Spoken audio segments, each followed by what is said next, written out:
Hello everyone and welcome to this comprehensive tutorial.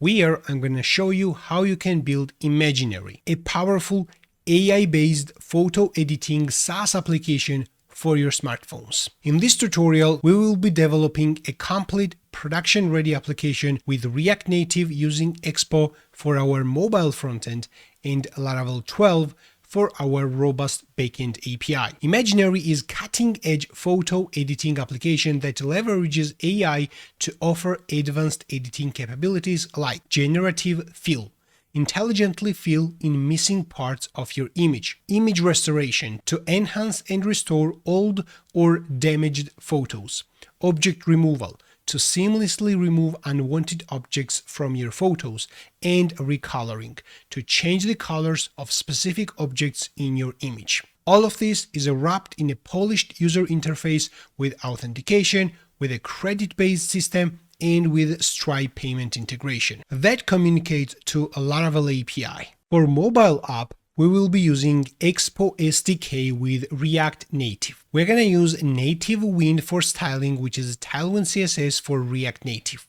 We're going to use Expo Router for navigation, React Context API for state management, and Secure Store for saving authenticated user information. We're going to use Stripe integration for payments and Axios for API communication. We're going to create reusable and scalable React Native folder and file structure.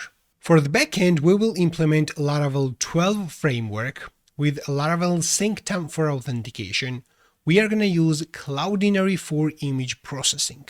We're going to use Stripe PHP SDK for payment processing, and we're going to deploy our Laravel API into Cloudways on a custom domain. By the end of this tutorial, you will have a complete understanding of how to build a modern SaaS application with React Native and Laravel, implement AI-powered features, and deploy it for real users. From time to time, I challenge myself if I can create a single YouTube tutorial where I will build and deploy something crazy in just few hours, and every time I do this, I regret during the process because I come across to so many challenges and it just takes so much time that I question, is it even worth or not? And don't get me wrong, I love challenges, I love problem solving, but considering the fact that I work full-time, I'm father of 3 girls, and I sacrificed last 4 weekends on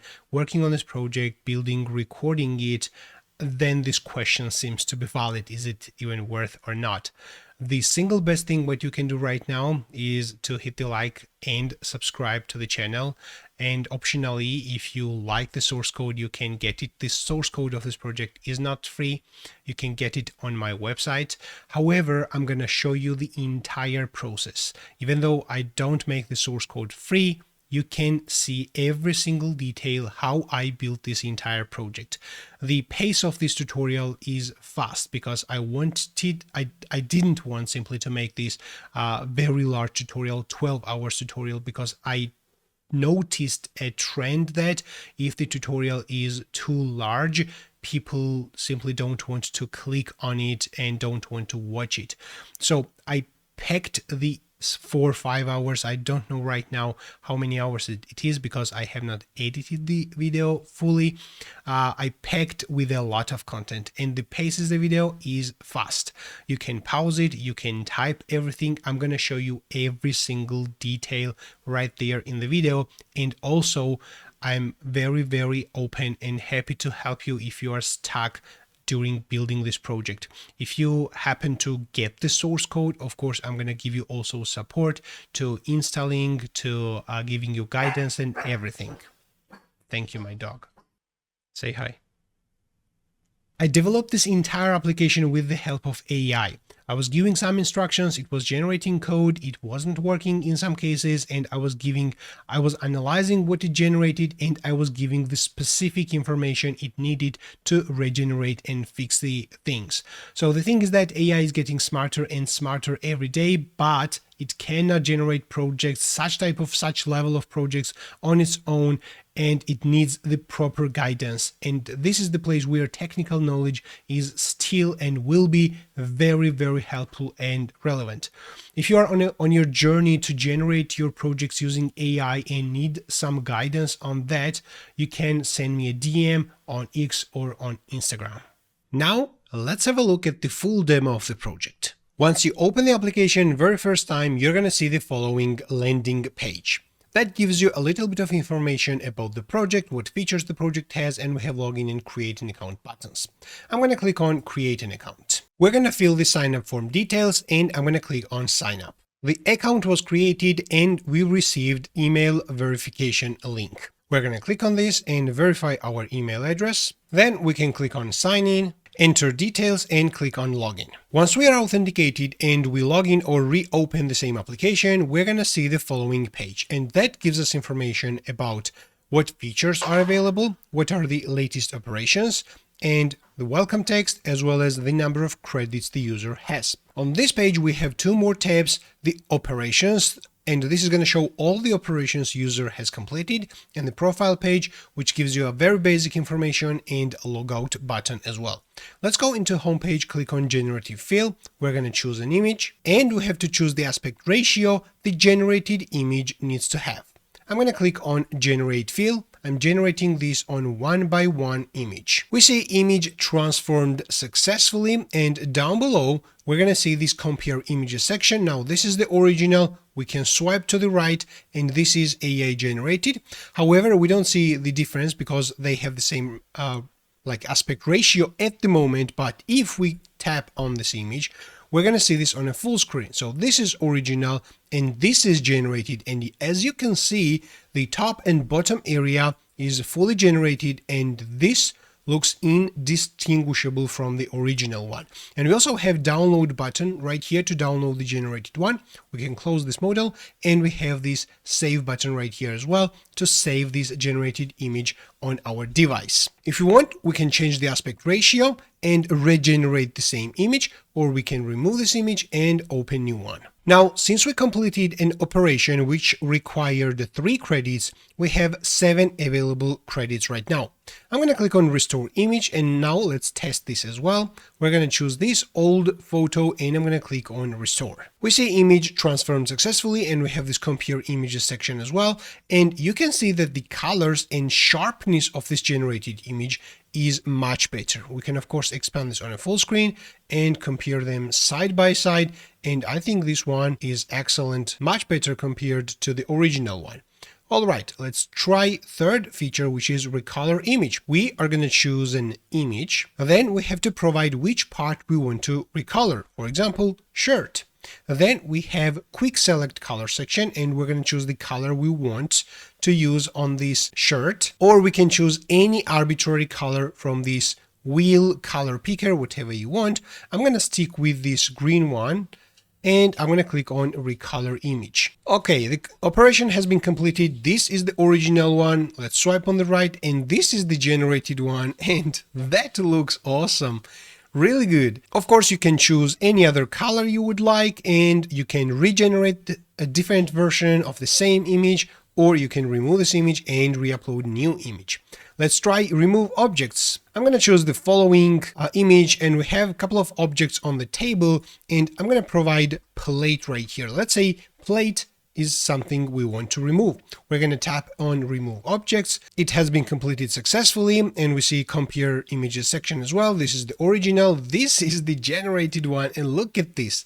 So plate is completely removed, and we don't even see any sign that nothing was there. Of course, by tapping on this, we can open this on a full screen and we can compare them side by side, and this looks really awesome. We can go into operations tab. We can refresh this page, and we can see all the completed operations, what we have just done. And we can tap on this remove object and see the details. This is the original, this is the generated one. And by tapping on them, we can also see them side by side and download the generated one if we want. We can also see how many credits that operation took. If we don't want that operation to be saved in our history, we can delete this operation also, which is going to delete the generated images as well. And you can do the same thing on all the operations. If you don't delete them at any point in the future, you can open them, you can compare the original and generated images side by side, and you can download a generated one. Now, if we reopen the application, we're going to see latest operations, and it is going to show only latest 3 operations. If we want to see all operations, we're going to go into operations section, which is going to load latest 3 as well, but the others are loaded on swipe when we scroll at the very bottom. Now, if we go on the home page, we can see that we have only 2 available credits. If we go into generative field and choose an image and click on generate field, we are going to see an error, insufficient credits. This operation requires 3 credits, but we have 2 credits available. For this, we can tap on the credits icon, which is going to show more details about the number of credits, and we have different packages, which is fully customizable. You can choose the package you want. Let's grab 50 credits, which is the most popular package as well. And this is going to show Stripe online payments, which is right now in test mode. But when you deploy this application in production, you can switch into production mode. Let's enter test credit card details and click on pay. Once the operation is completed, we're going to see the following alert: successfully added 50 credits to your account, and we see that we have 52 available credits. That number is available right here as well. And now we can perform generative fill again. The entire application switches into light mode if your device's preference is set to light mode. All pages, registration, login, homepage, as well as any features page, all of them switches into light mode.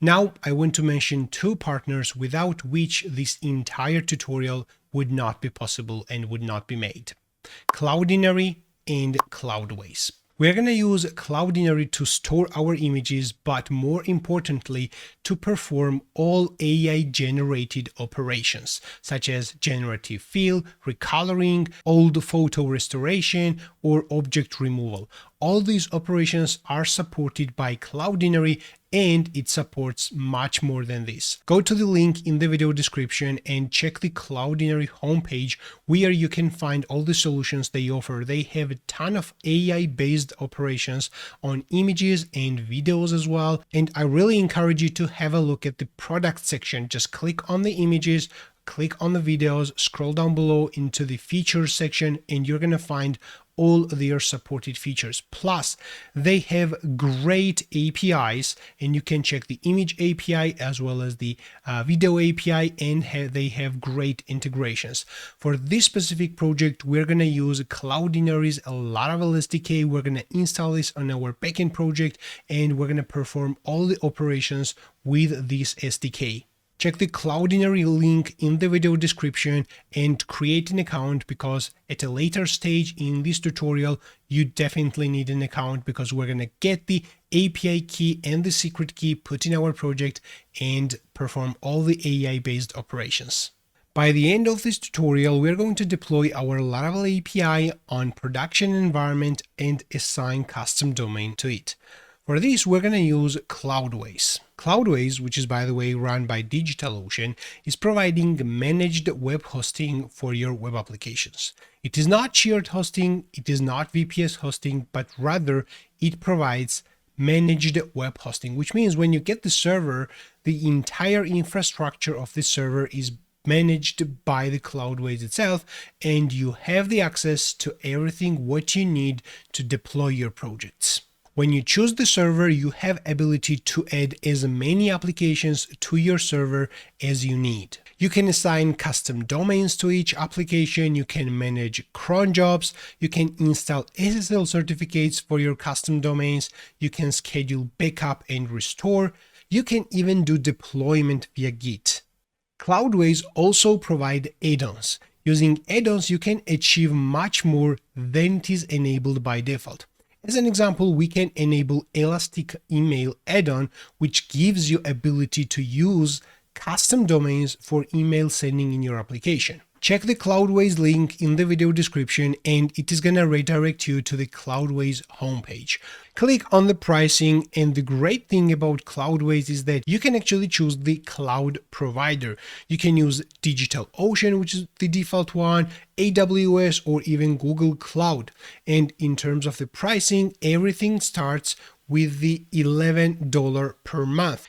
You can take a 3-day free trial and no credit card is required. And the great thing about Cloudways is their 24/7 real-time expert support. I actually needed something when I was building and deploying this project, and their experts actually helped me, and they responded like in 2 minutes actually, and then we had the conversation, and whatever issues I had, they resolved it fully. And on the same server you can actually have unlimited websites and you have unlimited visits as well. It is pretty solid option, so I recommend to check the video description, find the Cloudways link, and if you are looking for a service where you will be able to deploy your PHP or Laravel APIs, I think this is going to be a great option.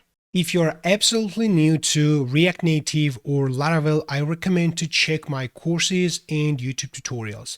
I have full 24 hours Laravel for Beginners course on my website, thecodeholic.com. You can check it out. I also have first 11 hours of this course on my YouTube channel, which is obviously for free. You can have a look. I also have created 2 hours React crash course for absolute beginners, which is using also AI to extend your knowledge and to generate code faster and better. So I also really encourage you to have a look at this React crash course with AI, and it's going to give you a great kickstart if you are new to React Native or React at all. Now let's start building this project. Now let's set up the working environment. And first of all, we will need Node.js. We're going to use it to create React Native application. However, I recommend installing Laravel Herd, which is a package and it contains everything what you need for Laravel plus Node.js. So you actually have Node.js already available on your operating system if you have Laravel Herd installed. However, if you have your Laravel development environment installed and set up in a different way, then you need Node.js. I'm going to use VS Code as my choice of the editor in this specific tutorial, so I recommend to install. And I also have a couple of extensions already installed in VS Code. So if you are interested what theme and icon theme I'm using, it's Atom Material Icons. I have the this ES7 React Redux extensions, React Native snippets. This is what I use typically. I also have what's interesting, Laravel's official extension, which is the new one, and it's great.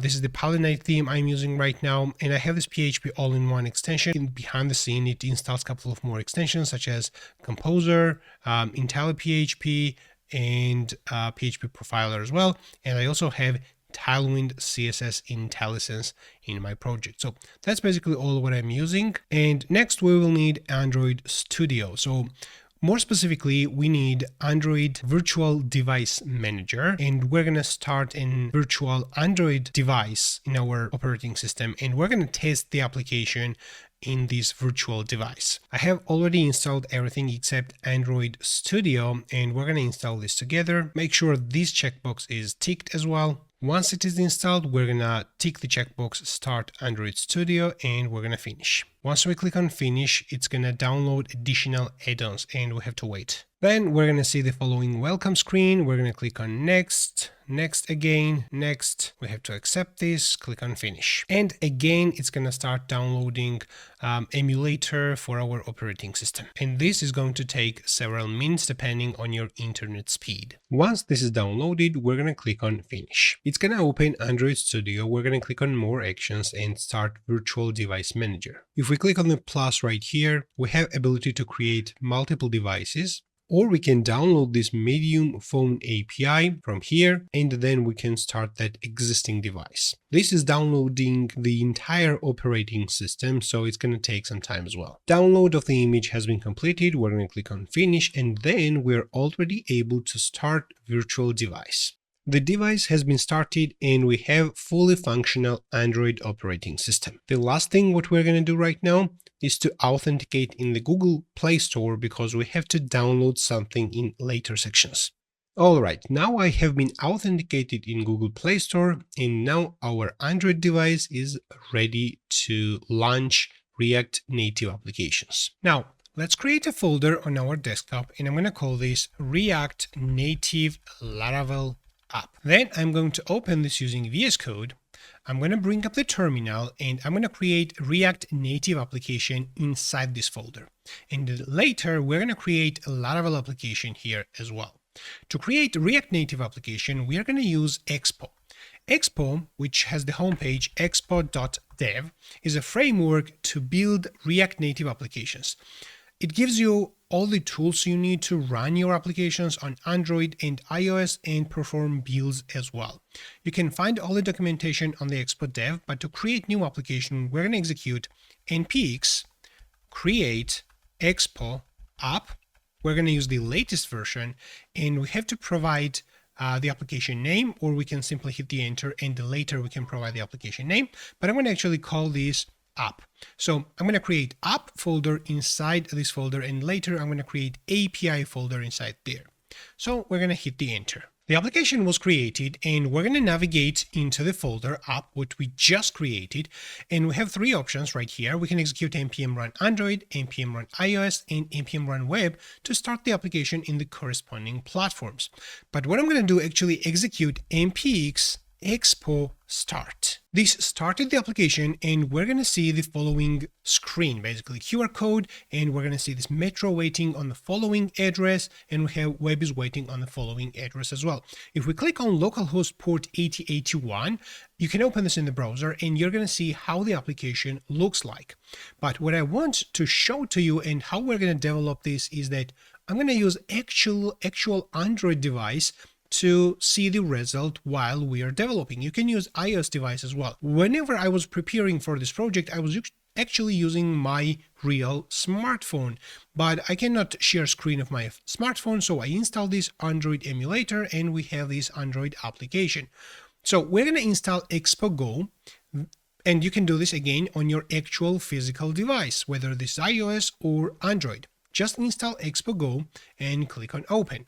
Then you're going to have two options here: enter URL manually and scan QR code. Because this is a virtual device, it doesn't have scan QR code option here. So I'm going to click this enter URL manually, and this is the URL I'm going to copy and paste here, and we're going to click on connect. Whenever you are doing this on your smartphone, make sure your smartphone and your computer is in the same network. Otherwise, you might have an issue of connecting to the application. If you still have some issue, if you are in the same network, but you still have some issues, instead of executing npx expo start, you can provide a --tunnel flag, npx expo start --tunnel, and you can find all that information in the Expo docs section as well. Just click on the docs, then click on create a project if you're interested how to create new project. But we're going to click on this start developing, which gives you the following script, npx expo start. This is exactly what we executed. And right here we have this having problems section, which gives you the more information you need to know. So if you still have an issue, you're going to execute npx expo start --tunnel. In our case, my virtual Android device and my computer inside which I'm developing are in the same network, so I don't have any issues seeing the application. And the application is the starter kit application, which gives you two tabs as an example that you can have tabbed layout. Inside the second tab, we also have collapsed components, and this is pretty good. Let's explore files and folders inside React Native application.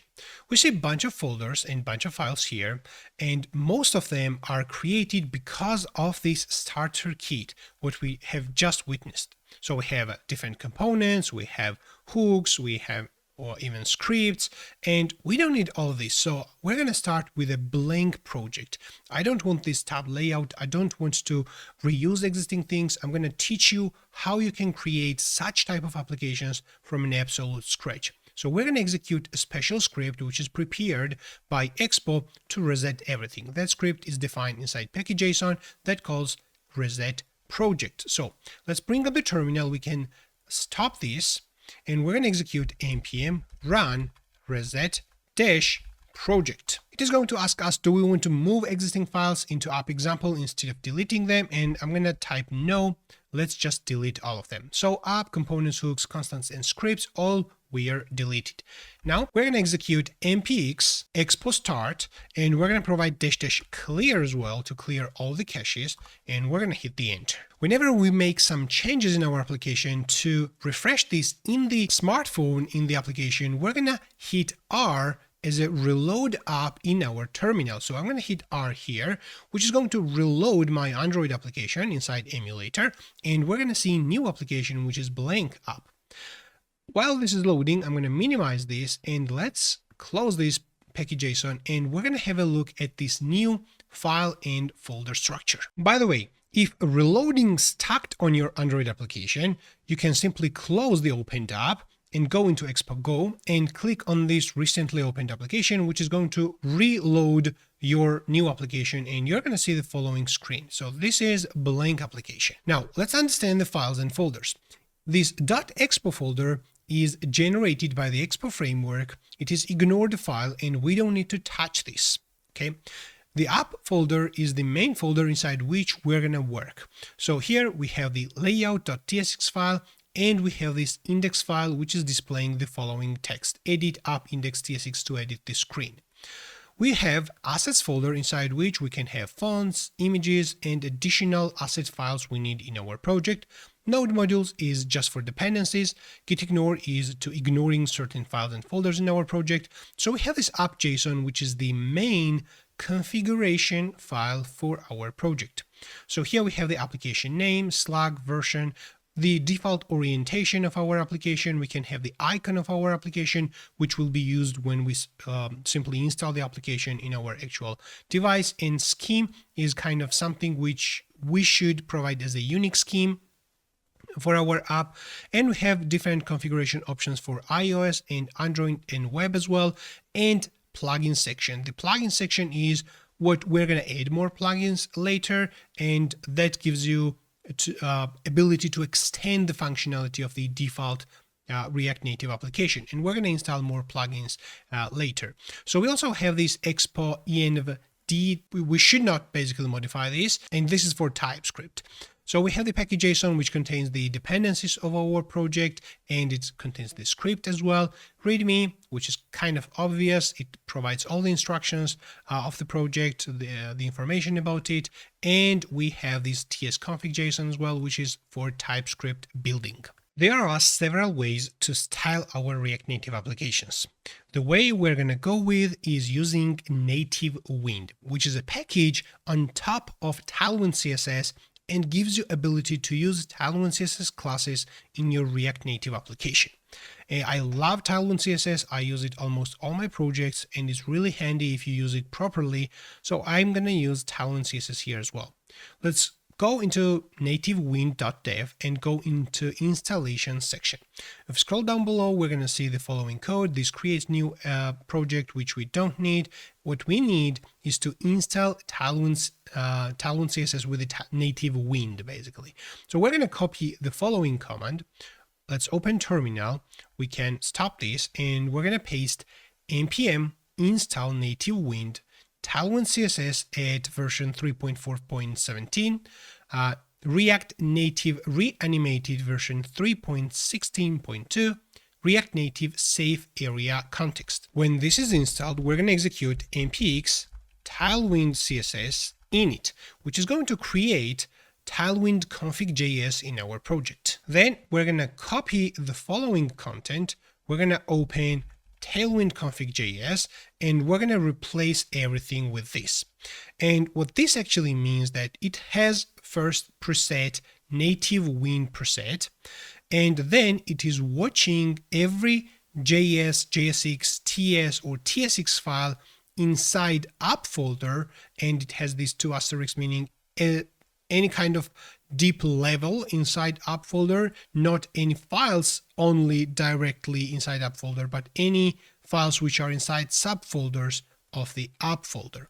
And we need this. Next, we're gonna create the global CSS, and we're gonna put this somewhere in the root. So in the root folder, I'm gonna create global CSS file, and I'm gonna paste the following content.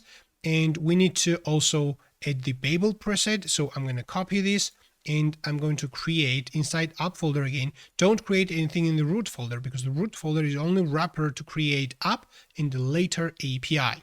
We're going to create babel.config.js and we're going to paste the following content, and we have to modify metro config.js as well. I'm going to create metro config.js here as well, and I'm going to paste the following content. Now we need to make sure that the global CSS is imported in our application, so we just need this import global CSS, and let's open our main file, which is layout.tsx. Everything starts from here, and we are going to import global CSS from here.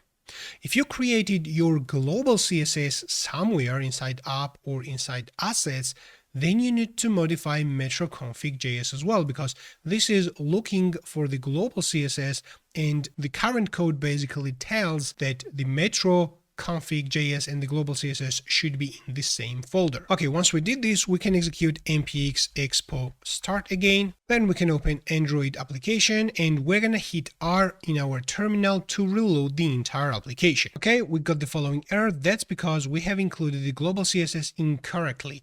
We are inside app folder and we need to go one directory back to include that global CSS.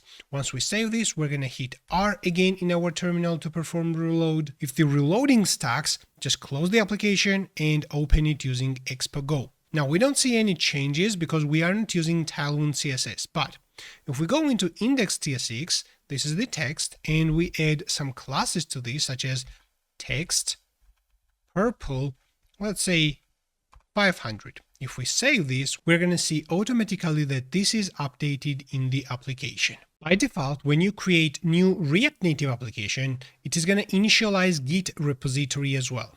So inside our folder, app folder, we have .git folder, and the app folder is a Git repository. But actually, I'm going to make this entire folder React Native Laravel application to be a Git repository, because I want API to be included inside Git repository as well. So for this, I'm on Windows and I'm going to open Git bash right here, and I'm going to delete Git folder from inside the app folder. rm-rf, let's go inside app and remove Git folder. So I'm deinitializing, if that's the correct word, the app folder. So we don't see any kind of version control changes right now. And then what I'm going to do is call git init from inside this folder, React Native Laravel app, which is going to include the app folder and the later API as well. And then we can execute git add everything. We can type git status and we can commit, and basically I'm not going to include any kind of commit messages in this video, but gradually out of the recording screen, I'm going to commit this project, and this is how you are going to develop it. So you're going to make the entire outer folder to be Git folder. Now we have to install a couple of more packages because we're going to need this step by step during this entire tutorial. I'm going to stop the server and I'm going to paste the following command and make sure you type this properly. So we're going to execute npm install and we're going to install Axios. We need expo image picker. We're going to choose images in our project, so we need this package for that. We need expo media library, and that is necessary to read some media files from the file system. We need expo secure store, and that is necessary to save the authentication token in a secure store place for whenever you close the application and reopen it, so it can read that token and make sure you are authenticated. We need expo linear gradient. I think the name is very self-descriptive. We need Stripe React Native package for Stripe online payments. We also need React Native pager view, which is the package using which we're going to open images in a full screen. We need React Native safe area context. We need React Native wheel color picker as well. Using this, we're going to choose the color picker. I haven't explained this React Native safe area context, which actually was already installed with the NativeWind, but that React Native safe area context provides a components which makes sure that you don't put any content in your React Native application which conflicts the safe area place, non-safe area place to be more specific. So for example, we have this top bar, which is the status bar, which has the time and some status information, and we need to put everything in a safe area context, not to overlap any information from the status bar or something at the bottom. So that is actually a necessary package. So I'm going to hit the enter. Everything was installed. Let's minimize this again, and we can execute npx expo start again, and we're going to hit R to reload our application. Everything is working fine. Now let's define folder structure, which will be scalable enough for large applications, and we are going to also use this folder structure for this. Or if you are building any other project, this folder structure will work for you as well. Inside app folder, we're going to create a couple of more folders. So inside app folder, we have another app folder, which basically holds all the React Native components. But I'm going to create another folder right here, and that's going to be components folder. So any reusable components will go inside here, and I'm going to create two more folders here. One is going to be app, and inside components app, I'm going to save components which are specific to this application, and another folder will be core folder. Actually, I should have it like this. So inside components, we have app and core. That core component will be a more reusable components which you can copy and paste from project to project. Okay. Next, we're going to create a config folder. Inside config, we're going to create later files such as the API config related file, Axios config, and so on. I'm going to also create constants folder, and inside here, we're going to create colors. Mostly, we're going to create colors. Next, inside app, I want to define context, and we're going to create context API for different purposes. One is the theme context, second is the storage context for authentication as well, so we need that. Next, we're going to create one folder for hooks, and I'm going to create one folder which is going to be for services. Inside hooks, we're going to have hooks such as the hook to use the theme colors, that's going to be the custom one, or to use some credits. And inside services, we're going to create services what we need in our project. More specifically, we're going to create payment service. Inside app folder, the nested app folder, we have layout and index, but I'm going to create few more components, or it's called screens when speaking about the React Native terms. So we're going to create two more screens. One is going to be sign in TSX file, and second is going to be sign up TSX file. Now let's generate the components for sign in and sign up, and for this you can use a snippet which is available inside these React Native snippets, ES7 plus React Redux. It's a very long name, I can't remember that. But yeah, that extension actually provides you a couple of code snippets which you can use. So RNFE, I think that's it. React Native functional component, that's it. However, because our file was called sign-in, it generated this component name, which is something we should fix. So we're gonna find this text here, and we should call this sign in Pascal case naming. Okay, great. And let's do the same thing for sign up, RNFE, and this should be sign up, but that should be in uppercase S. Okay. That's perfect. Now we defined this file and folder structure, and now we can move on the next lesson. Now I'm going to start working on applying light and dark theme based on the system preference. For this, I'm going to first define colors, and I'm going to create new file inside constants folder colors.ts file, and then inside context, I'm going to create theme context.tsx. And I also want to create one hook inside hooks, and this is going to be use storage state TSX file as well. So inside this hook, we're gonna save the preference of the user. The theme context will provide light or dark theme, and the colors will simply define those colors. In terms of colors, we can copy and paste something like this in our file. You can find a link of some resources in the video description, and you can find a link to the colors as well. So just copy and paste here inside colors. Next, we're going to define this use storage state. I'm going to open this on full screen, and first we have to import the necessary things. So we will need use state, use effect, and use callback from React. We also need to import secure store from Expo Secure Store. We are importing actually everything from here and saving as a secure store, and then from this secure store we will be able to access methods to save data or to delete some data. We also need to include platform, and that platform class will be used later to define whether we are in the web or we are in the native mobile application. Okay, so we're going to define a constant storage, and that's going to have a get method.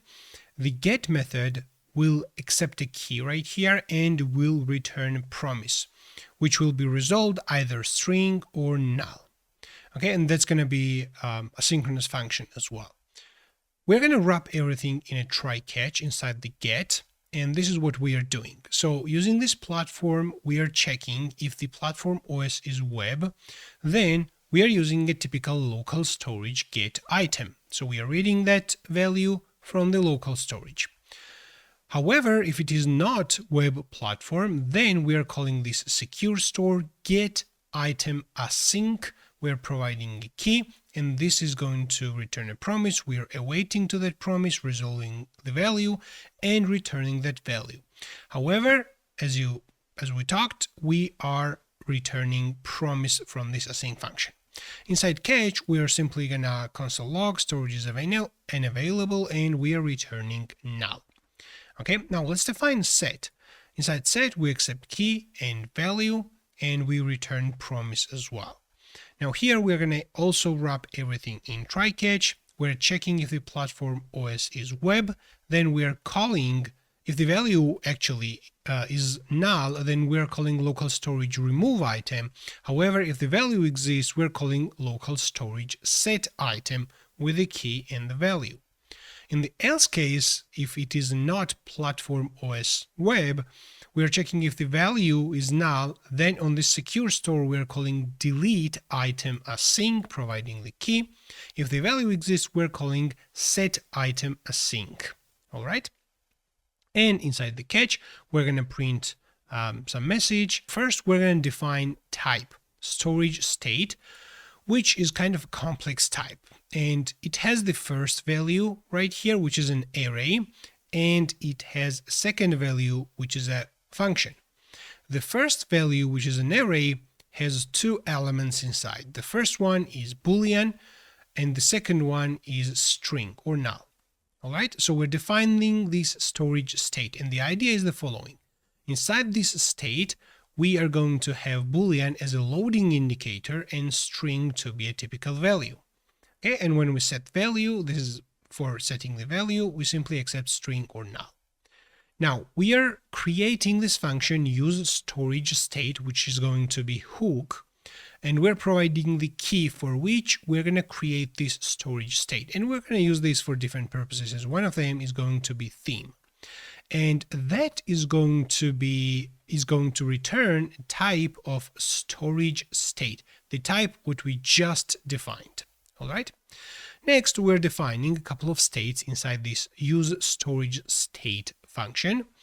Those are typical states. So the first one is for loading, and set is loading. Next is going to be for value. And then we're going to use effect to listen to the key change whenever we receive that key or the key is changed. Then we are doing the following. So on that storage, which is something what we defined right here, on that storage, we're calling get, and both get and set functions on the storage return promise. So we are listening to when the promise is resolved, and then we are calling set value, which is going to be this set value, putting that value inside the storage, inside the state, the local state. And we're also setting this is loading to be false. So when we get those value, we're setting loading to be false. All right, cool. Now we're going to define a function update value. We are using this use callback function and providing the actual callback function and key. And that callback function will be actually updated if the key is updated. Okay, we are getting the new value inside this callback function, and we are calling this set value right here. And we are also calling storage set key and value. This storage is kind of a large storage, shared storage across all the screens and everything. So like local storage. So we need to provide key right here, but we don't need to provide key when we set the value inside the state, because that value is actually existed. That value exists only for that key and for nothing else. All right. Next, we are returning something which has the same format as what we defined right here. So that should have is loading the first value inside this array to be Boolean, second to be string, and we need to return update value as well. And just like this, we have this use storage state hook defined. And let's go into theme context. So now we're going to import here React, create context, use effect, and use state. We need all of them. Next, we're going to import appearance and use color scheme from React Native. We're going to need them. The appearance, we need to listen to when the appearance of the device changes from light mode to dark mode or vice versa. And we need use color scheme to take what's the current mode, light or dark mode from the device. We're going to also import that state, use storage state. Next, we're going to define a type, theme type, which will have one of the three values, light, dark, or system. We're going to define also an interface, theme context type, which will have three properties there. The first one is going to be theme, which is going to be one of the following values, light, dark, or system.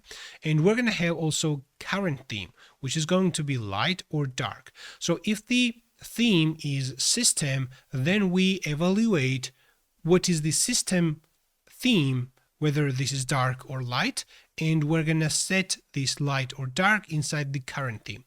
And that current theme the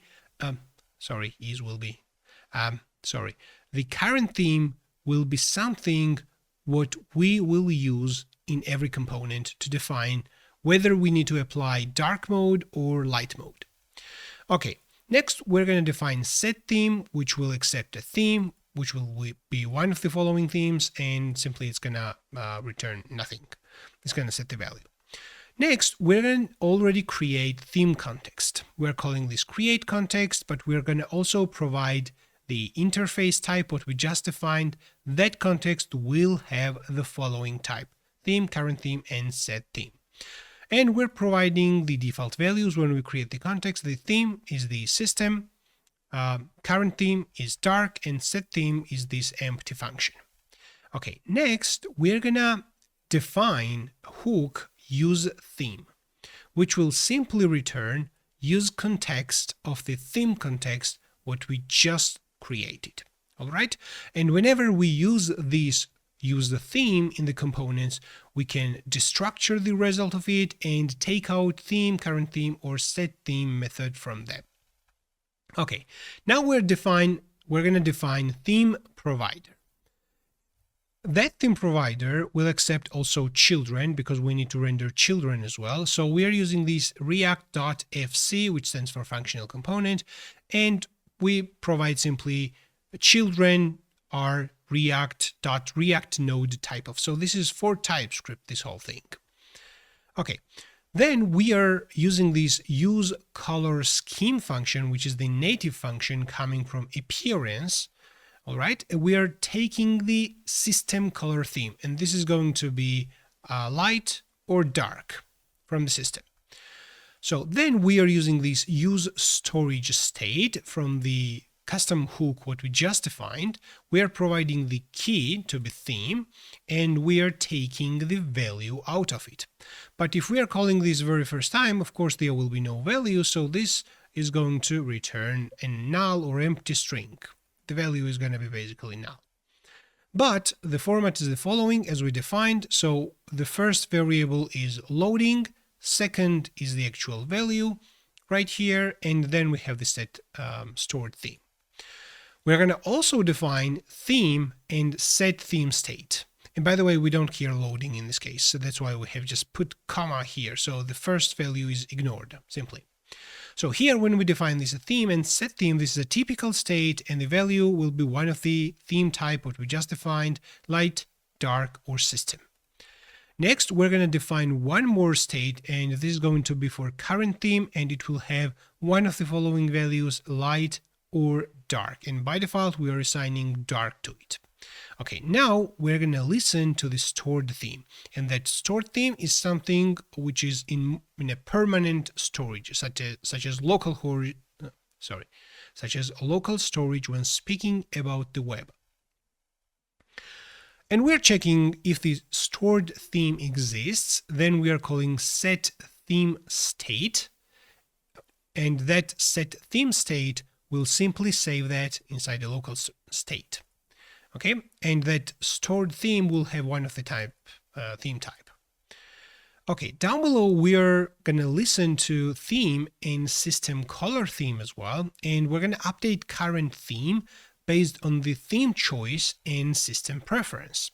So if the theme is system, then we are going to call set current theme, which is the following function, providing system color theme, which is something what we read from the device. And if the system color theme doesn't exist, or we are not able to read that information for some reason, we're providing dark right here. But this value is going to be the value whatever has our device, Android or iOS device, as the preferred choice of the theme, dark or light. However, if the theme is not system theme, then we are simply calling set current theme, providing that theme, whatever that is. And that value will be either light or dark. And we're doing this as light or dark for TypeScript again. And finally, we're going to listen to system theme changes. So that code is necessary when we open our application, when this code runs very first time, to detect what is the system's theme and apply that. However, if we already have our application opened and the theme is changed from the user from light to dark on the entire device, we need to listen to the change as well. So we are doing the following: appearance.addEventListener and providing a function, and that will give us a couple of options, and we destructure those options and take out color scheme. All right, and we are checking if the theme, the current theme, what is set inside the state, is system theme. Only in this case we need to consider this color scheme. So if the user has decided to put our application's theme to be light mode, no matter what is the system's theme, whether this is a dark mode, we're going to leave that into light mode. However, if user decided to set our application theme mode to be system mode, then we are doing this. So we are looking at theme. What is the current theme user has set on the device? If it is a system, then we'll look at, okay, if it's a system, then let's see in what theme the system theme was changed to. And we take this as light or dark. If again this color theme was not passed to this function for some reason, by default we fall back to dark. All right, and finally in this useEffect hook we add this kind of unmount type of function. So whenever this pre-renders or re-evaluates, we are removing this event handler every time and reapplying it. All right. And finally, we're going to define this set theme function. We're going to accept new theme, and we're going to call set theme state, which is this function. Where's that function? Set theme state right here. We're putting this one of the theme types, light, dark, or system. And we're going to also put that new theme inside set stored theme. So we're putting this in a permanent storage as well. So finally, we're going to return, because this is a context, this is a typical component basically, and we're gonna use this theme context provider to provide those values, and those values will be theme, current theme, and set theme. So these are the values what we defined inside theme context when we created this context, and we provided the type as well. And finally, we're going to also render the children, past children, to this component. Now let's open up layout tsx file, and we're going to use the theme provider what we just defined right here. So we're wrapping the entire stack with the theme provider. Just make sure that the theme provider is imported from context theme provider, not the one which was imported previously. Now, since we have this theme provider around the entire stack, then we need to go into index.tsx file, and we can use that right here. We're going to define const theme, not theme, but we actually need current theme from user theme. Make sure user theme is imported from context theme context. Now, since we have this current theme, we can apply styles based on this current theme. I'm going to replace this style with tile1css class name, and this is going to be flex. Okay, let's delete this part. And this is going to be flex1, item center, justify center. Okay, we save this. Let's minimize this part. Then we can use this current theme to add classes based on that. So let's do like this. If current theme equals dark, then we're going to add bg gray 900. Otherwise, we're going to add bg white. So we're going to save this, and we see the background actually turned into white. Now let's change the device's preference into dark mode. Open your device settings, search for dark, click on this accessibility, color and motion, and enable dark theme. Now, as soon as you reopen your application, you're going to see that the background is in dark mode. Now let's start working on the landing page. And we're going to need one image to display on the landing page as a kind of a hero image. And this is the image I pasted in assets, images. And that's the image you can also find in the download section in the description of the video, alongside with other information such as colors. So you can download this and put in your project. And now let's work on the index.tsx file, but I'm going to create one additional hook which we need that. So in the hook section, I'm going to create use theme colors.tsx file. Let's minimize this. And here first we need to import this use theme from context theme context. We're going to also import colors from constants colors. Then we're going to define this use theme colors function, inside which we're going to use theme, and we're going to take the current theme, and from here we're going to return colors for the current theme. And just like this, we will be able to use this use theme colors function inside index.tsx file. So now here we're going to delete everything, and we're going to recreate that. So first I'm going to define welcome screen, and we're going to export that welcome screen. Then we're going to import all the necessary things what we need, like React. We're going to import view, text, image, touchable opacity, and safe area view. This safe area view also exists in a separate package which is called React Native Safe Area Context. So that exists in both packages, and I'm going to talk more about this safe area view after I finish working on this file. Okay, just keep in mind that this safe area view exists in both packages, and you need to know which one you should use. All right, now let's continue, and we're going to import router as well. We're going to import use theme colors, what we just defined. We need use theme as well. And I'm going to also import the linear gradient because I want to use that on buttons. And then I'm going to define a feature with type icon, text, and description. And I'm going to define a list of features which I want to display on the landing page with icon, with text, and description. So we're going to have 4 features to recolor images, restore images, generate field, generative field, and remove objects.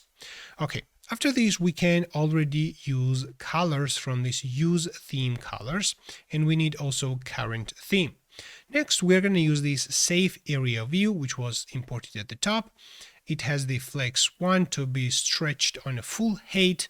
By default, this has display flex and flex direction to be column, but we're going to give it a different background based on the current theme. All right, so if the current theme is dark, we are using BG Gray 900, otherwise we are using BG White.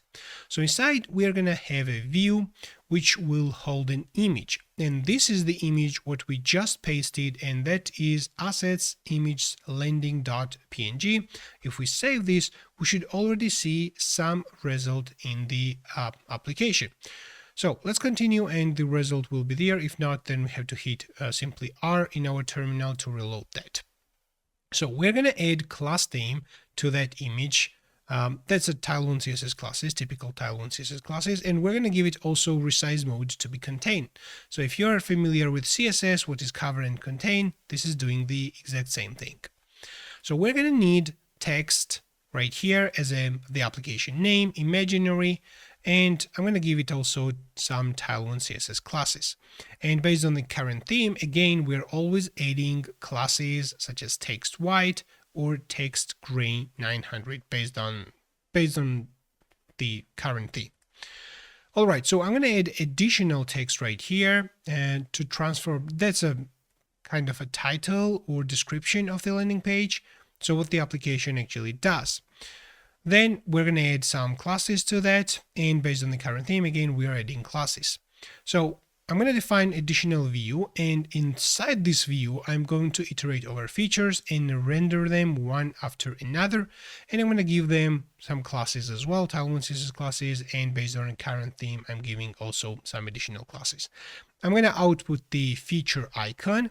I'm going to output the feature text as well, and I'm going to output feature description as well. And in all cases, based on the current theme, we are adding or removing some classes. Now down below, I'm going to put buttons. So we define the header section, we define features. Now we need like login and registration buttons.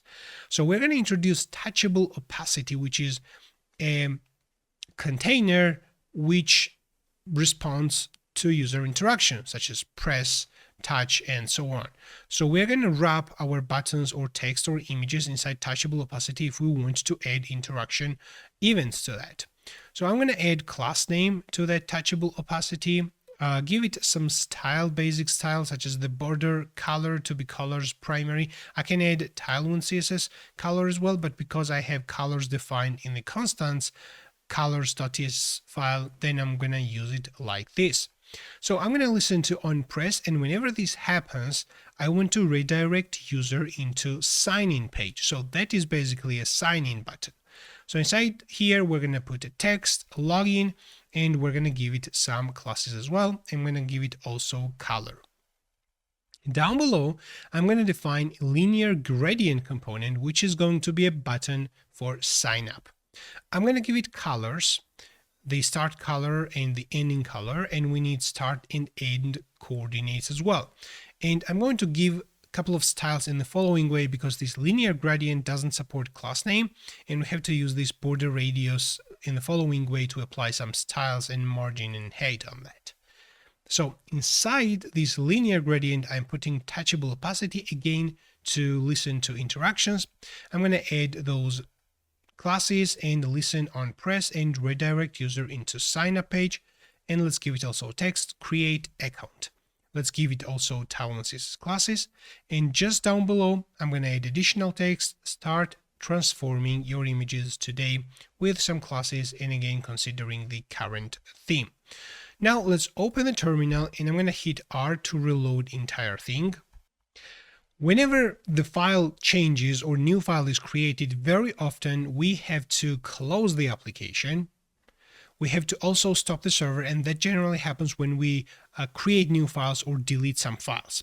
And we have to execute expo npx expo start -- clear. As soon as this is started, then we can reopen our application. And this is the result so far.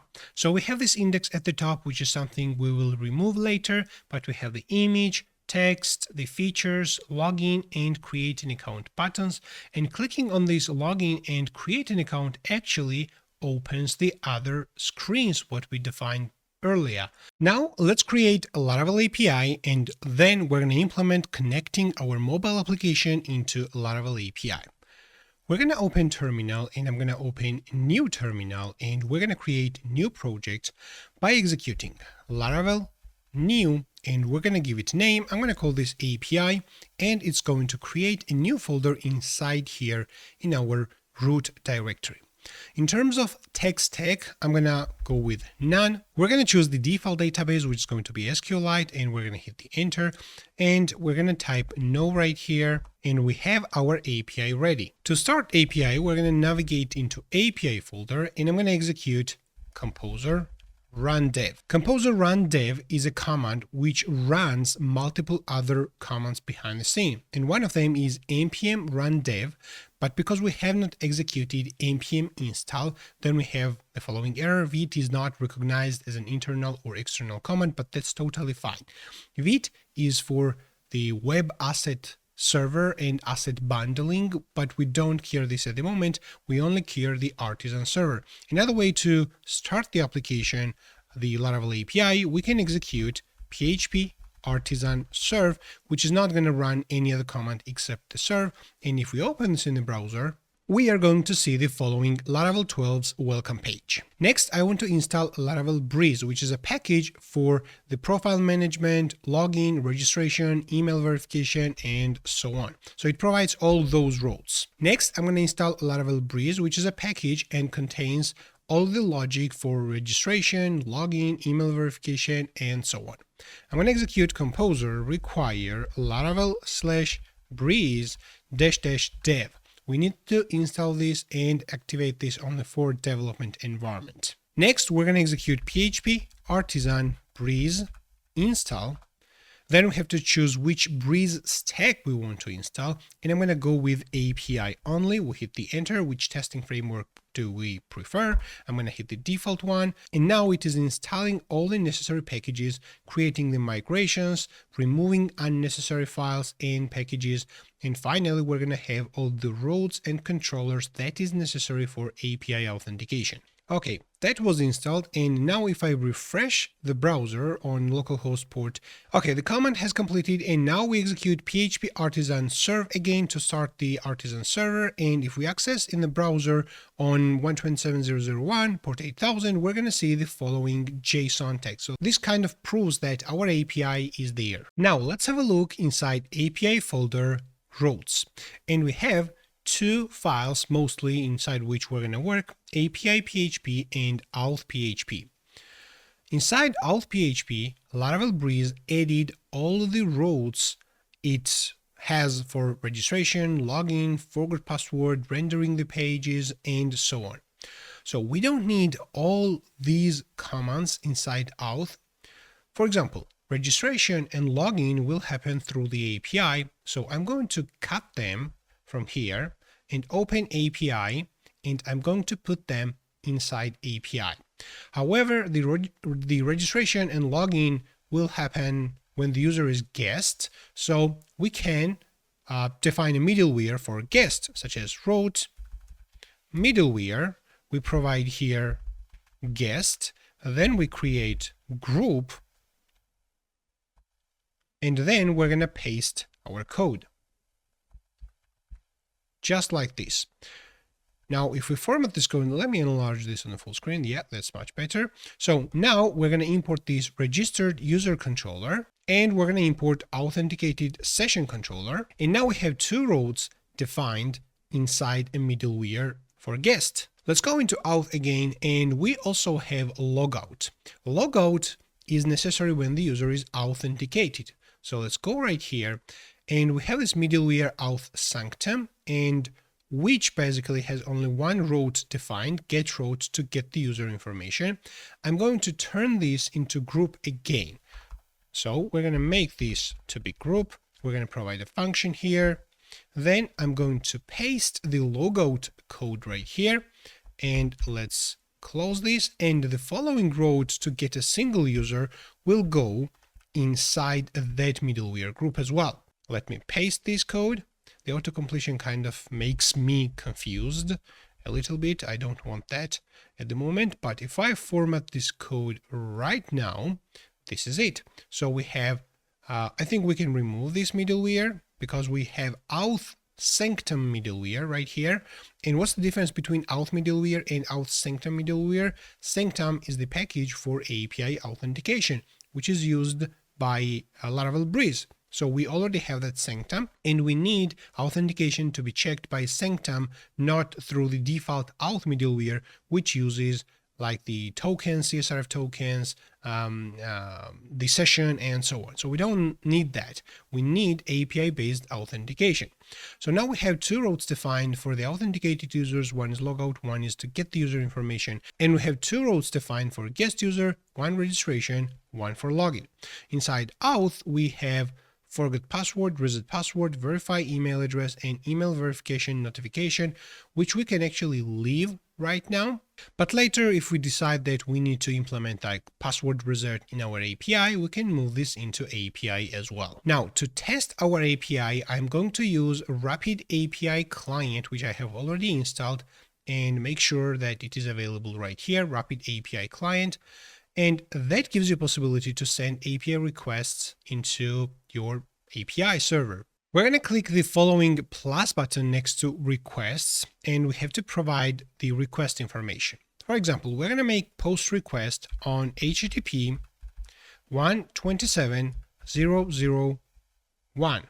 We're going to provide port 8000 /API/register. Let's go into headers, and I'm going to provide content type to be application JSON. I'm going to add also accept header to be application JSON as well. And then let's go into body, click on JSON, and I'm going to provide the following JSON body.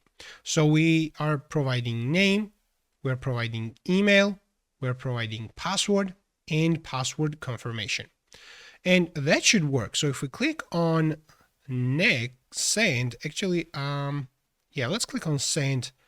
Yeah, we see 204 no content, which means that the user was successfully created. Because we have chosen SQLite to be the database type of our application, I'm going to open DB browser for SQLite. Let's click on open and go to your project, API, database, and click on this database SQLite. Let's go into browse data. Let's right click on users and click on browse data.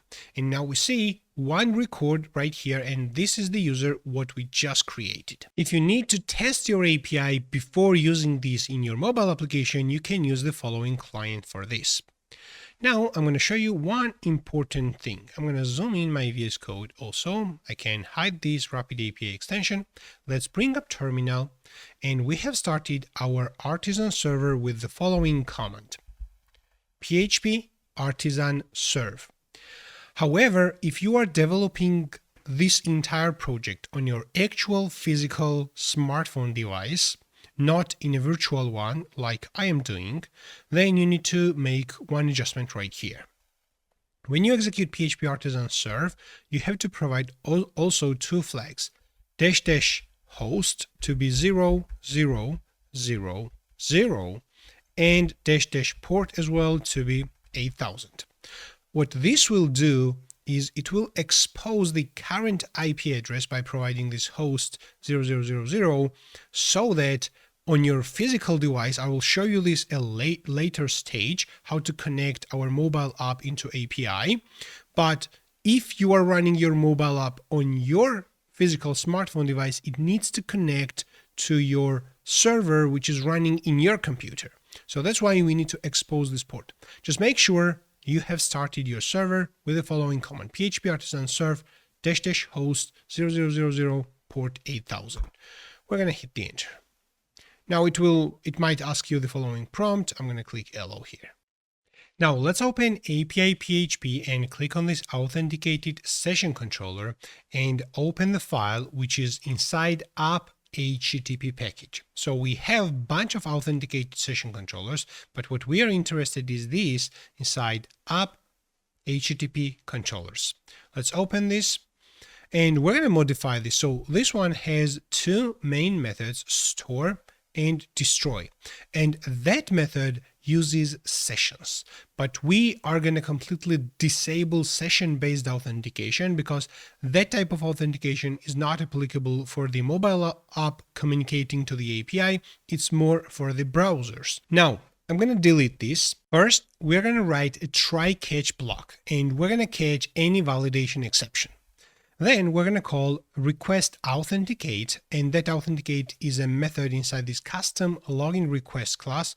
If you follow this, you can find it right here. It has this authenticate method, which does all the job regarding authenticating the user. Next, we're going to get the authenticated user information, and we're going to call create token.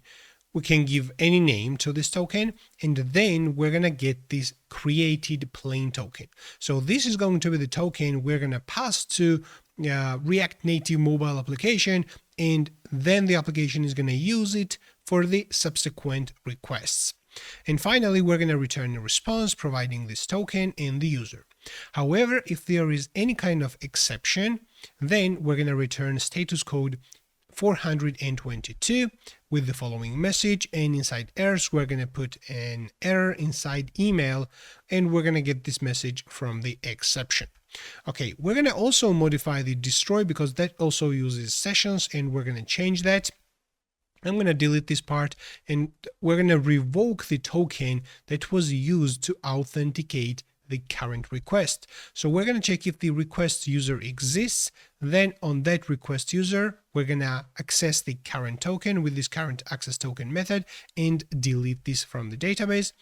And then we're going to return the response with message some logged out successfully. After this, make sure you open user PHP, and it has this has API tokens trait, which needs to be imported from Laravel Sanctum has API tokens. If that trait doesn't exist, if you don't add this trait basically, then inside this authenticated session controller, you won't be able to use methods such as create token or current access token and so on. So once we do this, I'm going to close all the tabs right now. We can open Rapid API Client. I'm going to duplicate this. And let me zoom out slightly. Maybe we can minimize everything. So I just duplicated the register and call this a login. And we're going to make a login request on API/login. Inside JSON, we're going to provide email and password. And previously I had some errors. Now, if we click on send, the following error has occurred because we are returning a JSON response from the following method, but the defined type right here is just response. So we're going to change this into JSON response as well. And that needs to be imported from Illuminate HTTP JSON response, and make sure you change this inside destroy as well. Now I'm going to zoom in again. Let's go into login, and we're going to send the request, and we see 200 status code, and inside the response we see token as well as the user with ID, name, email, and basically the entire user information. And just like this, the registration and login API endpoints are working perfectly. Let's open app folder inside which we have our React Native application, and inside config folder I'm going to create two files. One is going to be env.ts file, and second is going to be Axios config.ts file. Inside env.ts file, we're going to put the API base URL, and we're going to export this. Export const API base URL, and this is going to be the URL where our API is started. And you can get this if you open terminal. You see that when we started our React Native application, it gave us the following IP address. So, and that is a local IP address. And you can access, using this IP address, you can access this computer from any local network device. If you, of course, don't block this using firewall or things like that. So in this specific case, I have a virtual Android device which is running on the same machine, and this can use the local IP address, which is 127.0.0.1, to access my local server. But if you are developing this on your actual physical Android device or iOS device, doesn't matter, then you need to access the local IP address. You need to use the local IP address to access to your Laravel server. So we have to use the following IP as a local IP address. Another way, you can also open CMD if you are on Windows or any terminal basically, and you can type just ipconfig here, and this is going to give you a list of all the IP configurations, and what you are looking for is this like IPv4 address in your wireless or LAN adapter. Right now I'm connected through Wi-Fi, but you get the idea. So just Google how you can get the local IP address, and this is it. So this is my local IP address. So we're going to use that. I'm going to actually copy this part, and we're going to put this HTTP, the following IP, and then we're going to use port 8000, and we can provide /API, or we can leave this. I'm going to leave this. So this is where my Laravel API is running. If we open this in the browser also, we can see it right here. So this is it. And we can also access this with this exact same IP address. And for this, we needed this --host to be 000 and port 8000 to be able to access it with the following IP address. All right, now let's go into Axios config, and we have to import Axios because we installed this earlier. We need to import this API-based URL from env, and we have to import everything from secure store as well. Then we're going to create Axios instance, and we're going to export this Axios instance, and then we're going to provide the base URL to be this API-based URL when creating this Axios instance. We're going to also provide the content type to be application JSON and accept to be application JSON, but we're going to also provide with credentials to be false, because by default Axios is taking the cookies and the XSRF token information and passing these to the server. And because we are doing the API token based authentication, we need to completely disable those credentials to be passed to the server. We need to avoid any kind of side effects. That's why we have to disable this with credentials, and we're going to explicitly pass the token, the authentication token. Then we're going to define this interceptor inside request, and this is the place where we're going to pass the authentication token. The interceptor accepts basically two methods. One is to accept the entire config and return that config. And we're going to get this token from a secure store. So later when we implement authentication, we're going to put that token inside secure store under session key. But right now we are reading that. So this is the token. This is the authentication token. If the token exists, we're putting this inside config headers authorization to be bearer space and the token. This is the format we are going to use. And the second function basically we pass inside this use method is error. If error happens, we simply return promise reject with this error. Now we have this Axios config ready. Next, I'm going to start working on authentication. Next, I'm going to start working on registration. Next, I'm going to start working on registration and authentication part. And I'm going to define the forms and buttons inside the register page. So let's click on this create an account, which shows this sign up page. So we're going to open this sign up TSX file, and I have to define all the necessary layout here, but I'm going to create a couple of components inside app component section. So we have app and core components, and inside core, I'm going to create two main components. One is going to be button.tsx, and second is going to be input.tsx. And both of the files are empty at the moment, and we're going to define the content there. And I'm going to create one more file inside context, and this is going to be auth context.tsx file. And that will do all the heavy work in terms of saving the user's information inside the secure storage and retrieving that, and it's going to have some helpful functions as well. Now let's start with this auth context, and first we're going to import the necessary things we need. We need use context, we need create context. I'm going to import props with children and use effect from React. We need to import use storage state, which is something we defined, a custom hook. We need to import router, and we need to import Axios. We also need to import this Axios instance.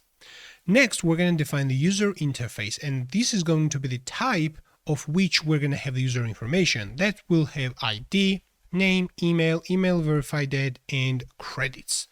Those credits will be the number, integer number, how many available credits the user has. And based on the credits, user will be able to perform some actions or not. We're going to define the interface auth context type as well. And this will have sign-in method, and the sign-in method will accept token as well as the user. It will have sign-out as well. It will have a session, which will be token as well. So whenever we use wording session, you can think of it as a synonymous of the token. The token, which will be generated on the backend and sent to the React Native application, and that's going to be the same as session. Okay, we're going to have the user information, and the user will have the following type. We're going to have isLoading flag and update user function as well, which will take the user data to be updated. Now we're going to create context using this create context function, and we're going to provide the context type to be this auth context type, what we just defined. Okay, that auth context will have the following methods and properties, and we're going to define, provide the default values, like sign in is going to be this default function, sign out, session null, user null, is loading false, update user will be this asynchronous function. Now we're going to create a custom hook use session.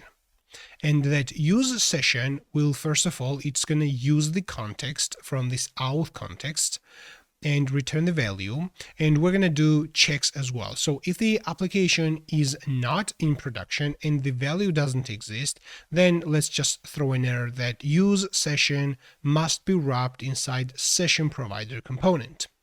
Okay.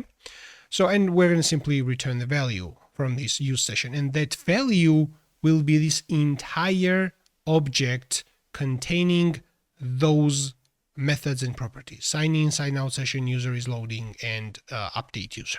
Okay, that is the value. That will be it. We're going to see this in action, of course, in use session. And if you still have some questions regarding this, just stay with me and you're going to understand that.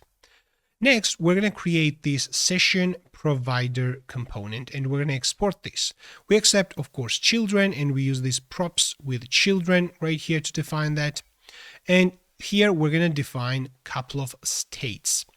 We use this use storage state, which we also used inside theme context, and that returns a value, which is an array, and the first element inside this array is a loading flag, second is the actual value, and we have this set session.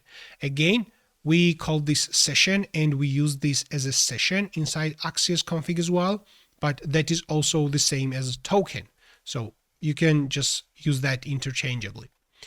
Okay, now this is a session, and we have a set session. Then we're going to define state for the user. And again, we are going to use this use storage state for the user. In this case, we don't care the loading flag, so we ignore that. We just take the user and we have set user. Next, we're going to define a couple of functions. First, we're going to define the function to update that user, because we're going to implement later a profile update maybe, or something might change on user, and we have to call this update user. We're going to define another function which will be handle sign out. To perform the sign out, we're going to define load the user information, and that function will be necessary to call whenever we close and reopen our application. We need to load the user information and show somewhere on the screen, welcome John, or whatever is going to be the username. And to load the user information, we're going to pass this token, or the same as session. And we're going to also define this variable, which is going to be the entire user information. And we define this parsed user as an already parsed user, not as a function. Just pay attention to this. So if the user exists, and that is user taking from the user storage state, if that exists, we define function right here, and then we call this function immediately. Okay? And otherwise, we simply assign this to null. So if the user exists, then we're going to do some action right here inside it, and you're going to see that. So then we're going to define, first I'm just trying to give you an overview of this session provider, and then we're going to focus on more important things. But remember, if the user exists, we're going to read that, parse that user information right here in the following function. This is a function declaration, and then we immediately execute that function right here. So finally, we're going to have a value if we return something from here. So we also have this handle update user, which will accept the user data, and it's going to update the user data with the proper JSON stringification. And we also have this handle sign in, which will accept token as well as the user data, and we're going to save that information. Okay, next, now we can focus on this update user function, the first function. So we simply call set user and put that user data inside this use storage state. All right. Now let's focus on handle sign out. We put everything inside try catch, and if the session exists, which means if the token is available, so then we call Axios config post to the API logout, which is something we modified slightly. So the logout function is there, it's working. We don't pass any arguments right here, but we pass the authorization header. Okay, we also pass the authorization header inside Axios config file, but I decided to put this as a safety measurement so that if that session or the token is not available at some point in this Axios config, we definitely have it here. So we have the session state here, so it's really easy to pass it and to kind of avoid any extra things. So even without this, it might work, but it really depends on certain things. And if it simply doesn't work, that doesn't hurt it. Okay, but we don't need to pass this authorization header every time in the upcoming lessons when we, for example, send the request to process the image or things like that. Okay, we're going to only use that bearer session right here. Okay, so then we call this set session to simply set the session, the token to be null, and we set the user to be null as well. And we're going to redirect user into sign-in page as well, or screen. Inside catch, we simply print the error, logout error, and whatever is going to be the error. So inside user information, again, we put everything inside try catch. Then we again use Axios client to send the request, get API user, and that user already exists, that route, API user route. It is inside api.php. Let's have a look. This is API right here. So that's going to return the user information. Okay, cool. And we're going to again pass the authorization header right here. And finally, we get the response data, which is going to be the actual user. So we stringify this and call set user to assign this to the current state. Inside catch, we check if the error is Axios error. So the error might happen because of different reasons. And if it is an Axios error, we also have a look at the status code. So if it is an Axios error and if the status code is 401, which probably means that the token got expired. Okay, or token might actually even be null. Then we set the session to be null. So we reset the token, we set the user to be null, we redirect user into the sign-in screen, and if the error is not Axios error, we simply log a message, error fetching user information. So then we define this use effect, and we're looking at the session. So if the session exists, we take that and we call load user information. So when this component kind of mounts, right here we have the session. We read that session, use effect will execute immediately. We'll take that session. If the session exists, let's load the user information. So if it comes right here with status code 401, it probably means that the token exists, because we only call this load user info if the token exists, and the code will only come here if it exists, but it might be expired. Okay, next we are going to implement this parse user. So this is what we do. So we take the user and we take this from this use storage state of user, and that might be JSON string. So here we're calling JSON parse on that, and if there's some error we simply print that, and we are returning either the result of JSON parse or null. And finally this parse user will be either object or null. And then inside handle update user, we take that user data which needs to be updated, and we call JSON stringify. We get this user string, and we call set user, putting that user string. Inside catch, again, we log something and throw in an error.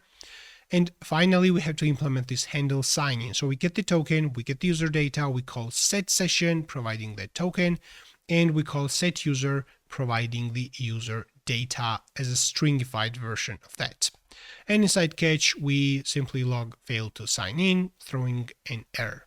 Now inside here return, we use this auth context, what we just defined, and we provide a provider here. And let's provide all the values that is declared inside the type of this auth context type.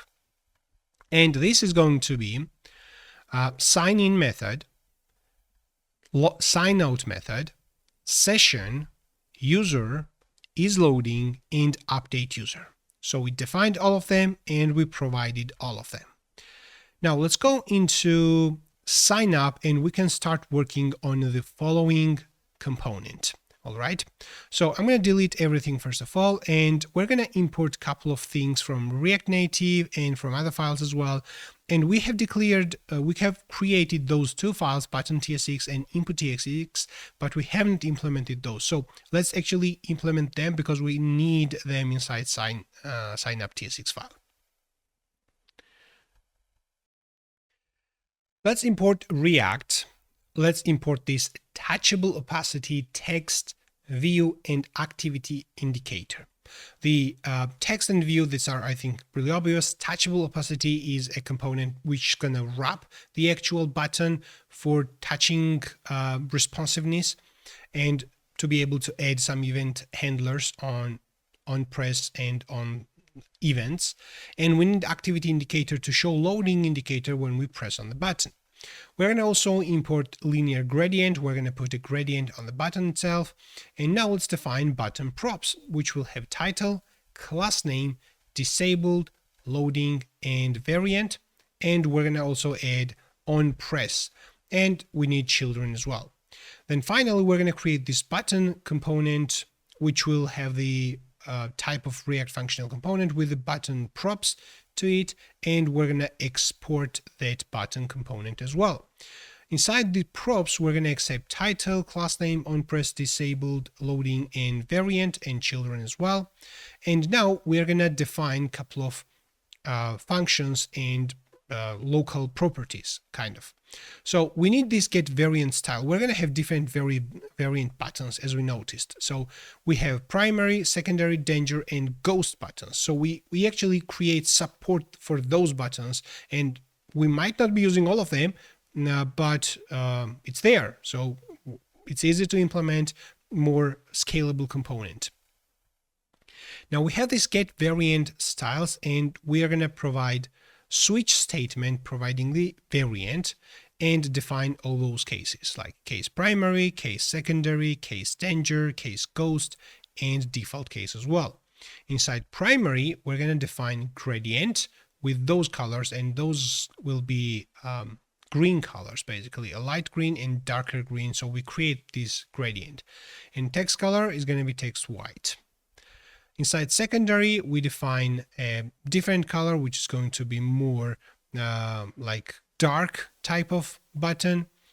Those are simply hex colors.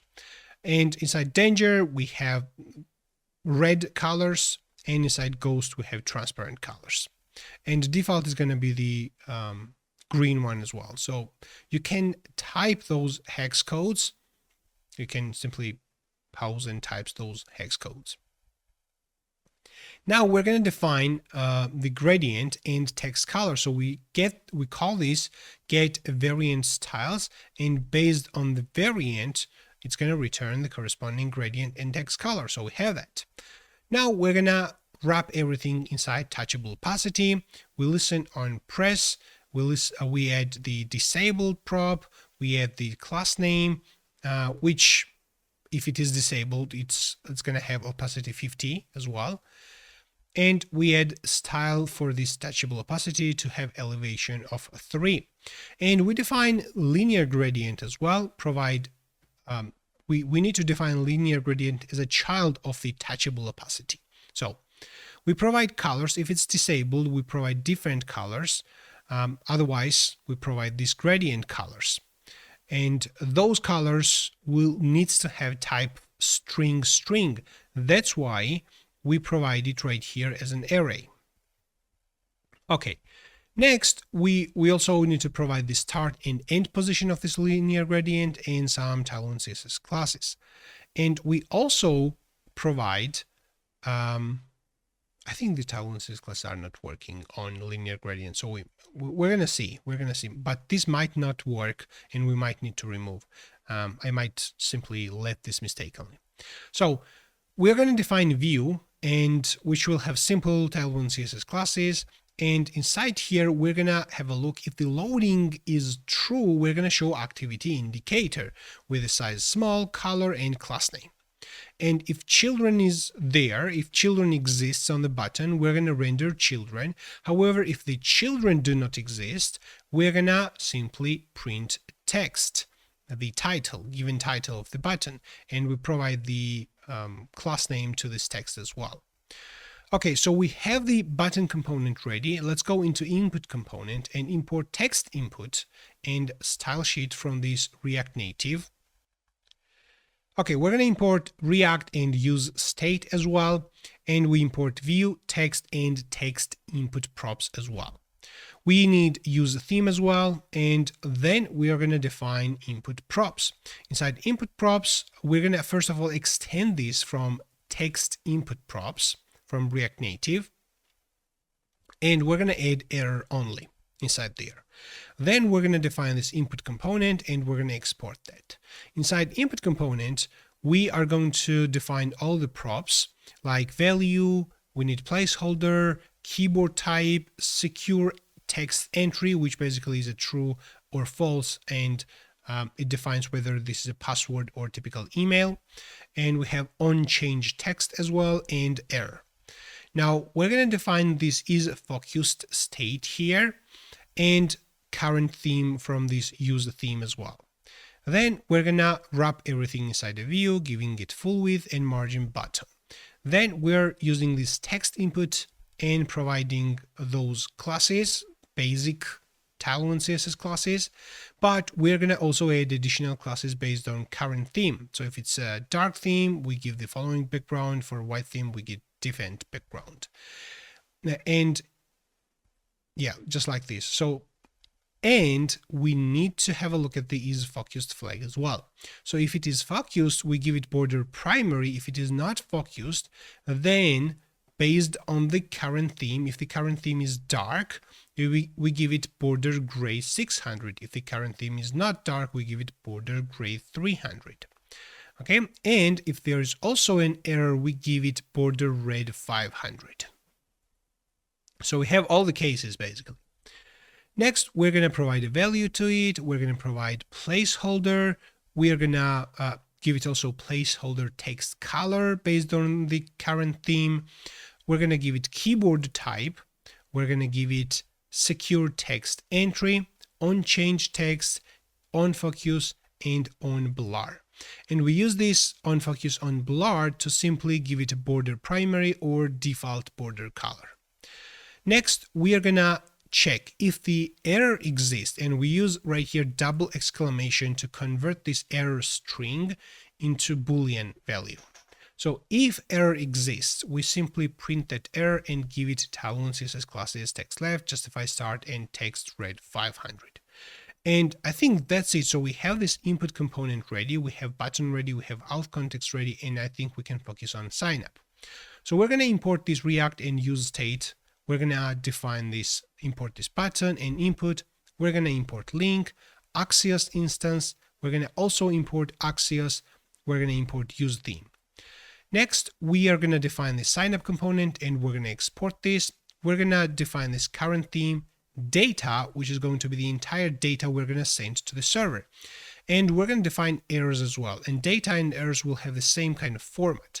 So we're going to have name, email, password, and password confirmation inside data and inside errors as well. Then we're going to define loading and set loading through the states. We need success message as well. And then we're going to listen to the change of the of any input pretty much. And whenever this change happens, we're going to call set data to put that information inside data. Let me actually define first of all the method. So we have handle change and we have handle sign up. And we also have reset form. Inside handle change, we call set data. We take any existing data, destructure that and provide it here, but we have this new key and value. So we take that key and assign, take that value and assign this into the key. We have this handle sign up and we set this loading to be true. Inside handle sign up, we set the errors to be empty. And then we're going to actually focus on sending the request. We wrap everything inside try catch. And because we set loading right here, inside finally, we set loading to be false. Inside try, we use Axios instance to send the request. And we're sending the post request to the following URL API sign up, providing the entire data. Okay, so we await until this is completed. And because this returns no content with status code 204, we don't care actual response, but what we care is whether it was successful or not. If it was successful, we reset the form and we show the following message: account created successfully. Please check your email to verify your account. If it is an Axios error, we take that response data, because if there's an error, we need to read that and see what's inside there. So we take that response data, and if that response data has errors, we set those errors. In else case, if the response data errors doesn't exist, but a message exists, we set that response data message and show user to the following message. All right. And in else case, we simply show unexpected error occurred general message. Inside else, if it is not an Axios error, we simply log this error and show alert unable to connect to the server or something more generic. All right. Next, we're going to focus on reset form. I just saved it and we see the following error. It's going to start working soon. So we reset the form, we reset the data, and we reset the errors. Okay, and then let's focus on the component itself. So we have view right here with basic Tailwind CSS classes, and based on the current theme, we also add different classes. Next, we define another view inside which we're going to have image, and we're going to have the application name, imaginary. Okay. Then we're going to define text, which is going to be a generic sign up text. And down below this sign up text, we're going to show a message if it was successfully completed. So if the success message exists with double exclamation converting this into Boolean, if that exists, we simply show this with the BG Emerald 600, in a green background. All right.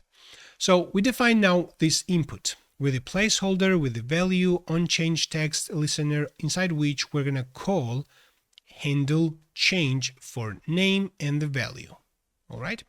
And we have this error as well. So if there is some error, we set those errors inside error state, and we're putting that error's name. We're giving this into the input component, and input component is handling the error properly.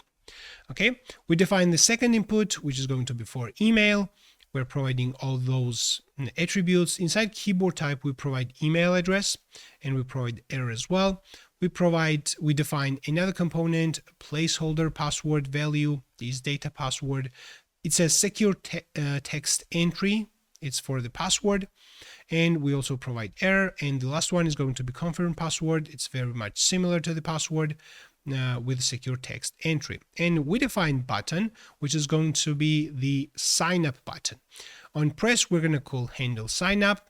We give it disabled as well. And I just saved it and it started working again.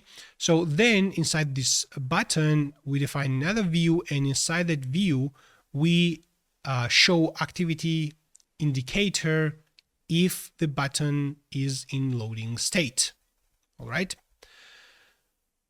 So we also define the text right here for the button text. And finally, we're going to have I'm thinking, why do I have this loading here? I think we could simply provide a loading here inside the button and it's going to display it properly. Yeah, that should work as well. So why do I have that separate component activity indicator here when we have a loading state inside the button? Not sure. We're gonna come back to this. Yeah, every time you write the same code, you think, oh, I could have done this slightly better. And I think this is the exact same case here. So inside text, we already have an account, and we simply put a link. If the user already has an account, we simply put a login or sign in link here. Okay, and I think that's all pretty much. This is the sign up page, and we're going to click on this create an account, and this is how it looks like. Now, because we created a bunch of new components, the button doesn't look actually ideal. So we have to either hit on R, which simply does the reload. Okay, I just remembered one important thing, because of which we don't see the proper styles on the button. Let's open TimeCodes config.js, and that's because inside this content right here, we have only app folder. So we are not looking at anything that is inside components folder. And we have app folder here and we have components folder. And we need to add components folder here as well. App, components. Now, since we provided correct name right here, components, now the styles are actually taken nicely. Here we are using text primary for sign in, but that doesn't work because we have not defined primary variant inside TimeCodes config.js. Let's open TimeCodes config.js, and we're going to add inside extend, we're going to add colors, and we're going to add primary. Then we're going to define a default color for primary, which is going to be TimeCodes CSS, import the colors from TimeCodes CSS Emerald 500. We're going to have a light color as well, which is going to be 400, and dark version, which is going to be 600. So now, since we save this, as you notice, the sign in turned into a green, and that's it. So another thing I want to check is that I think I used sign up as a URL right here, but if we open API PHP, here we have the route name to be register. So it's up to you how you're going to do it. I'm going to change this into sign up here. You can change register here. So it's up to you. I don't know why I did this. Just now we are gonna hit on sign up, and let's have a look. So we immediately got the following message. The name field is required, email field is required. So it seems like it is working. Now let's provide some information. Now I filled the form with the data and click on sign up. And we see the following message: account created successfully. Please check your email to verify your account. Even though we display this message, we have not implemented sending email during account creation or account verification, which is something we are going to do later. But the main thing is that registration works. The data is saved into the database. It has email verified at to be null, and later we're going to implement email verification, authentication, and everything. Let's do two improvements right here. First, we have loading prop support on the button right here. So it is not necessary to handle this separately. Instead, we're going to remove that. And we're going to add loading, loading to be loading, just like this. If we go into create an account page and click on sign up, we see the loading indicator. And now this is handled from the button component itself. Next, if we go into input TSX, we imported this style sheet and I needed this previously, but now we don't need that. That's why I'm going to remove this unnecessary import. Now everything is good. And I want to focus now on sign in page. When we click on the sign in, we see the following page. Let's open it and implement that part. So I'm going to delete everything and I'm going to import view, text, image, alert, activity indicator from this React Native. I'm going to import React use state, button, input, use session, and this is coming from this auth context. This is a new thing we are going to use. Link, router, we're going to import Axios and Axios instance as well. And we need use theme as well. So now we're going to create this login component and export that. We're going to define this sign-in method from this use session hook. We're going to need current theme, loading, and data, and we need errors as well. Next, we're going to define this handle change method, again accepting key and value, and we're going to define handle login as well. Inside handle change, we set the key value inside the data. Inside, and we also set the errors for that specific key to be empty when something is changed. That's a new thing, which we should probably also put inside sign up page. Now inside the handle login, we're going to set the loading to be true, set the errors to be empty errors, and we define this try catch block. We send the request into API login. We provide the entire data. And we get inside response, we get data token and data user. So we take both token and user and provide this into sign in method, which is coming from this use session hook.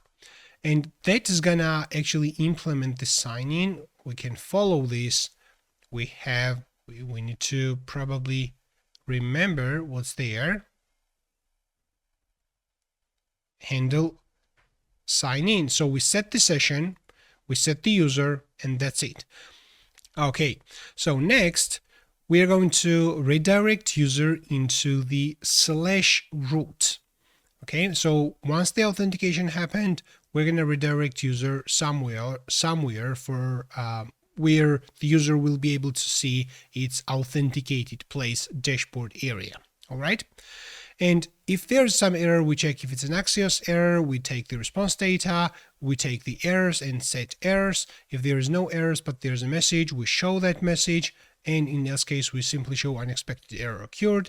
And in else case, if it is not even Axios error, we show unable to connect to the server.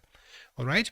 And now let's define the component. We define the view. Inside we have the view and we put an image and the application name, imaginary, similar to the sign up page. Then we have another text, again, similar to the sign up page. In this case, we give it login. We have this input for email. We have another input for password, and we have button. That button has disabled and loading props as well. Similarly, how we did on sign up, the button will have a view and text login. And there will be another text which will have don't have an account, in which case we redirect user into the sign up page. Now, as soon as we save this, our sign in page will be changed and we're going to see a nice login page. Let's click on login, and this is how our login page looks like. We click on sign up, we see sign up page, we click on sign in, we see login page. Now we enter the email and password using which we just created an account. We click on login and we are redirected into the / page, which is right now a landing page, but this is something we're going to implement and handle. When we call sign in here and providing token and user, this is saved inside the context. Then when we are redirecting into the / page, this still shows this landing page, which is not correct. To handle this, we're going to create new folder and new file, and we want to redirect the user to that place. So let's go into app folder, which is inside app. So go into app/app, and we're going to create one more folder, and we're going to call this app inside parentheses. So that's a special naming inside Expo. And the idea of this app folder is that this will contain all the components which will be relevant for the authenticated user. So here inside this app, I'm going to create new file, and this is going to be underscore layout.tsx file. And let's just simply render a component rnfe. We can call this not underscore layout, but let's call this app layout, and let's only return stack at the moment for route-based navigation. Make sure this stack is imported. Let's remove this, remove that. Great. Now let's create index.tsx file here, index.tsx, and this is going to be rendered by default for the authenticated users. rnfe, and let's call this main. Welcome, and here we're going to print the user name as well. To access the user information, we're going to use session. Use session provides a couple of things, and one of them is user. So we can destructure this and take out user. Again, let's follow this user session right here. So it uses the context out context, and then finally is returning that value. However, that value has the format of this out context, and out context has sign in, sign out, session user, is loading, and update user. So we can access to the user information right here. And what I'm going to do is simply print user.name at the moment. So this is the welcome page. Here we get this TypeScript error, user is possibly null. Let's put a question mark just to be fully safe here. And we have the layout defined, we have the index defined, and now this is what we're going to do. We're going to open this outer layout, which has this theme provider, and we're going to wrap this entire theme provider as well as this tag inside session provider. We have that session provider defined. Let's just start typing session provider. It will be imported from this context out context. We're going to hit the enter. That was imported. And now we have this theme provider and stack inside there. This gives us possibility to access this, what we just did inside index. All right, but also this is going to give us possibility. Let's go into layout. This is going to also give us possibility to redirect to access the token and decide if the token exists or not, and redirect user or show some loading indicator and so on. So there is a lot of things we can do. Then I'm going to define a header component. That header component will use the current theme from this use theme hook, and it's going to use also session and is loading from this use session hook. Then we're going to check if the session exists and if the user is not in loading state. So if we have a session and we are not on the welcome screen, we're going to redirect the application to the main page. And that main page, first of all, we're going to also render the status bar. So that's one thing we need to consider, the status bar, and we have to adjust the colors of the status bar based on the current theme. So we're going to provide if the current theme is dark, we're going to provide the color of the status bar to be light. Otherwise, we're going to provide dark, and we're going to give it also background color. Okay, but this is the important thing. So we are going to redirect the application into the /app, what we just created. And whenever we redirect user to this /app screen, it is going to use this layout, and it's going to render this index by default, which will show welcome user. Next, we're going to simply return status bar with the style as well as the background color. All right. Now let's make sure that the status bar is imported. That should be imported from Expo status bar. I think we have that. No, from React, not from React Native. That should be imported from Expo status bar. Okay, cool. We're going to also import this use theme from context theme context, and we need use session as well from auth context. Okay, and we need to import this redirect, which should come from expo router. Perfect. Now we have everything inside this header component, and we can use this header component right here inside this theme provider. So I'm going to use header here, and then instead of having stack right here, I'm going to use slot component, which is the recommended way how you handle the authentication part inside Expo. And that slot, by the way, whenever I tell you something, I always feel that I need to refer you to the documentation to explore more about it. So the slot needs to be imported. That's not a big deal. So we can import that. But let's go into Expo documentation. Okay, let's click on the guides. Then we can click on the Expo router and navigation patterns. And here we have different types of navigation. And if you check the authentication part, you're going to find all the information, more information about what I'm talking about. All right. And sometimes I simply pause thinking while I'm recording that I should give you these links to explore more about this entire project. All right. And this is the way inside app layout, we import the slot and we put the slot, and that slot, basically, if you're familiar with slots in any other frameworks, the component will replace that slot.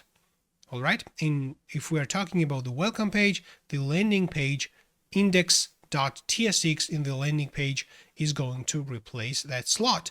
Signin.tsx will replace that slot. Signup will replace that slot, but the header will stay there, and that header is which contains the redirect logic as well as the status bar information. All right, now we're good. So now let's review. So we perform the sign in, then the entire application will be re-rendered. We have this session provider here, and the header will be re-rendered if the session exists and the application is not in a loading state. Then we will redirect user into the app page. This should work. So let's open our application and we're going to click on sign in. I'm going to enter my details and we're going to click on login. Now you can see that we see the following text, welcome Zura. So authentication and redirect part works perfectly. However, there's one additional thing we need to consider. For example, when we open this nested app layout, we have to implement the proper session checking right here as well, because whenever I close this application and then reopen it, it should show me the welcome Zura because I'm already authenticated and I don't need to be authenticated every time. Inside the nested app layout, which is for authenticated screens, we're going to add the following. So first, let me import this activity indicator text view. We're going to import the redirect. I'm going to import these use theme colors and use session as well. Then we're gonna use this use session hook and take this session and is loading. And we're gonna also use colors. So if we are in the loading state, we're gonna return a view with some classes, and we're gonna show this activity indicator with large size and colors to be primary. We're gonna also show text loading. If the session doesn't exist and for some reason user is trying to open the layout which is for authenticated users, then we need to redirect user into the sign-in page. All right. Additionally, on this stack component, we're going to add screen options. I mentioned that we don't want this index to be displayed, so we're going to disable this. So inside header style, we're providing background colors to be the default background color from the colors.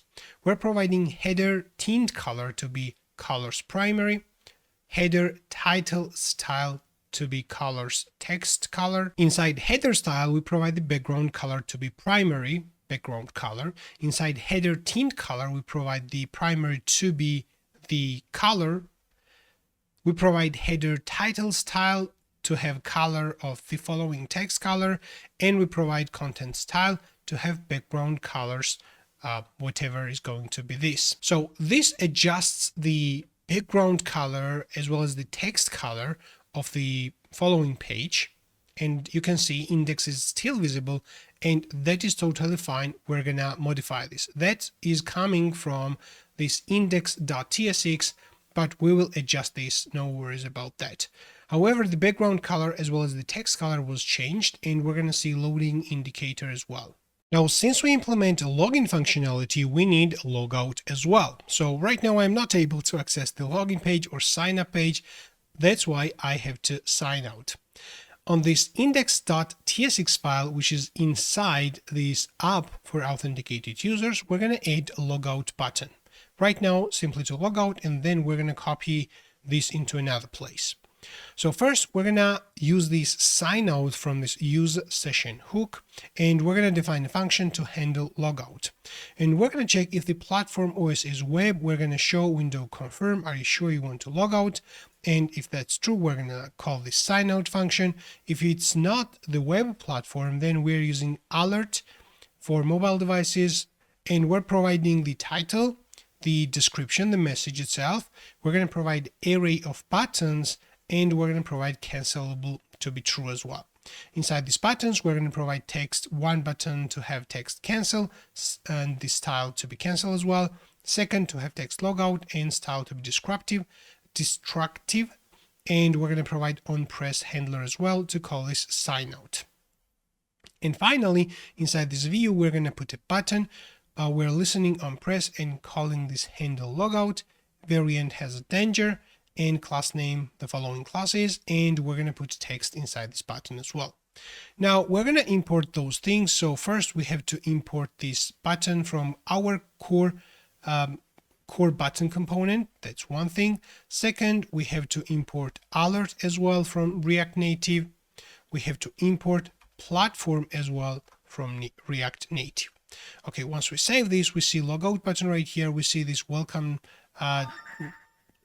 Zura right here, which is actually dark color, but let's actually perform the logout. So I'm going to click on this logout. Are you sure you want to log out? I'm going to click on this, and I am redirected into the login page because this session got actually null and the application got re-rendered.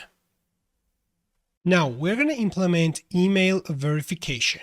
Every real application needs to verify your email address once after you perform the sign up. So we're going to do this as well. First, we're going to open user.php model, and we're going to provide implements must verify email. So this is all what it needs to start sending emails. However, we need a local email testing tool to test the sent emails. For this, I am using Mailpit. You can open the browser and just type Mailpit in the Google, click on the very first link, click on the installation, and download it for your operating system. I'm using Windows, in which case you need to click on this releases and download the executable from GitHub latest release. You can find all of them right here. So once you download this, you need to open CMD. You need to navigate into the folder where you have downloaded Mailpit, and you have to execute Mailpit. So now once you do this, it's going to start listening on two ports. One is 1025 and second is 8025. So if you open browser localhost 8025, this is going to give us the following interface. And this is the sample mailbox for testing emails. And we have to open now our API folder .env file, and we're going to find the mailer section right here, mailer, and we're going to change this into SMTP. In terms of the schema, we can leave this. The host is 127.0.0.1. The port is going to be the second port Mailpit is listening. This is 1025.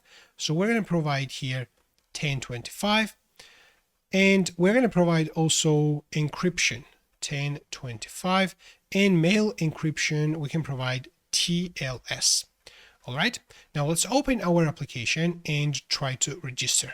Okay, I provided the name, email, password, and I'm going to click on sign up. It worked successfully, and we see the following message. And now let's open Mailpit and we see the following email received a few seconds ago, verify email address. Before I'm going to click on the following link, I'm going to open auth.php from roles, and we're going to find this verify email. And if we mouse over on the link, we're going to see that it goes to this verify email /3/ and then it has the hash. So this is the URL which will be accessed when we click on the button. And that URL actually has middleware for auth, signed, and throttle. I'm going to enlarge this on the full screen. So this URL requires the user to be authenticated, and which is not actually correct, right? So we are authenticated, we might be authenticated on mobile device, but we will not be authenticated on our browser. So this is for the web application which runs in the browser. So that's why we need to remove that auth middleware completely from this so that our link to work properly. Otherwise, it will redirect us into the login page. It will try to redirect us into the login page, and that's not going to work. Next is that we're going to open this verify email controller, which is coming from this app HTTP controllers auth, and see this invoke method, what this actually does. So you can see that if the user already has verified email, then it redirects us into somewhere else. Again, this is for the web application behavior. This is not our application behavior, right? So if the mark email is verified happens successfully, then it triggers this event, which is fine, we can leave that. But at the end, it is going to again redirecting us into somewhere else. And we have to change this redirect. So we would like to show user a message that, hey, your email has been verified and now you can authenticate in your mobile application, right? So this is what we're going to do. So I'm going to render a view. Let's call this auth, or let's call this email verified. Okay, so this is the blade file we're going to create, and I'm going to actually hit alt and, or let's click this bubble and okay, I thought that the Laravel extension has capability to create views, but it looks like it might not have that capability. Anyway, we have to create this manually. So we're gonna render this here as well. I really thought that it had that. Okay, no, this is not it. Okay, anyway, let's go now into API, resources, views, and we have to create one folder, email, and inside that email folder, we're going to create verified blade PHP. Now, we need to put some content inside this verified blade PHP, but I'm going to create first a layout because I might need to have different blade files and all of them will share the same layout. That's why I'm going to open now terminal. Maybe we can stop this serve, and we're going to execute PHP artisan make component, and I'm going to call this layout. And actually, I don't want the class to be created. I'm going to only create the view file. So I'm going to provide --view right here. So let's hit the enter. It has created these components, layout, blade PHP. We're going to open this, and this is where we're going to define the layout. And we're going to use that layout inside this verified blade PHP.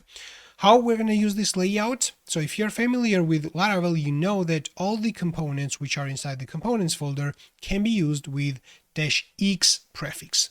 So in our case, our component is called layout. So we're going to use this x layout like this. All right.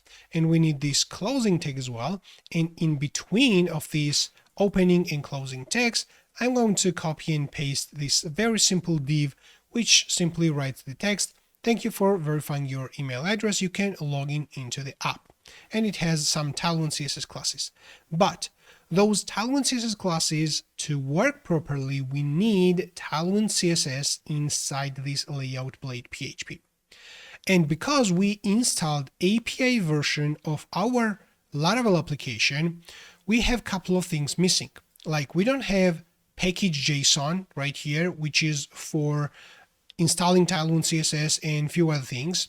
Also, we don't have this vidconfig.js to build our Talon CSS properly. So those things are actually missing and we have to recover them. I'm going to go into the following URL. That's the GitHub Laravel official repository.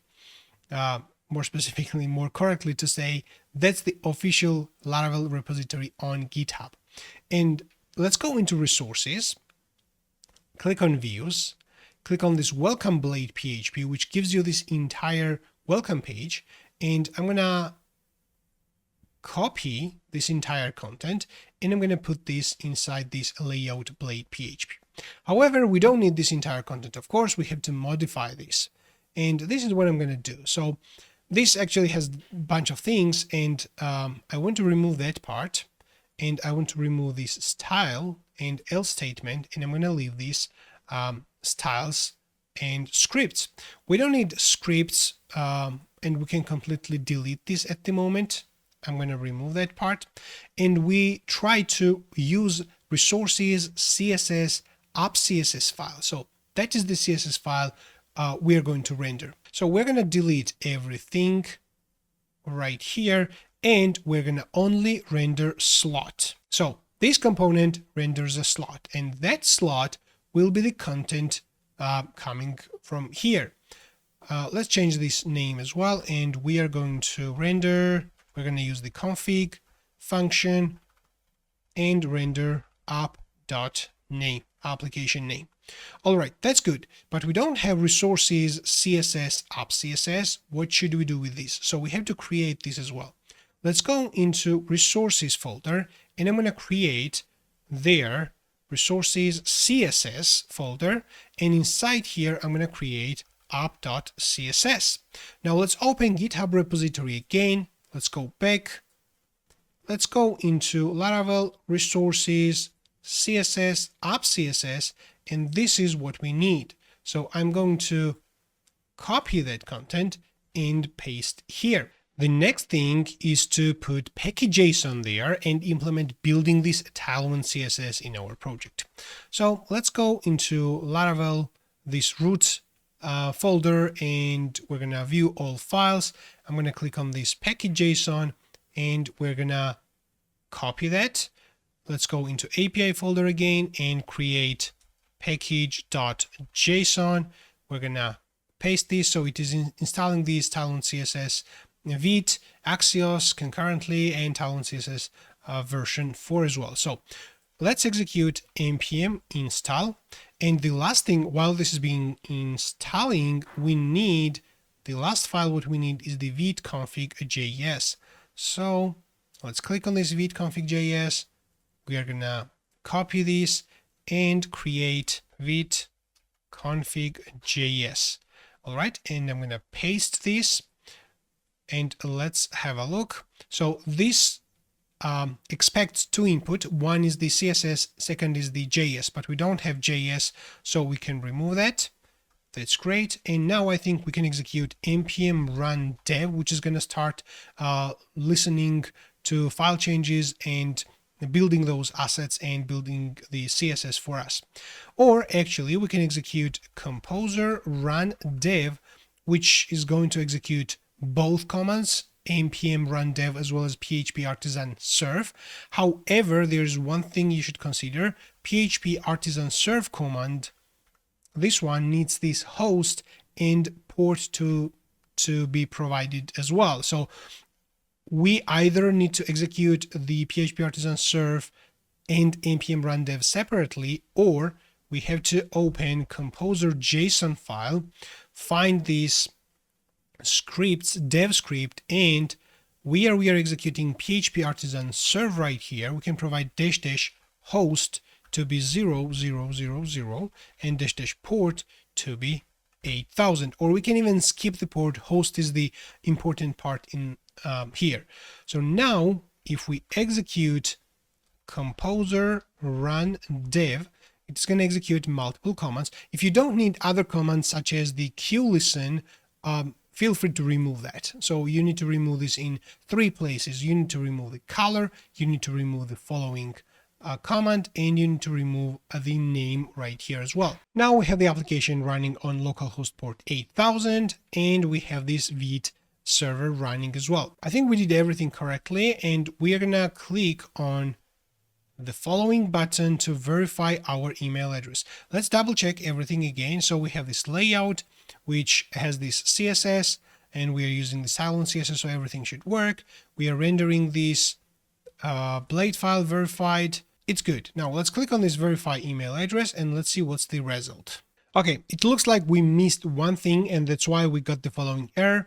And this is coming from the request class from this verify email controller. So the controller itself is ready, but it uses this email verification request.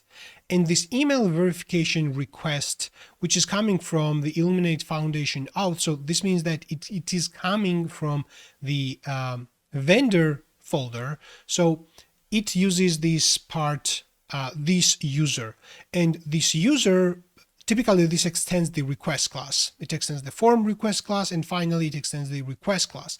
And we know that the request class has user method, which takes the user information, which simply takes the authenticated user information. So this tries to get the authenticated user information, which is not correct. Okay, there is no authenticated user when we simply try to verify email address, and this is something I want to change. So we're going to create a new request class, and we're going to give it the same name, email verification request. All right, so let's execute artisan command for this. Let's stop this, or let's actually don't stop this. Okay, let's open new terminal, and I'm going to execute PHP artisan make request, and I'm going to provide this email verification request, but I should execute this from the API folder because I open new terminal. PHP artisan make request, paste, hit the enter. The request class was created, and we're going to now import that email verification request from vendor. So basically I'm going to do the following: use Illuminate Foundation auth email verification request, and I'm gonna give it alias as core request, and now my email verification request is going to extend this core request.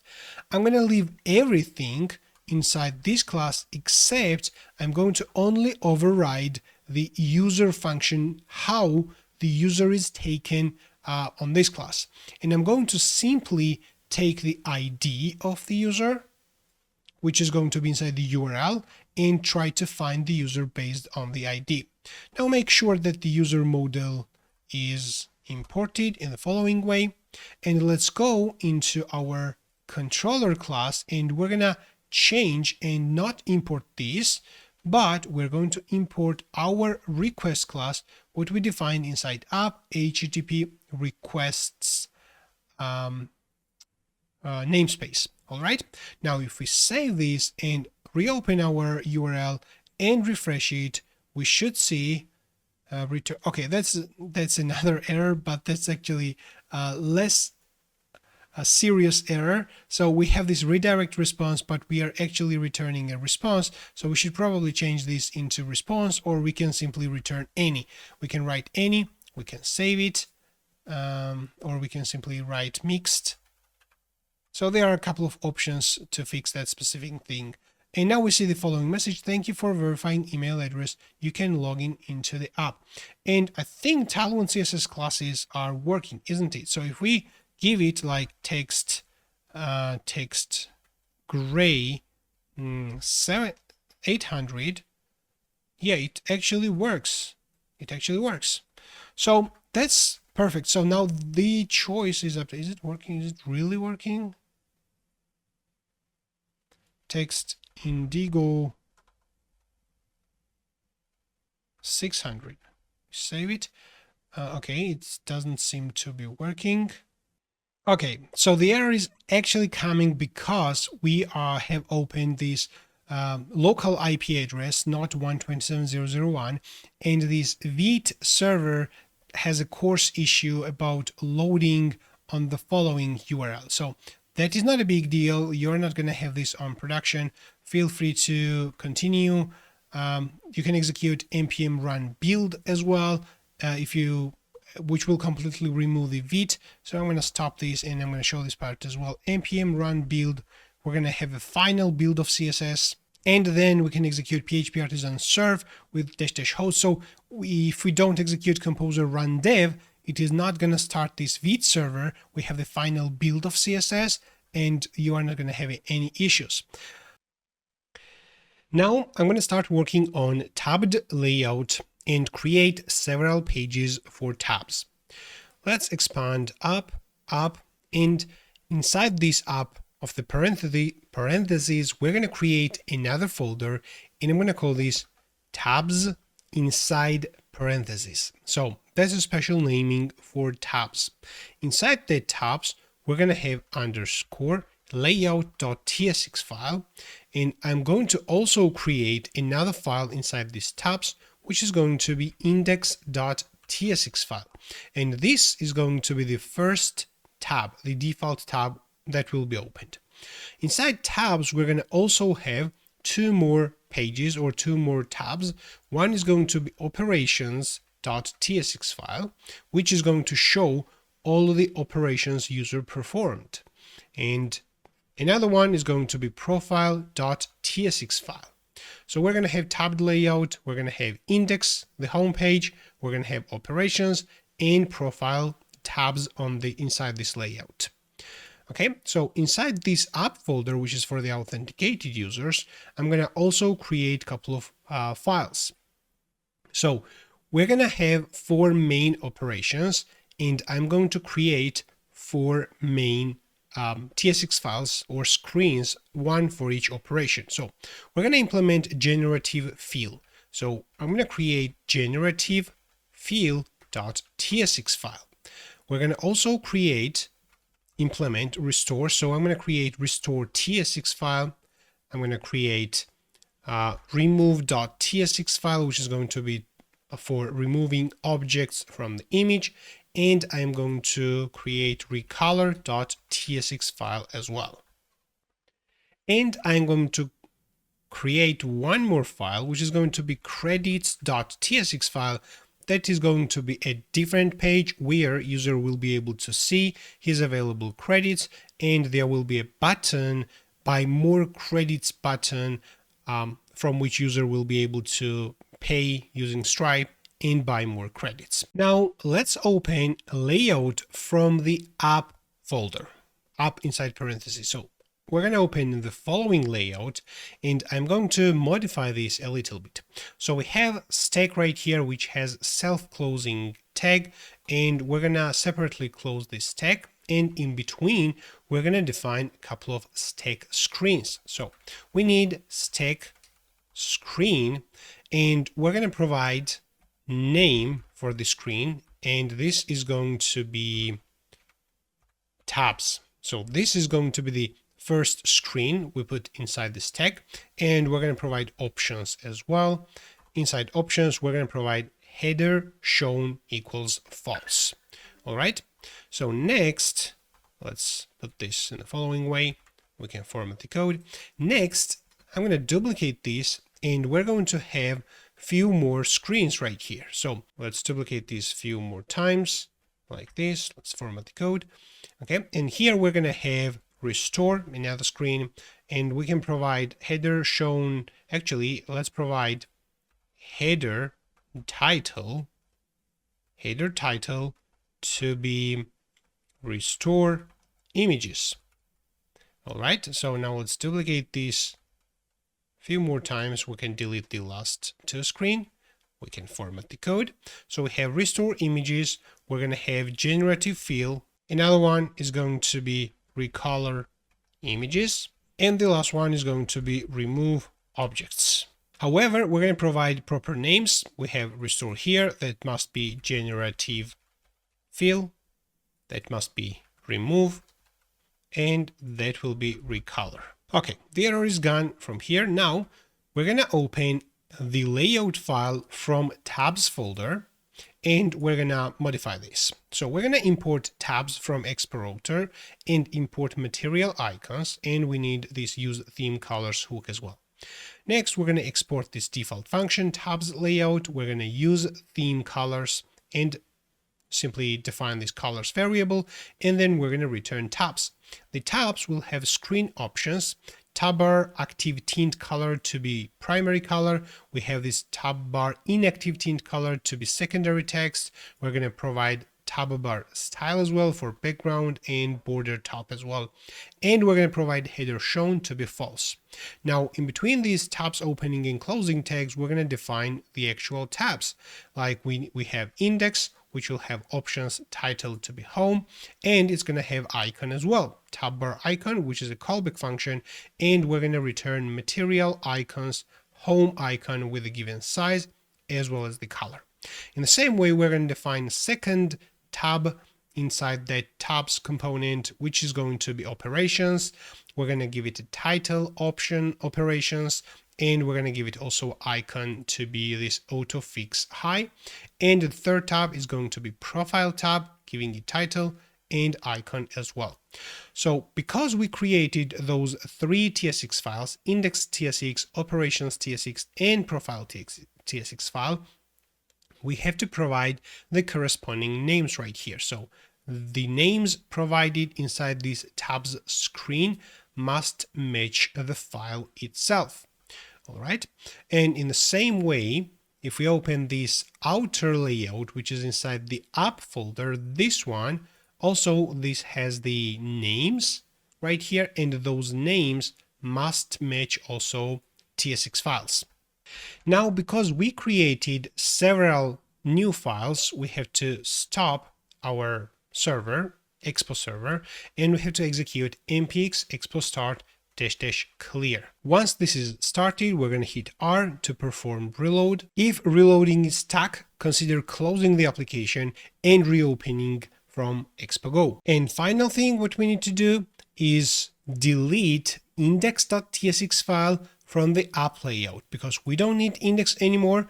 We want it to render tabbed layout. I'm going to delete this index. In order tabs to be displayed, we have to actually create those components.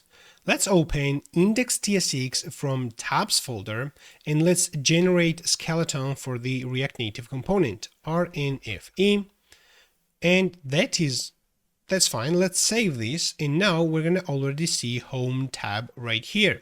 Now let's go into operations, rnfe, save this. Now we're going to see two tabs. Let's open profile, rnfe, and now we see all three tabs right here. Finally, we're going to open a layout.tsx file from the outer app folder, and this layout is for non-authenticated users, and we're performing redirect into /app, which doesn't exist anymore. Instead, we have /app tabs. Let me minimize the left side, and that's it. So we are redirecting user into the tabs layout, and it's going to pick up the default tab, which is going to be home. Now I'm going to create two reusable components inside components folder, and then we're going to work inside this index.tsx file and update the content on the home tab, and we're going to display the features what is supported by the application. So first, let's minimize this app folder and go inside components, and inside core, I'm going to create a component, and I'm going to call this gradient card.tsx. And I'm going to create another component, but I'm going to create this inside app folder, and I'm going to call this feature card. So that feature card will be specific to this application. However, this gradient card is something which you can copy and put in another project if you follow the same structure in another project and reuse it. Now, let's define gradient card first. We're going to import React and React Node. From React, we're going to import touchable opacity, view, text, style sheet, and view style from React Native. We're going to also import a linear gradient, and we're going to use this as a background on this gradient card. We're going to import use theme colors hook, and then we're going to define interface gradient card props. We're going to give it on press function gradient colors, which is going to be read-only array of strings. We're going to also give it children badge text, which is going to be optional, string, badge visible, also optional boolean, style, which is going to be view style, and disabled, which is going to be boolean, also optional. We're going to also add shadow color, which is going to be optional, string. Now let's create this gradient card component, and we're going to export this component, and we're going to also define some styles which we're going to use inside JSX inside this component. So we're using this style sheet create to create some styles. We're providing styles for container, shadow offset, shadow opacity, shadow radius, elevation. We're going to also define gradient, border radius, overflow hidden, and that's pretty much it. Okay, so then on this gradient card, we're going to accept props and destructure them and take out on press, gradient colors, children, badge text, badge visible, style, disabled, shadow color, and that's pretty much it. So then we're gonna define const colors using this use theme colors hook, and we're going to define default colors as well. We're going to use these provided theme colors, and because of the TypeScript, we have to provide the type of these default colors to be read-only, a series of strings, and we are using this colors card and colors surface for the default gradient colors. All right, so then we're defining this card gradient, we're accepting this prop. However, if the prop doesn't exist, we are using these default colors. In the same way, we have card shadow color, we are accepting the prop. If not, we're taking the primary color, and then we're going to return JSX. So right here we are using this touchable opacity. So basically the entire card is touchable. So we have this on press listener, we have this disabled class name, we have the styles as well, and we have the styles for container, we have additional styles for shadow color, we have opacity, and additional style as well. So inside linear gradient, we're going to accept colors, we're going to accept start and end, and we're going to provide class name, style, and then inside this linear gradient, we're going to define badge visible. We're going to use this view component to display badge. And we are checking this through this badge visible. If that's true, we are rendering a view, we're providing the background color, and we are rendering badge text. All right, so we have this gradient card ready. Let's go into feature card. We're going to import React view and text from React Native material icons, and we're going to import this gradient card. We're going to import this use theme colors as well. Then we're going to define interface feature card props. We have title, description, icon, and this icon has one of the values of the material icons glyph map keys. And if we mouse over on this, it shows us the following text, and it is basically accessible link, email, blah, blah, blah. And there are 2,200 more keys. And the icon what we provide should be one of the available keys. We cannot provide arbitrary string there. So we're going to also have credits optional number on press function. Gradient is going to be simple gradient read only, a series of string values, and disabled boolean. Then we're going to define feature card. We're going to accept title, description, icon, credits, on press, gradient, disabled, and we're going to export this feature card. So then we're going to use these theme colors to define the colors. And we are going to use this gradient card as a wrapper for everything. And we're providing on press, gradient colors. We're providing also disabled prop, style, and inside this gradient card, we're going to define view. And inside that view, we're going to have material icons, provided icon, size, colors, and we're going to have another view next to this. And this is going to be title. So it will have title and CSS classes, title, and another text next to it, which is going to be description. We're going to also check if the credits is not undefined, then we're going to display credits. That credits basically means how many credits that specific feature needs. And when the user completes the operation, how many credits will be subtracted from the available credits for that user. All right, so now we have this fully ready. we can go into index TSX and we're going to modify this. So I'm going to delete this component and recreate it. So we're going to import view text, touchable opacity, scroll view from React Native. We're going to import safe area view from React Native safe area context. We're going to use session as well from this auth context. We're going to import rotor, material icons, use effect, and use state. We're going to also import Axios instance, and we're going to import this feature card. We also need to use the theme colors. Next, we're going to export default function index, and we're going to use session. We're going to use a session hook and take the user information, and we're going to basically display the user information like welcome the user full name, and we're going to also display how many credits the user has available. All right, but we need this user information. We need colors as well, and we're going to define a couple of state variables. So we're going to have operation credits, and this is going to be a map with a string key and number value. And the string key will be the operation key, and the number is going to be how many credits that operation actually needs. All right, so then we're gonna use effect hook, and we're going to define the function fetch operation credits. And this is going to make an API call to the backend to fetch the operation credits, number of operation credits. We don't have this API endpoint ready yet, but let's assume that it is already there. So in which case, we're going to wrap everything in try catch. We're going to use the Axios instance, send the GET request into API operations credits. We're going to create that API endpoint. We are accepting a response here. Then we're going to call set operation credits, taking response data operations and putting inside this state. All right. In the catch, we're going to simply console log something. Now we're defining this inside use effect, and we're going to call that function as well. Now, once this is called, we're going to have the operation credits ready.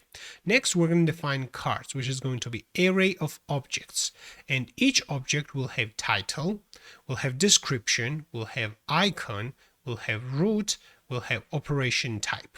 All right, and we have 4 features. One is generative fill. Second is going to be restore text with its title, description, icon, root, operation type. Third one is going to be recolor images with the title, description, icon, root, operation type. And fourth one is going to be remove objects with description, icon, root, and operation type as well. Next, we're going to already return JS6. So we are wrapping everything inside safe area view. We're going to also wrap everything inside scroll view. All right, because right now we're going to only display features, but later we're going to add also to show latest completed operations, and we're going to display latest 3 completed operations, but still it will need scroll to scroll between those 3 operations, as well as the features which will be displayed on this page. Okay, cool.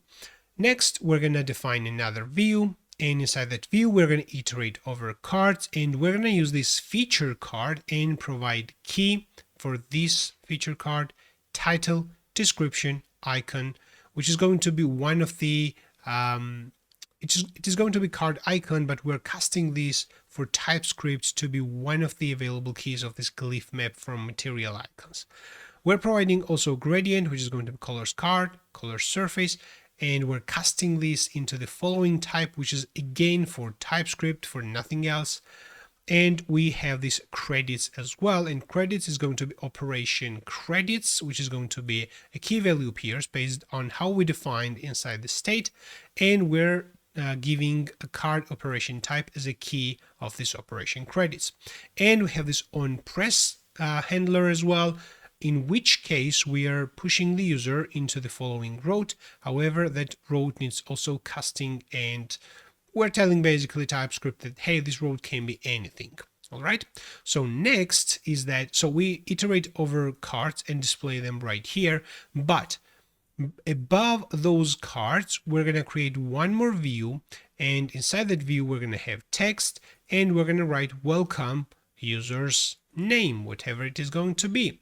And we're going to also create another component, which is going to be touchable opacity. And we're going to listen on click. And that touchable opacity component is going to be the number of credits. But when the user taps or presses on that component, it is going to open dedicated credits page. That's why inside onPress, we are redirecting user into credits page. All right, we're going to give it also a class name. Inside, we're going to have material icons, stars with size, color, style, and we're going to have text as well, which will have the user's number of credits. However, if the user doesn't have credits at all, it might be null. Then we're taking 0 credits. So that's it. Just like this, we have this index TSX component, and we should see updated result on the following page. But the API call is going to fail because we don't have yet this API endpoint ready.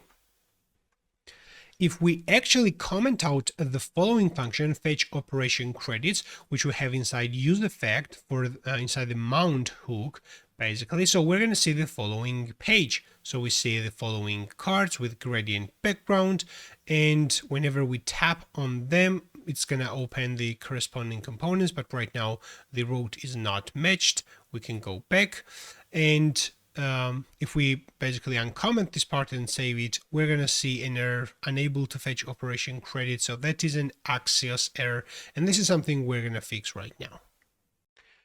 Now let's open the backend side API, and inside API app, we can manually create a new enum, or we can go ahead and open new terminal, navigate into API folder, and we can execute PHP artisan make enum, and I'm going to call this operation enum. We're going to hit the enter. Let's have a look. I have a typo actually. Let me cancel this. Operation enum, and more specifically, we're going to put this in a namespace enums operation enum. Let's hit the enter. Okay, it was created. Now let's open this operation enum. This is how it looks like. We're going to give it the type string, and then we are going to define a couple of cases. First, let's define generative fill, restore, recolor, and remove object operations. So those are the cases we're going to handle in our application. Next, I'm going to define a public function credit, which is going to return integer. And based on what is the value of the current object, we're using this match operator here. And based on this, we are returning a different number of credits. So if it is a generative fill, we are returning 3. So these are just for the demonstration purposes to give you an example that you can have different number of credits for different operations. So if you want to have always the same number of credits deducted from the user's credit system, then you simply can ignore this, hard code this, or always return whatever number you decide, 1, 2, or 3, or 10, maybe for every value. So in my case, generative fill needs 3 credits, restore needs 2 credits, recolor needs 1, and remove object also needs 2 credits. Again, only for simply demonstration purposes that we can have different number of credits. I'm going to define public static function list of credits, which is not gonna, which is kind of void type of function. Actually, this void is written by the AI autocompletion, but we're going to actually return array from here, and we're gonna return an associative array where key is going to be the case value of this enum, and the value of this array is going to be the number of credits. So for the generative fill value, we are returning whatever is number of credits for generative fill. Okay, in the same way for restore value, we're going to have restore credits. For recolor value, we're going to return recolor credits, and for remove objects value, we're going to have remove objects credits. And just like this, we have this operation enum ready. Let's open api.php, and we're going to define new route somewhere. The user needs to be authenticated to send the request to the following API endpoint and to return the number of credits. So maybe just below this user, I'm going to write route get, we're going to give it operations/credits. Then we need to provide function. I'm going to enlarge this on a full screen and let's have a look. Auto-completion sometimes does much more than we actually need. So we are returning response JSON, and what I'm going to do is return an associative array. So I'm going to provide operations to be using this operation enum a list of credits, and this is going to be return the associative array where we're going to have key to be the operation name, and the value is going to be how many credits that operation actually requires. So now if we save this and let's go on the left side. Oops, what did I do?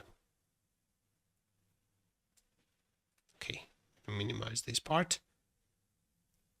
Cool. Now if I open Expo and reload the entire application, it's going to make the request on the following API endpoint. It is not going to fail, and it is going to return how many credits it needs. And as you see, we see 3 credits here, 2 credits here, 1 credits, and 2 credits. Of course, this one, it should be 1 credit, but that's a very minor thing. And you can also write an if statement. If number of credits is 1, let's write credit instead of credits.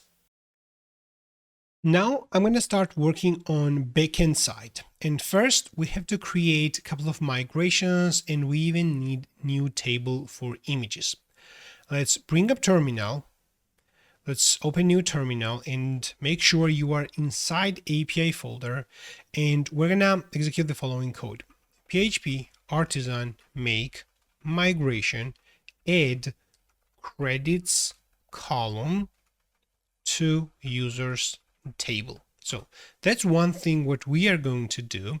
Let's open this migration.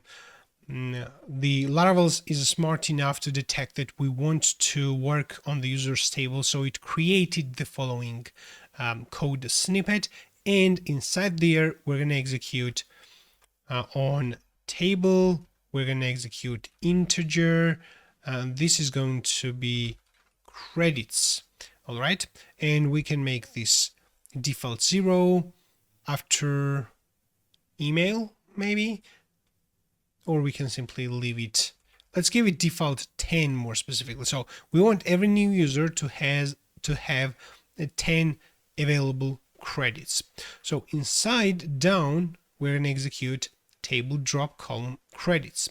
Next is we're going to execute to create new model alongside with the migration. PHP artisan make model, and we're going to give it name like image, and we're going to give it -m flag to generate migration as well. Now let's open this migration, and now we're going to define columns right here. First, I'm going to define foreign ID on the user because every generated image belongs to a user. All right, so next we're going to define original image public ID.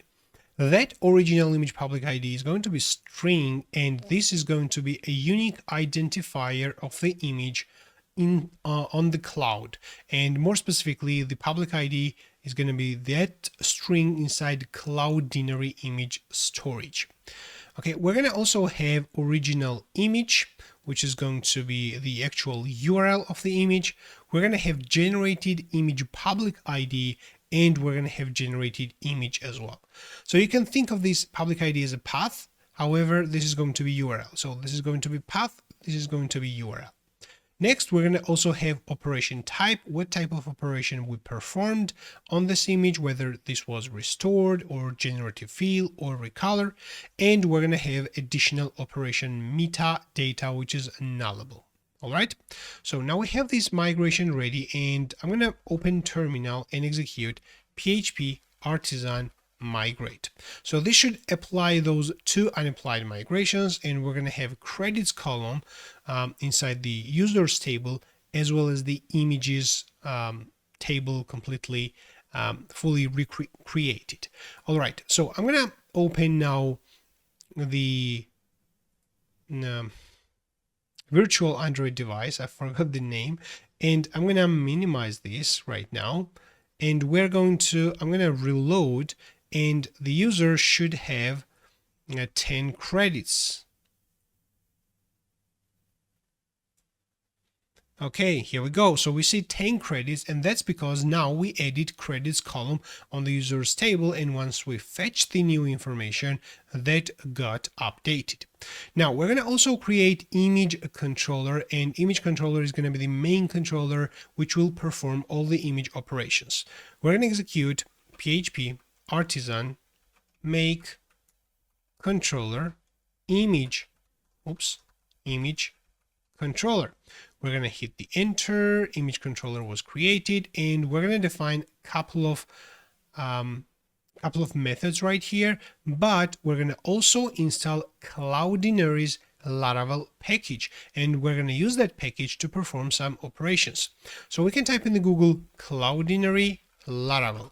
Just hit the enter. It is gonna find this Cloudinary community Cloudinary package, Laravel SDK for Cloudinary. We can scroll down below, find this installation section. We're gonna copy the following command, and we're gonna bring up terminal. Make sure you are in the API folder, and we're gonna paste this, and we're gonna hit the enter. Now we need to create an account on cloudinary.com. If you already have, you can use your existing credentials to authenticate. Once you authenticate, you're going to see the following getting started screen, which gives you instructions on different SDKs, but we can open our second browser where we have the instruction to install Cloudinary, and we're going to execute php artisan Cloudinary install to create the configuration file for Cloudinary, and then we're going to add Cloudinary credentials into our en file, and we're going to get those Cloudinary credentials from the Cloudinary console we are authenticated at the moment. So let's copy the following command. Let's open VS Code, and I'm going to execute this php artisan Cloudinary installed from inside the API folder. Okay, configuration published successfully. That's great. Next is to copy the following 3 en credentials. We're gonna open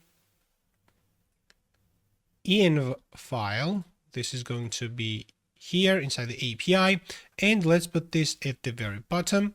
However, we're gonna provide API key right here, API secret, and cloud name. And we also need to provide the upload preset, your upload preset.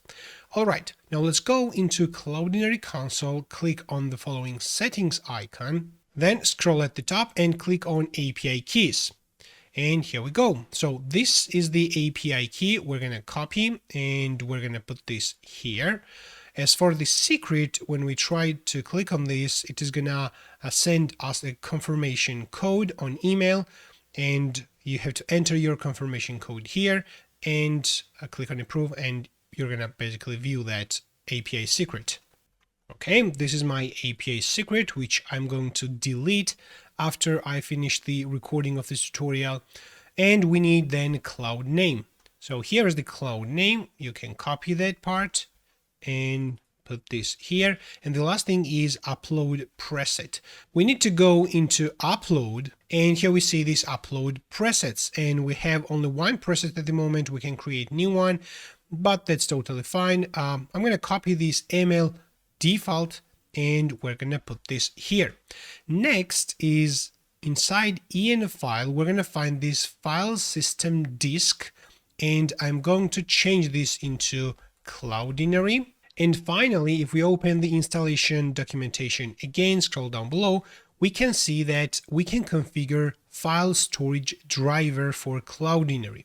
So I'm going to copy the following part, then go into API, config, file systems, and we're going to add a new file system just below this S3 here. Let's format the code nicely. We also have this Cloudinary PHP, which is the configuration file for Cloudinary. This is what Artisan command published, and you don't need to touch this basically, so we can leave everything as it is right now. But the main thing is that we have configured the file systems to have Cloudinary file system there, and inside env we provided the file system disk to be Cloudinary. And we also have proper API keys and secrets and everything what is necessary to upload files into Cloudinary. All right, now we need to go into image controller and implement the first functionality to generate generative fill images. So for this, we're going to define a function. I'm going to call this fill. We're going to accept the request. So then we're going to define the operation, and that operation is going to be operation enum generative fill. Okay, we're going to create a couple of private methods in this controller, and one of them is going to be check credits. The operation has certain number of credits, right? And those credits, so basically using these check credits, we are checking if the user has enough number of credits that specific operation needs. So make sure also that we have the following imports. I forgot to mention this. So before we define anything or after we define the method here, we need to have proper imports. Like we need this app enums operation enum to be imported. We also need app models image to be imported. We need upload API from Cloudinary to be imported. We need also background from transformation to be imported. We need resize to be imported here, and we also need Cloudinary asset image to be imported, but because we have already image model here, we are giving a different alias right here as a Cloudinary image. The request was already there, and we need also storage facade. Okay, since we have that, then we're calling this method check credits, which does not exist yet, and we're going to create this after we finish working on this fill method. And that check credits will simply check if the number of credits on the operation is if the user has enough number of credits the operation needs. Okay, and generative fill, as we know, needs 3 credits. Okay, cool. Let's continue.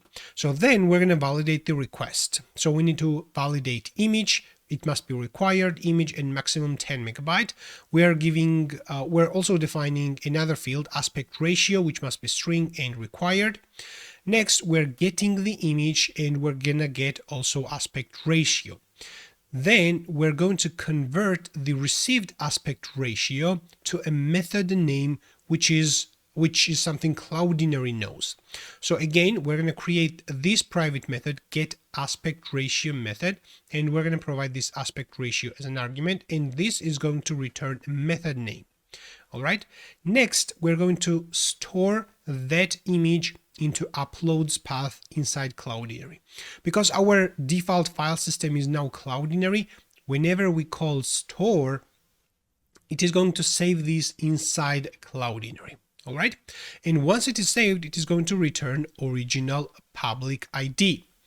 Next, we're going to calculate the width and height of the image using this get image size. We're going to get the original width and original height. Then we're going to already generate resize and perform the generative fill on the image. We're going to use this resize method, which we have imported from this transformations namespace. We call resize pad, and we get the following pad, and then we check if the aspect ratio is such type, like it is a landscape, right? So if aspect ratio inside which we want to convert the image is a landscape, then we're gonna fill the height. Basically, we're going to preserve the height, original height, and we're going to fill the width. So otherwise, we're going to fill the width. All right. Now, we are going to generate the image. We're going to use this Cloudinary image, which is something we imported from asset image as Cloudinary image. All right. So we're going to provide this original public ID. That is what is returned from Cloudinary, and we're going to provide this. and then we're going to call resize on that image. Inside resize, we're going to provide the pad aspect ratio, and inside this aspect ratio, we're going to provide the method. So aspect ratio, we have this aspect ratio method, and we're going to execute that method. We're going to call that, and we're going to provide the result of that method right here inside this aspect ratio. All right, and we're going to also provide call a second method background and provide the background generative field. Okay, now we're gonna get the URL of this generated image in the following way. We have this transformed image URL, and then we're gonna upload that transformed image into cloud as well. So that just generates the URL and gives us the URL, but it is only URL. It is not stored anywhere, and that URL generates the new image pretty much. So we have to upload this in a more permanent storage so that you can have a look later. So we're using this upload API. We're going to call upload, provide this transformed image URL, and provide also the folder inside which we want to upload, and that folder is going to be transformed gen field. This is what I give it, and optionally we can also provide the public ID of this new uploaded image, but I'm going to comment out this part. If you want, you can uncomment this, but I'm going to leave the default generated name on that image. Now we have this upload result, and we're going to get a URL from this upload result associative array, and we're going to get also public ID, and we have this transformed public ID, and this is also transformed image URL. So now we have 4 variables. We have the public ID of the original image. We can generate the URL from the public ID of the original image. Then we have this uploaded image URL and uploaded, this is a pretty much transformed image URL and transformed public ID. Now we're going to call this another private method save image operation, and we're going to provide all the arguments. And what this is going to do, it is going to create a record in the database inside images table. So the first argument is going to be original public ID. Second argument is going to be the URL for this original public ID. Then we're providing this transformed public ID and providing uploaded image URL, which is going to be transformed image URL as well. So we're providing the operation type, which is going to be operation enum generative field value, and we're going to provide additional metadata which will be saved in the database. So we're going to save record right here, and we have this operation metadata as well. Okay, now we can define the other like private methods. Of course, before we define that, so we need to deduct the number of credits from the user's credit balance. So yet another private method, deduct credits, which is going to we are going to create right now. Okay. And finally, we're going to return response JSON. We're going to provide a message, image uploaded and transformed successfully. We're going to also return transformed URL, and we're going to return the updated number of credits for the user. All right. And we're going to return also the aspect ratio inside which we converted the image. Now we can start working on these private methods. Save image operation, which is used right here, and we're going to accept those arguments: original public ID string, original image URL, generated public ID, generated image URL. We have the operation type and array metadata as well.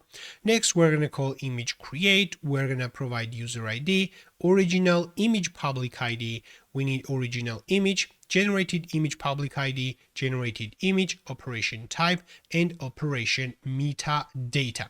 Next, we're going to create another private method, check credits. We're going to accept operation here, and we're going to get the authenticated user information. We're going to get how many credits that operation requires, and we're going to check. If user's number of credits is less than required credits, then we're going to throw an exception, HTTP response exception, and we're going to provide response right here.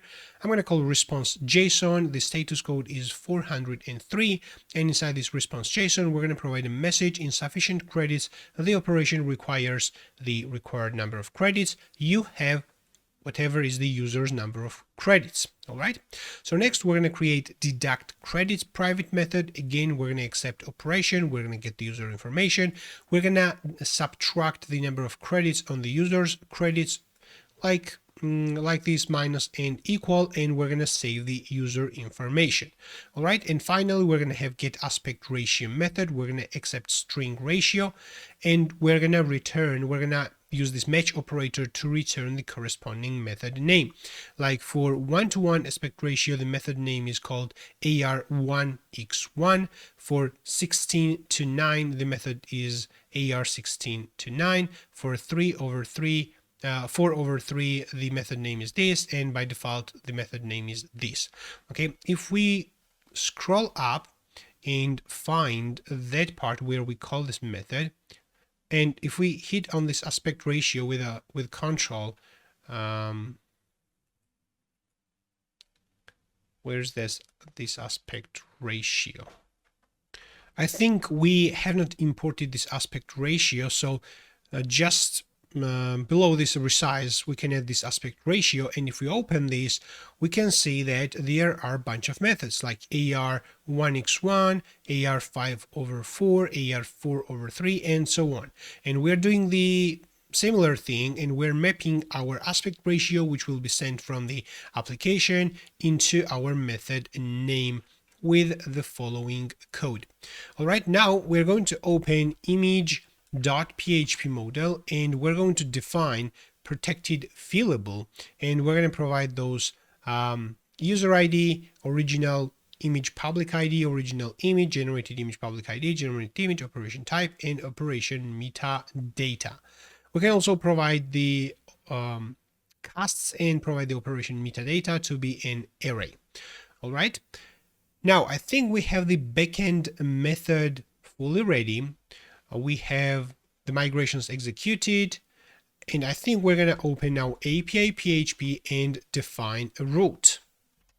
So just below these operations, we're going to use route post, and we're going to provide image/fill. This is going to be URL, and the controller is going to be image controller fill, and we can optionally give it a name, but in this case I think we don't need names because we are not going to generate route URLs based on names.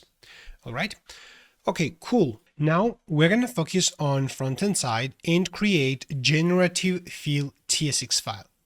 That component is pretty large. It contains many other tiny components, and I want you to be very patient and careful while we're building this application, okay?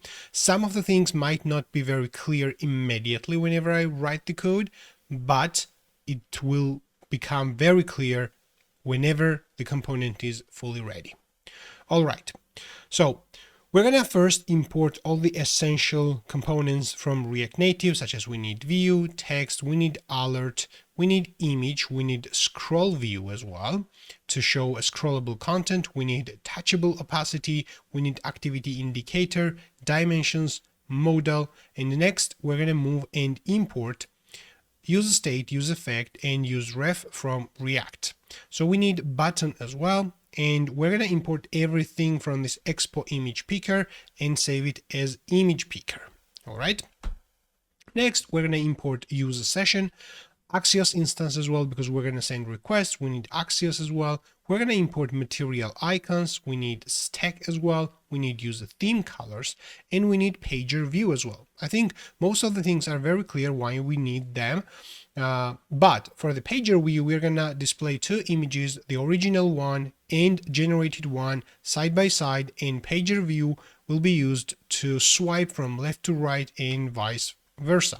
We also need gesture handler root view, and that component gives us the ideal experience when working with gestures in our application. We are going to wrap the modal content with inside this gesture handler root view, and then the entire modal will support gestures. Next, we need to import everything from the Expo file system. As file system, we need to import media library, we need status bar, and I'm going to define and import new component, which is going to be aspect ratio selector. So we're going to create new component. Let's go into components folder, inside app components, and we can put this inside app folder because that is very specific to this application. It is not core. You cannot like copy and paste into another project. Let's call this aspect ratio selector.tsx file. So here we're going to import React, we're going to import view, text, and touchable opacity, and then we're going to define interface. First, we need aspect ratio interface, which is going to have value, it's going to have width and height. Then we're going to define aspect ratio selector props interface, and we're going to give it ratios as an array of the following aspect ratio. All right, and we're going to have also selected ratio, and we're going to have a function on select ratio, and we're going to pass a ratio here. Next, let's create the component and export that component. Inside that component props, we're going to expect to receive ratios. We're going to accept selected ratio as well, and on ratio select, or on select ratio more specifically. So inside return, we're going to wrap everything inside the view. We're going to iterate over received ratios, and we're going to create touchable opacity for each of them because all of them needs to be clickable. So on press, we're going to call on select ratio, providing the ratio value. We're going to give it also class names, and based on which ratio is selected, we're going to give it a different opacity. For the current one, which is selected right now, it's going to have opacity 100. For others, it's going to have opacity 50.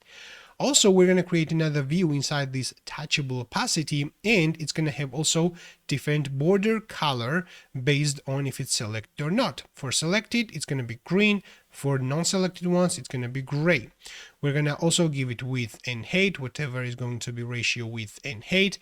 And we're going to also write text there, whatever is going to be the ratio value. And we're going to give it also text green or text gray if it is selected or not. And just like this, we have this aspect ratio fully ready. Let's go back now into this generative field, and let's continue importing.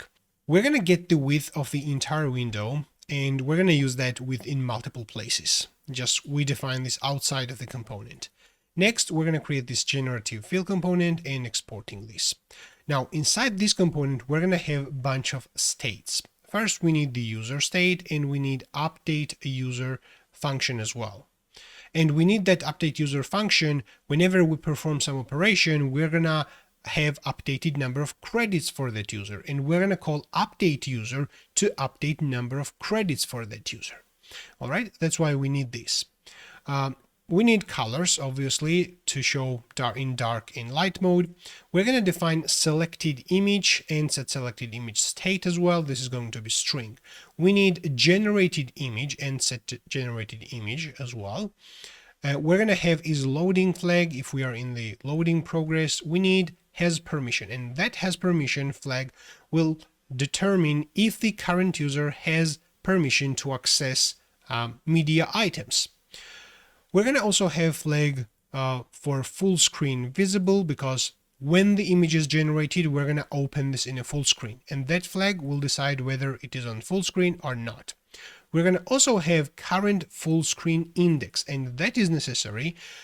When the image is opened on a full screen, we're going to have two images there. First one is going to be original image, second one is going to be generated image, and user will be able to swipe back and forth from left to right and vice versa between those images. And we're going to use that current full screen index to decide whether we're going to show the first image, original one, or the generated one. We also have this media permission. Basically, we have this has permission and media permission as well. And one of them is used to access media files, and second will be used to save media files, because we will also give users ability to download generated image and save on their file system. We're going to have also a flag to determine if the image is in saving progress right now, and we're going to show small loading indicator if image is in saving progress right now, because saving also needs some time. That's why we need loading. We're going to also have this selected ratio, which we will pass into this aspect ratio selector component. And next, we're going to create this pager ref, and that will be used for this, where's that, pager view component to give it a reference and then use that reference for certain cases. So we're going to also have full screen pager reference, and that's going to be for the modal, which is going to be opened on a full screen. We're going to define these aspect ratios, and you can add or remove ratios right here. Just make sure that the mapping is also correct in the backend in the image controller we did. Now, we're going to use this use effect listen into mounted hook. We're going to create this asynchronous function and execute that function immediately. And inside there, we're going to use this image picker request media library permissions async. Because we're calling this asynchronously, we need a wait in front of it, and we get this status. All right. And we're going to set the permission if the image status equals granted, then we set the permission that, hey, now we gave the user permission to access the images, basically. So next, we need second permission for the media library to save files into media. That's why we're calling this media library request permissions async. We get the status, and then we call this set media permission if the media status equals granted. All right, so both of these functions are returning status, and we are taking that status and assigning into a local variable image status here, media status here, and then checking if it is granted, then we're setting this permission inside the state in both cases. All right, now we need to define a function to pick an image. That is going to be an asynchronous function. If has permission does not equal to true, it means that the user doesn't have permission. Then we try to request media library permissions async. So we're doing pretty much the same thing here, getting the status. And if the status does not equal to granted, then we show the alert to the user permission required. We need to access your photos to use generative fill, and we are returning from here. However, if the permission basically equals granted, then we set has permission to be true. All right. So now we are using this image picker's launch image library async, which is going to bring up the native window and filter media types and only show images, and user will be able to pick an image from here. All right, and we're going to have this result. The result will be either selected image or canceled this pop-up, the native pop-up, which is going to show the images and gives the user ability to select an image. Okay, if the result doesn't equal to canceled, then we set selected image equals result assets at index 0.uri, because user has ability to access multiple images, and we only want the first image because we're gonna make this generative field to work only on one image, and then we get the URI of this selected image, and we set this in selected image. We also set this generated image to be null because we have just selected the image. We don't have anything generated. If there are previous generations, we're gonna simply reset it. Okay, we're gonna have second method right here. We can minimize this actually. We have the second method here, handle upload. We're gonna check if the selected image doesn't exist. We're gonna show the alert, please select an image. Then we're gonna set everything to be in a loading state, and we're gonna create the form data. Inside form data, we're gonna append the image, and this is going to be selected image. We're gonna give it also type to be image/jpg and give it also name upload.jpg. All right, we're going to also add aspect ratio to inside the form data, and that is going to be selected aspect ratio.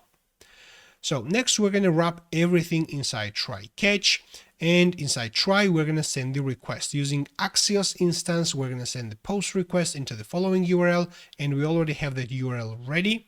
We're going to pass the form data, and we're going to give it also a header content type to be multi-part form data because we are uploading file. All right.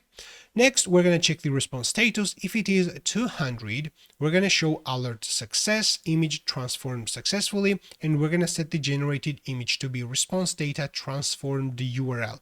And this is something what is returned from the image controller. Okay, we're going to also update the user credits if available in the response. So we're checking if the user exists, and that user is taken from context from here. So then we're checking if the user exists and the response data credits exist. Then we're going to create new updated user variable. We're going to take the existing users, destructure it, and we're going to override credits, which is going to be response data credits. And again, this is something that is returned from image controller from here, from the following place. All right. Next, for debugging purposes, I'm going to also show alert, which I'm going to delete at a later stage. The updated user, entire update user JSON. All right, and I'm going to call this update user, provide this updated user JSON, which should update the user's number of credits. Okay, inside catch, we're going to check if the error is Axios error. We're going to show alert error with the error response data message or failed to generate field. Inside else case, if it is not Axios error, we're going to simply show a typical generic alert failed to generate field. All right, next we're going to create one more function to save image to the device. We're going to accept right here image URI, and if the media permission doesn't exist, which means if the user doesn't have permission to save the image, then we're going to request this media permission. If the status is not granted, if the user doesn't give us that permission, then we're going to show an alert permission required. Please grant media library permissions to save images, and we are returning. If the permission is received, if it is equal to granted, then we're setting this media permission to be true. All right, now we're wrapping again everything inside try catch, and we're going to implement saving of this image. We're going to set this set saving image to be true, and we're going to show the loading indicator based on this state flag, and inside finally we're going to set the saving image to be false. So we're going to create that file URI. So we're doing the following.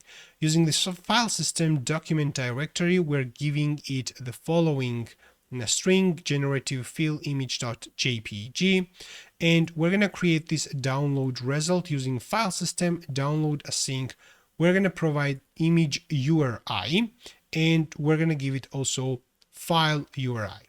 Image URI is something what we expect right here as an argument, okay? And file URI is our given generated string. So we check if the download result status equals 200, then we create this asset through this media library, create asset async with this file URI. That's the way basically how you're gonna save images in your React Native application. We're gonna also create album asynchronously, giving the following name, and we're giving the following asset, and this asset will be inserted inside the following album, and this false basically means a copy. So we aren't gonna copy, we are gonna move this asset into this AI generated image. And we're showing this alert image saved to your gallery. Inside else case, if the download result doesn't equal 200, then we're gonna show an error failed to download image. Inside catch, we're going to also show a generic error failed to save image. Next, we're going to focus on JSX part. So we're going to create stack screen, give it title, generative field, give it header tint, color, header style, and then we're going to create a scroll view. All right. Inside that scroll view, we're going to have view, and if the selected image does not exist, all right, so we are going to show the image picker pretty much. So on press, we're going to pick an image. So that's going to be the image picker, give it some title and CSS classes, activity opacity, and inside there, we're going to have photo icon and text to choose an image. Now down below, we're going to have select an image for generative field, kind of a subtitle or subtext of that. Okay, and that's going to be the image picker. And however, if the selected image exists, that was if the selected image does not exist. If the selected image exists, we are going to show a material icons. That's going to be image icon, and give it also title original image, and just below that we're going to show that selected image, which is going to be original image, and give it width of 100%, and height will be width multiplied on 0.7. So resize mode should be cover, and inside we're going to also create touchable opacity. All right, and that's going to be to remove that image. In case we clicked on that, let's give it also icon, close icon. In case we clicked on that, we're going to set the selected image to be null, and we're going to set the generated image to be null as well. So it's going to have position absolute, and it's going to be in the top right corner of the screen. All right, now we're going to create this aspect ratio selector. So we're going to use this material icons aspect ratio, and we're going to give it also text select aspect ratio.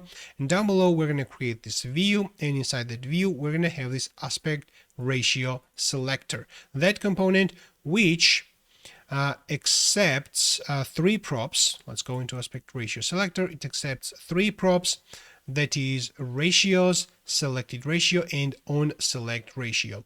And we're providing all of these 3 props. Next, we're going to give it also text. Please select the aspect ratio for generated image. And down below, we're going to check if the generated image exists, we're going to render that image.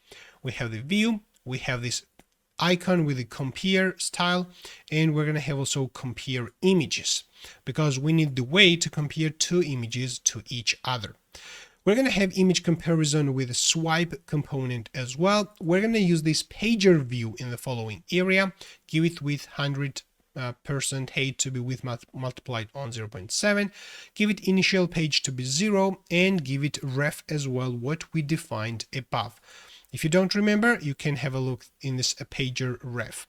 Okay, next we're gonna create a view with key original, and we're gonna have also touchable opacity.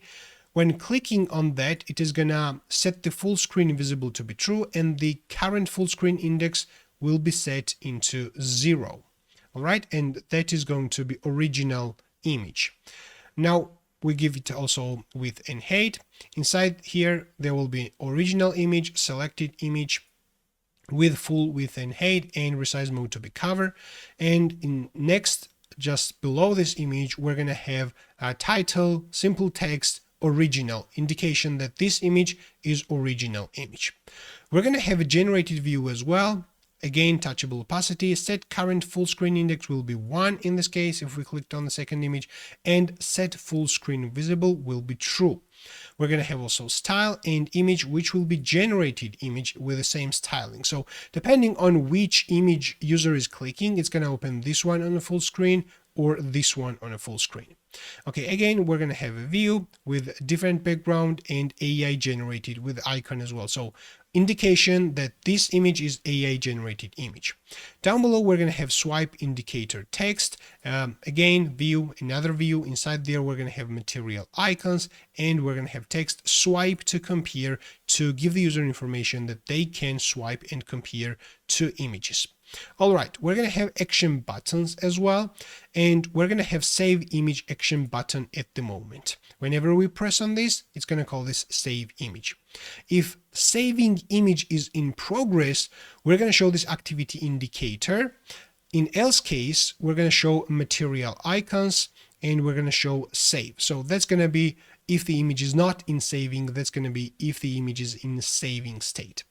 Down below, we're going to have a button, and that button is going to be the save button.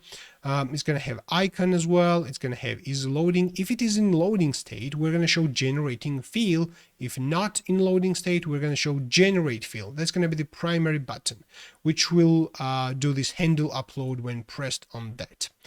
Down below, we're going to have another is loading indicator, and if it is in loading, we're going to show this activity indicator, but that's going to be overlay on top of everything. It's going to have position absolute, and it's going to have the following activity indicator small one, and text as well, applying some AI magic. And down below, we're going to have this full screen image viewer. That's going to be a modal with transparent true, animation type to be fade. On request close, we're going to set the full screen visible to be false.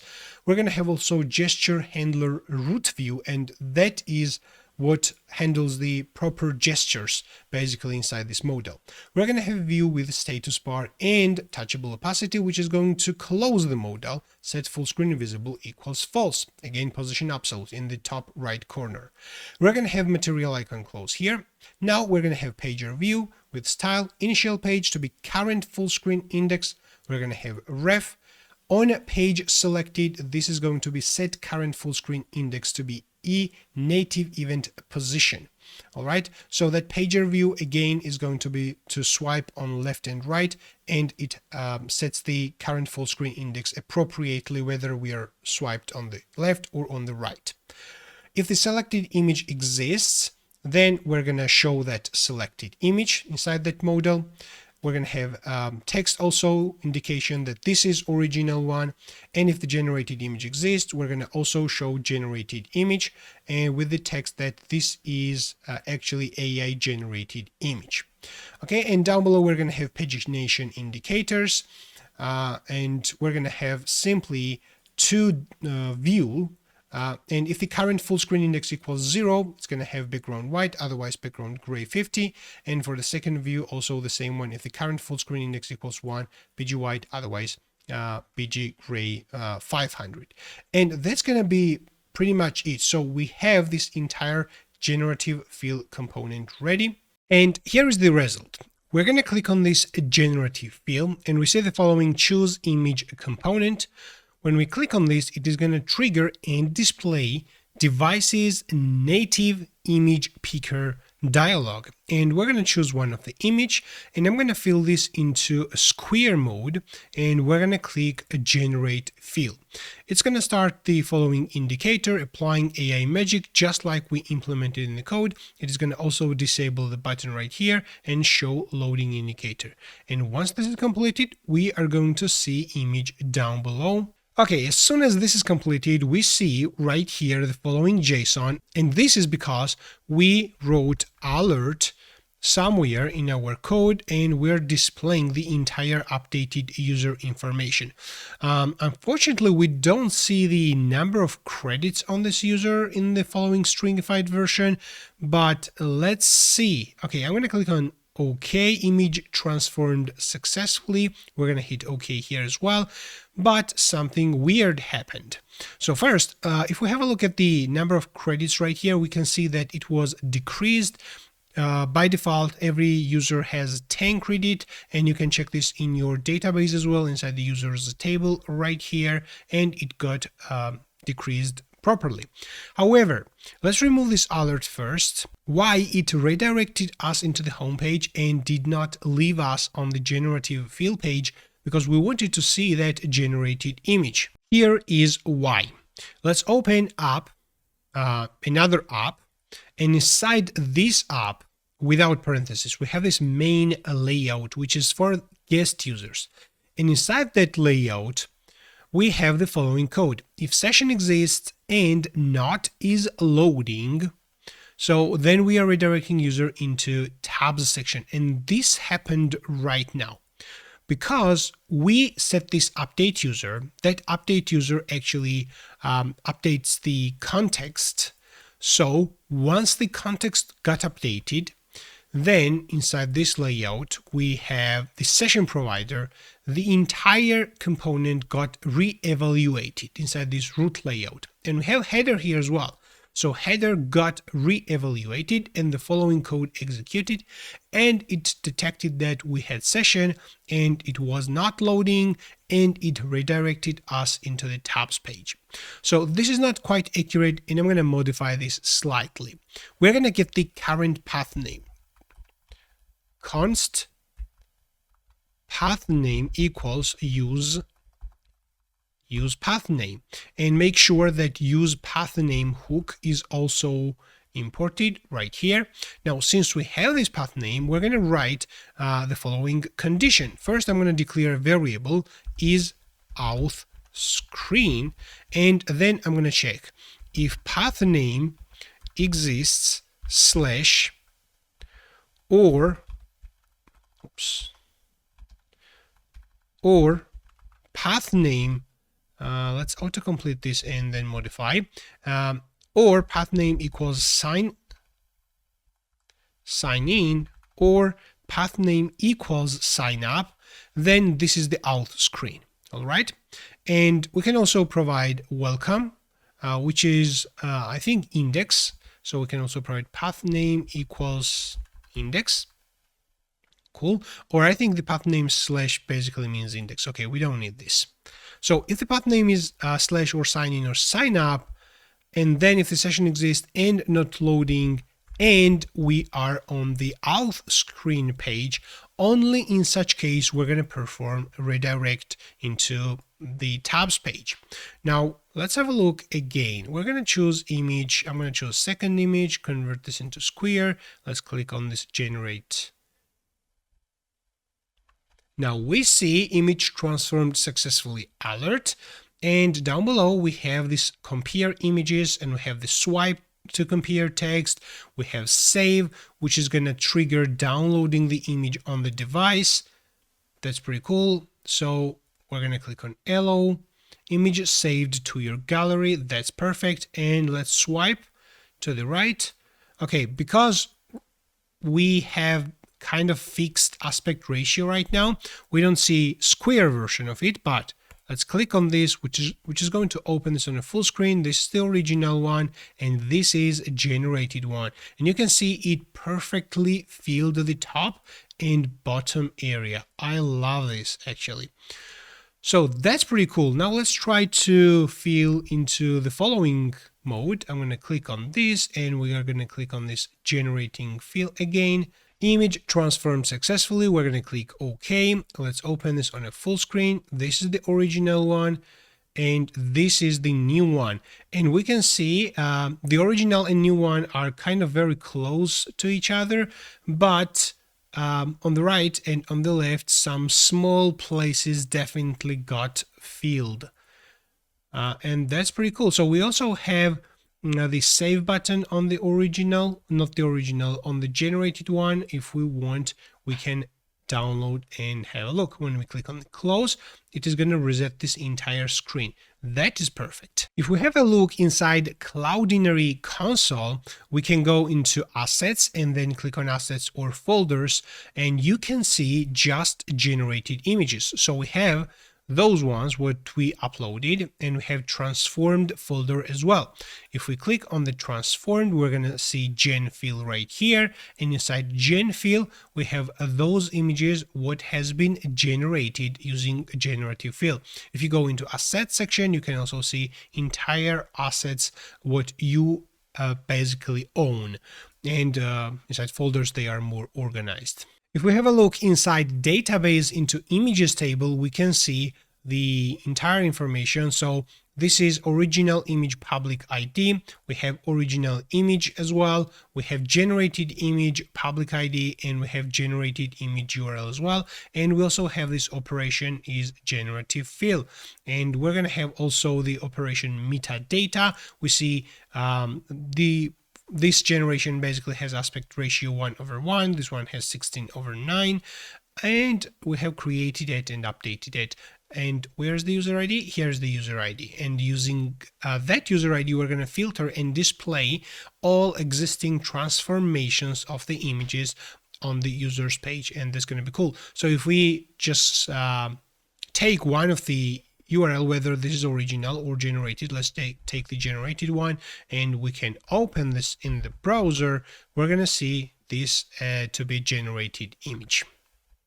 Since we completed a couple of operations, now we have only one credit available for user Mary. So I'm going to open DB browser for SQLite. Let's go into users, and I want to browse data, and I want to change these credits into, let's say, 100 at the moment. We're going to click on apply. and then hit on Control and Save to save that information. And now I'm going to close this application. This is my ready application. So I'm going to close this one as well. And now we're going to open this up. Now, Mary has 100 credits and that's fine. Now I want to display latest operations on the home page, latest 3 operations, and I want then later implement the operations tab on which I want to display all operations and implement loading more operations on scroll. All right. But I want to also implement viewing single operation details. So when user just sees the latest operations, there will be information that this operation was generative fill or restore or recolor, whatever. And where I want to show it like a split image. So I want to have a card here. On the left side of this card, I want to have original image. On the right side, I want to have recolored or restored image or transformed image. All right. And that single card will be split into 2 parts, original and generated one. Whenever I click on this, it is going to show me the details of that specific operation, the operation type, date, how many credits that operation took, and we will be able to download the transformed image as well and to view original as well as the transformed image on full screen. And we're going to also add a delete button at the bottom to delete the operation if we don't want that specific operation to be stayed in the history. All right, so there are a lot of things actually to do. And first, we're going to create a couple of files. And I have created already the following file. Inside app folder, inside parentheses, I have created operation folder. Inside operation, I created this id.tsx, but you noticed that ID is inside square brackets, and that's a special naming because that TSX file will be rendered when user is trying to view a specific operation, and that ID is kind of a placeholder which will be ID of the operation, and inside the TSX file we will be able to access the actual ID number of that operation and send the request to the API to get all the details about the operation and then render the component. Okay, another thing I want to do is, or I have created a file, but I want to do is, let's go into components folder. I have created this images folder inside components, and I created this full screen viewer. And again, both of these files I just showed to you are empty files. I just created those files. And this full screen viewer will be used in 2 places. First is when we perform generative fill. So we have this original as well as the generated image, and we're able to view them on full screen. However, I want to use this full screen viewer component on the latest operation details page as well, because I will have their original and transformed image as well, and I want to use them there as well. Okay, I think we can start working on this component first, maybe. Yeah, let's start working on with this component, full screen viewer component. Let me think which one will be ideal. Okay, let's start with the image controller first. Let's go into image controller, and I want to add new methods right here. First, I'm going to add a method to get the latest operations. We're going to accept request. We're going to get the authenticated user information. We're going to get from request, we're going to get page as well as per page. All right. And by default, this will be page will be 1 and per page will be 10. And then from this image, we're going to select all the images, sort them by created and descending, and I'm going to simply provide these paginate arguments. Let me enlarge this on full screen. All right, so now I have this operations query, and I'm calling get collection, and I'm calling transform because I only have a limited number of operations here, whatever is going to be page and per page. And then simply I'm going to transform this into JSON. So I'm going to take the operation type, and I'm going to simply detect what's going to be the actual enum type of that operation type. That operation type will be string, but we're going to construct enum out of it. So we're going to simply write the match If operation type is generative fill, then we're going to return generative fill instance of the operation type, and we're going to do this all other operation types, and the default one will be null. Now we have this enum type, which is going to be enum, and on this enum type, we're going to call credits if that is available. If not, we're going to simply take 0, and we are using that credits as credits used on the operation variable. Okay, and finally we're going to return operation. So this operation will have all its own information, what it has in the database, and that operation is actually an image. So whatever columns are available inside the images table, operation will have that, plus we are adding credits used. Finally, we're going to return response JSON. We're going to provide operations, which is going to be operations items, and we're going to provide the pagination related information as well, such as what is the total, what is per page, what is current page, and what is a last page, and one more, what has more pages. So even though we don't need all that information right now on the latest operations page, because we're going to only display 3 items and we are not going to have even load more functionality, so I feel like to write a little bit more on the backend side is a good idea, because I can reuse this code snippet later whenever I implement entire operations tab, which definitely needs a load more functionality, and we need this pagination, total, and everything there. All right, now we have this get latest operations, and I want to define one more method, which is going to be get a single operation. We accept ID here, we accept the user information, we select the image based on the user ID as well as the ID, and we get the first one. If the operation exists, we get it. If it doesn't exist, it's going to fail. So then we get the operation type. We do pretty much the same thing. We get the what's the enum type, and we define credits used on that operation, and we're going to return that operation from here. I'm going to also define a third method, which is going to delete operation. So let's call this delete operation. We accept the ID, we get the user information, we select the operation based on the ID and user, and we're going to delete first the assets from Cloudinary. All right, so we check if the operation original image public ID exists. We're using this Cloudinary API, admin API, we call delete assets, and we provide this original image public ID, and this is going to delete that. And we're going to do this for generated image public ID as well. And we're putting this inside try catch if something is failed, so we can catch it, in which case we simply log something in the log file. And finally, we're going to delete the operation from the database, and we're going to return JSON operation deleted successfully. Now let's open api.php, and we're going to add those methods, those roles. So we need image latest operations route, in which case we're going to use image controller get latest operations. We're going to add image operation ID to get the specific operation. We're going to use this image controller get operation, and we're going to add a delete method for the specific ID, in which case we're going to use image controller delete operation. Now, since we have this backend and the controller ready, let's go into this view full screen viewer and define that component.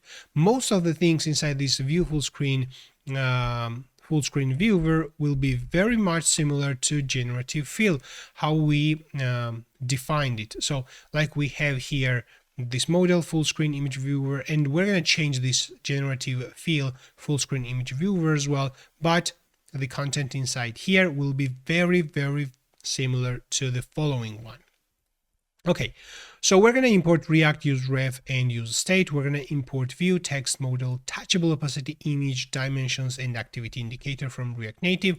We need material icons, we need pager view, and we need gesture handler root view, we need status bar, and we're going to define the width of the window, similar way how we have done this in the generative fill. Next, we're going to define this full screen viewer props interface, where we have this visible, on close, original image, processed image, we have initial page, processed label, on save function, saving image boolean variable. And finally, we're going to define the component full screen viewer, and we're going to accept all these props we defined right here. We also assigned the prop to the following props.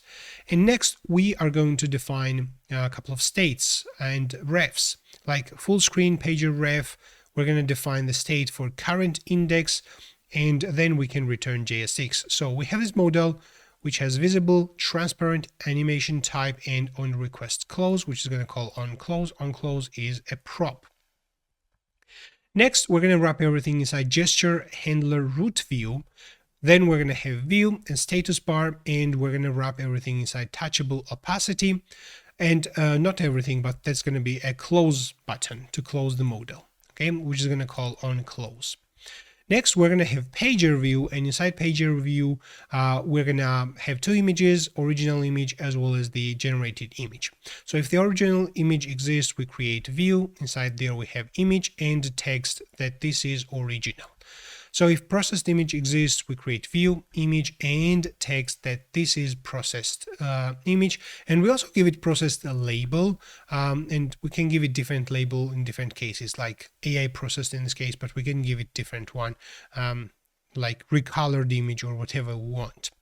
Okay, down below this pager view, we're going to have pagination indicators for the first one and for the second one, and we're going to have save button as well. So if on save is given, if processed image exists, and the current index equals 1, meaning we are viewing on a full screen the generated image, we're going to show a button inside this touchable opacity.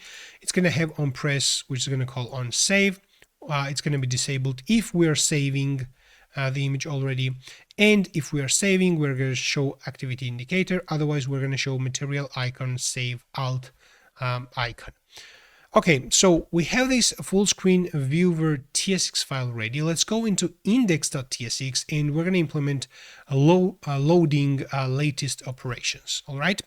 So first, I'm going to import activity indicator from React Native in the following file. Next, I'm going to import use callback from React, and then we're going to create and import split image card component right here, which is going to show, as I mentioned, two images splitted like with a line.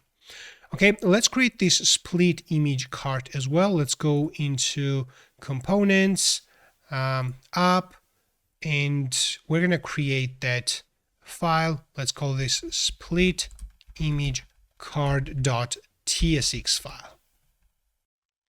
Okay, I'm going to work on this split image card a little bit later. Let me come back to this index.tsx, and I'm going to define an interface for operation, which is going to have ID number, user ID, original image, generated image, operation type, operation metadata, created at, and updated at.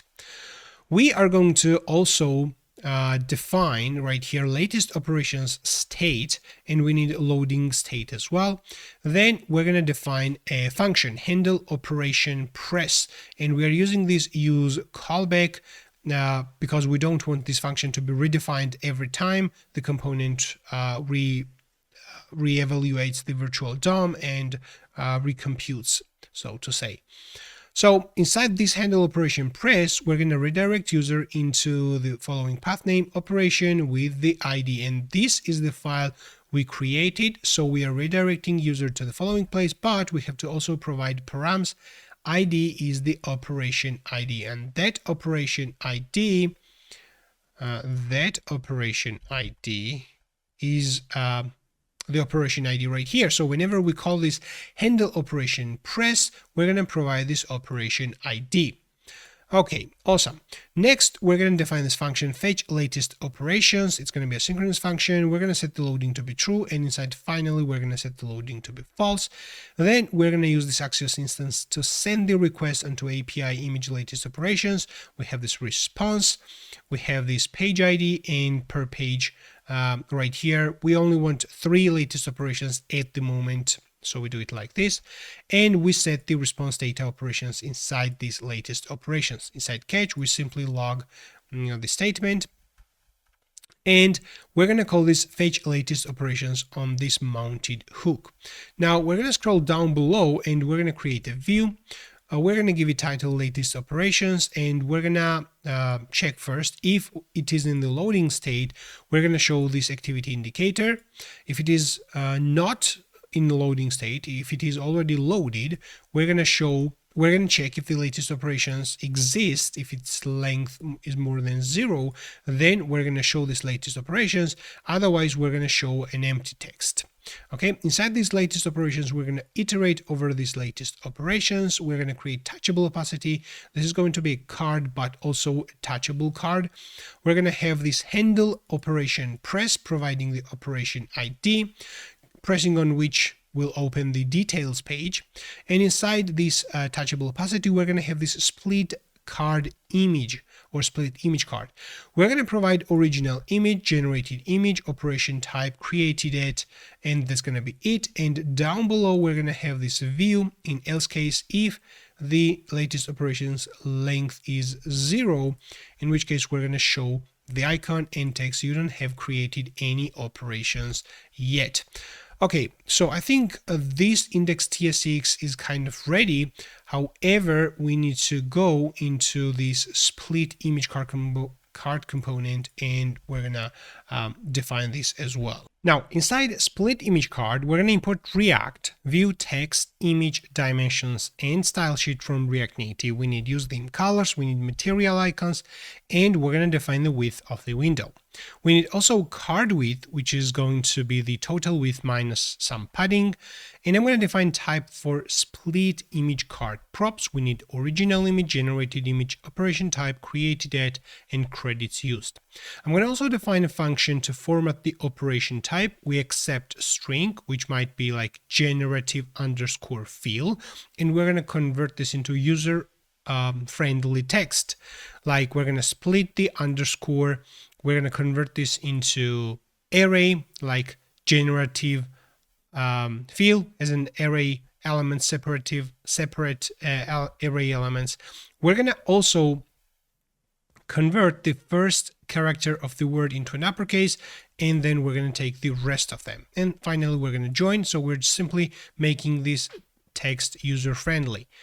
Now we're going to format the date as well, and I'm going to create a helper function for this. I accept the date string, and we simply format this into a local date string and provide the month, day, year in the following format, short and numeric. Okay, next I'm going to define this split image card component. We're going to also define the styles, and we have a lot of styles, and I'm going to provide a link to grab those styles. So instead of typing these styles here, you can actually copy them. So just check the video description. You're going to find a link of the following styles, split image card component styles, and you can get it and paste here. And finally, we're going to export this split image card. Okay, so inside the split image card, we're going to accept original image, generated image, operation type, created at, and credits used. We're going to use this format operation type to get the formatted type, and we need this formatted date as well. Now we're going to get operation icon based on the operation type. So, and based on the type, if it's generative fill, we use this icon. For restore, we use this icon. For recolor, this, and for remove object, this. Okay, and for the default one, we simply use image. Okay, now let's focus on TSX. So we have this view with the styles container, which is defined right here.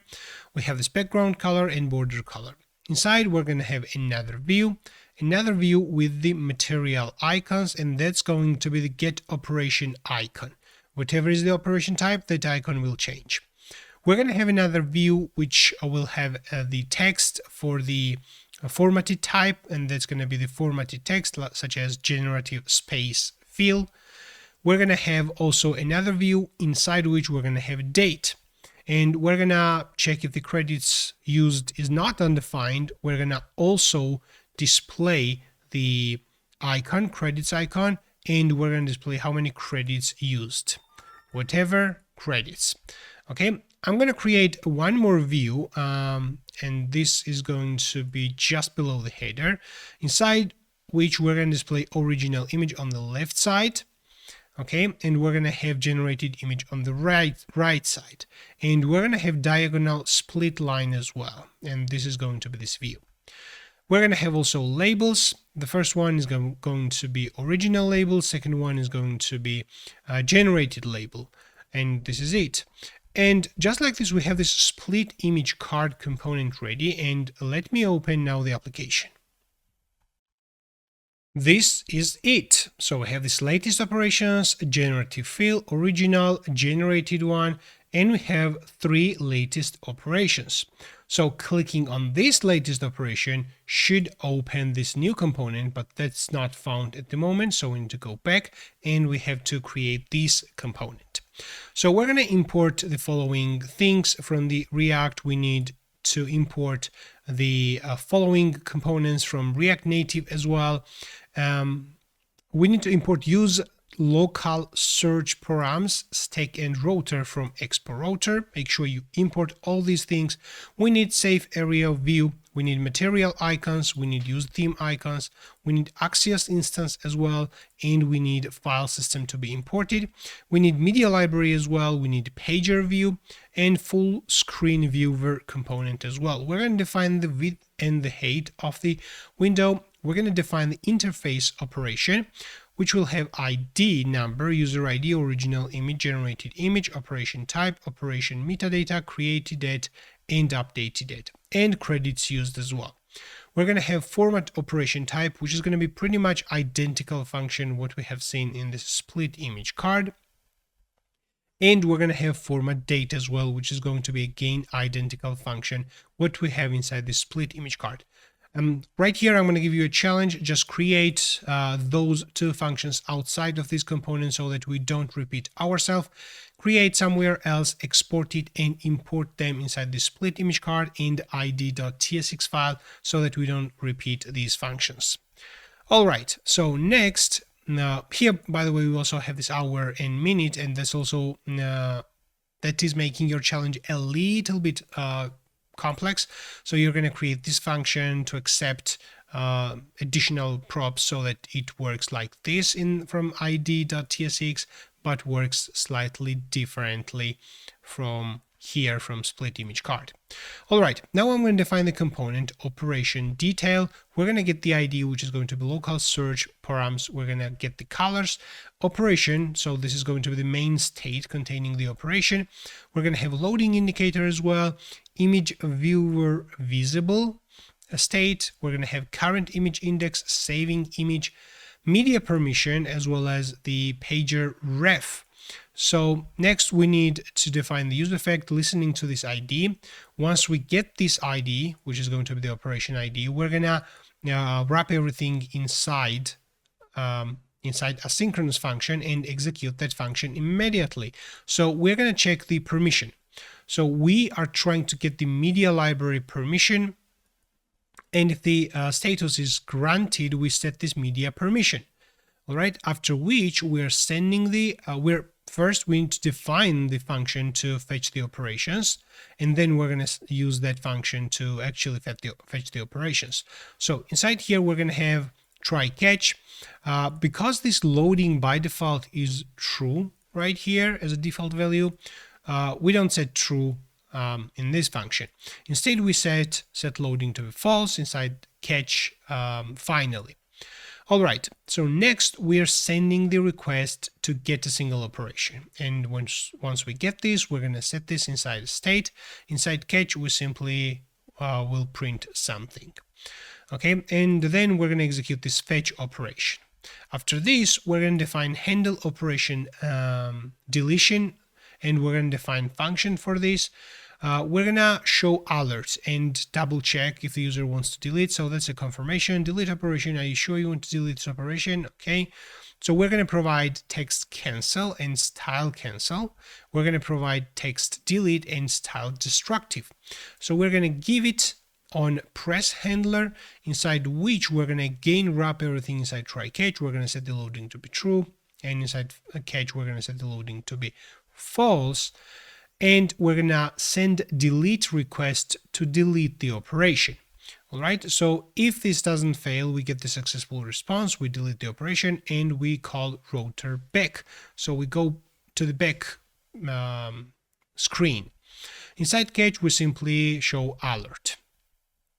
We're going to have also save image function, where we check if the operation doesn't exist for some reason, we're going to return. We're going to also check if the media permission doesn't exist, then we're going to request the permission, and if we don't get it, then permission is required, and please grant media library permission, alert will be displayed. Otherwise, we're going to set the media permission, and then inside this, if we got the permission, we're going to set the saving image to be true. We're going to use the following code, which we have already written once inside generative field.tsx file, to create the download result of this file, and then we're gonna check if the download result equals 200. We're going to use this media library create asset async with this file URI. We have this asset, and we're calling this media library create album async, providing this asset. All right, and we're gonna also show a success message, image saved to your gallery. Okay, awesome. Inside else we simply show an error, failed to download an image. Also inside catch, we do the same thing. Okay, so next we're gonna create this open image viewer function, which will accept an index, and we're gonna set the current image index. And the purpose of this function is simply to open the viewer on a full screen. Okay, so we're gonna set the image viewer visible to be true.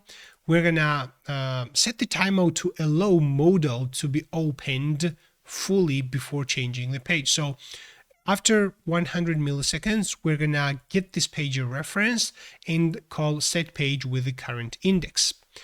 Okay, we're gonna define this function get operation icon, which is pretty much similar how we define this inside the split image card, and it's gonna return different icons based on the operation type. We're going to check if the component is in a loading state, then we're going to show a loading indicator. We are using the safe area view, where we have this stack screen as well, and then we have this view and activity indicator. If the operation doesn't exist, we are going to show stack screen, and we're going to show operation not found custom message. And we're going to also put a button right there to go back to the previous route if the operation is not wasn't found for some reason. Now inside this main return, we're going to wrap everything inside safe area view. We have the stack screen, and we're going to define the view inside which we're going to have this operation icon, and we are going to give it also text, and that's going to be the formatted text, what's going to be the operation name. We're going to also display the date right here, and we're going to display how many credits we are used to perform this operation. Okay, and down below we're going to have these before and after results of these images. We're going to have two images basically with touchable opacity, because each of them will open this image on a full screen. So this touchable opacity is for the first image, original image. Okay, and on press we set open image viewer with index 0. And here we have this original image URL. And we're going to have also text original indication that this is original image. We're going to have second touchable opacity, which is going to be for the generated image. It's going to have one index here, and we are going to provide generated image URL here as well, and the text will be generated. Down below, we're going to have save button. So again, we use touchable opacity. On press save image, disabled if we are saving. And if we are saving, we are going to show the activity indicator. If not, simply we're going to show material icon and save image text. And down below, we're going to have final component, which is going to be delete operation button. When clicked on, when pressed, we're going to call this handle delete operation. Is going to have this delete icon and delete operation text as well. And finally, we're going to use this full screen image viewer component, what we have just defined, and we're going to provide image viewer visible. On close, we're going to set this viewer visible equals false. We provide original and processed image. We provide the initial page, processed label, and on save function as well, and saving image flag as well. And just like this, we have this component, I think, fully ready. We don't have any errors here, and let me open this in the application, and let's just tap on one of these images. Okay, awesome. Now it opened the following screen. We have this generative field right here converted from the type. We see this nice icon, we see the date and how many credits we are used, and this is before and after. So this is before. When we tap on this, it's going to open this on the full screen. We can swipe, and this is after. You can see that the height of the generated one is smaller because it was increased in width. Okay, awesome. So that was the first one. If we click on save, it is going to, I assume, save that. Okay, we're going to click on hello, and it got saved. Let's go back. Let's open, let's open another one. Let's open this one. Okay, awesome. So we open that, scroll, and this is the generated one. And we also have this download icon right here for this generated one. And that's pretty cool. All right, now I'm going to show you operations tab, and I actually put the operation tab code, and we're going to go through this, and I'm going to give you explanation on every single line. So when we click on this operations, now it shows the same split image components, exact same one. However, there are some nuances. For example, when we just press and hold down, we have this refresh area, and if we start scrolling, it's going to load more operations if we have them in the database. Right now we only have 3 operations in the database, but once we create more operations, it's going to load them. Okay, and by default it is going to show only 10 operations, or 3 operations I think, and then it's going to load others step by step. Okay, so we're going to open operations.tsx, and let's go with this. So of course, we need all these crucial components to be imported. The icons, use session, router, use effect, Axios instance. So you can have a look of what is imported, but of course we need all of them. We're going to define the operation interface, which we already have also defined on the index page. We have this pagination info, and this is the case where our function get a latest operations function, or more specifically, the response of this function is exactly what we are defining right here. So we have this pagination info with total per page, and with other properties what we are returning from here. And we're going to reuse the same method on the operations page as well. And this method is going to support, because it supports this page and per page, it actually supports the pagination part as well. Okay, awesome. So next we define these operations components. So we have this user, we need the colors, we create the state for operations, we have the loading state, and we have this refreshing. And I want to explain what is refreshing. So refreshing happens when we press and swipe down. So we see this refresh icon, and when this happens, it is refreshing. And at that time, refreshing will be set to true. We see loading more as well. Loading more happens when we reach at some point, and it's gonna start loading more data. We have pagination info, instance of this pagination info, and we have the current page as well to keep track which data we want to import. Not import, but load. So now we have this fetch operations function, which accepts, we are using this use callback, just make sure that we don't redefine this function. And this function accepts page 1, the default value of this page is 1, and we have the refresh false as well. And if refresh is true, we are setting the refreshing to be true. So if the page equals 1, we are set the loading to be true. Otherwise, we're going to set loading more to be true. Okay, so when we call this fetch operations, there are 3 cases. One is that we are refreshing the page, which is this, what I just did. Like this is refreshed true. So if we simply open this page very first time, we call this fetch operations, provide page 1, and this means that we are loading, we are setting the loading to be true. Otherwise, if we scroll, let's call this scroll, if we scroll at the bottom and we reach some point, then we're going to load more, so we set the loading more. Okay, then we're sending the request using this Axios instance on the latest operations. We're providing page, and per page equals 3. We get the response data operations. We have now these new operations, and we want to append these new operations to an existing operations array. So this is what we do. We check if the page equals 1. So if we just open this page, or we are performing a refresh, then all the received operations are just the current operations what we need to have. Okay, we don't need any other operations anymore, so we're calling this set operations. In any case, if the page is 2, for example, or in any other case, we are taking the previous operations and we are merging previous one with the new operations and putting inside operations. Okay, and we're going to set also the pagination data through this response data pagination. This is exactly what we are returning from here, operations and pagination. Okay, cool. We also set the current page to be whatever is the page. All right.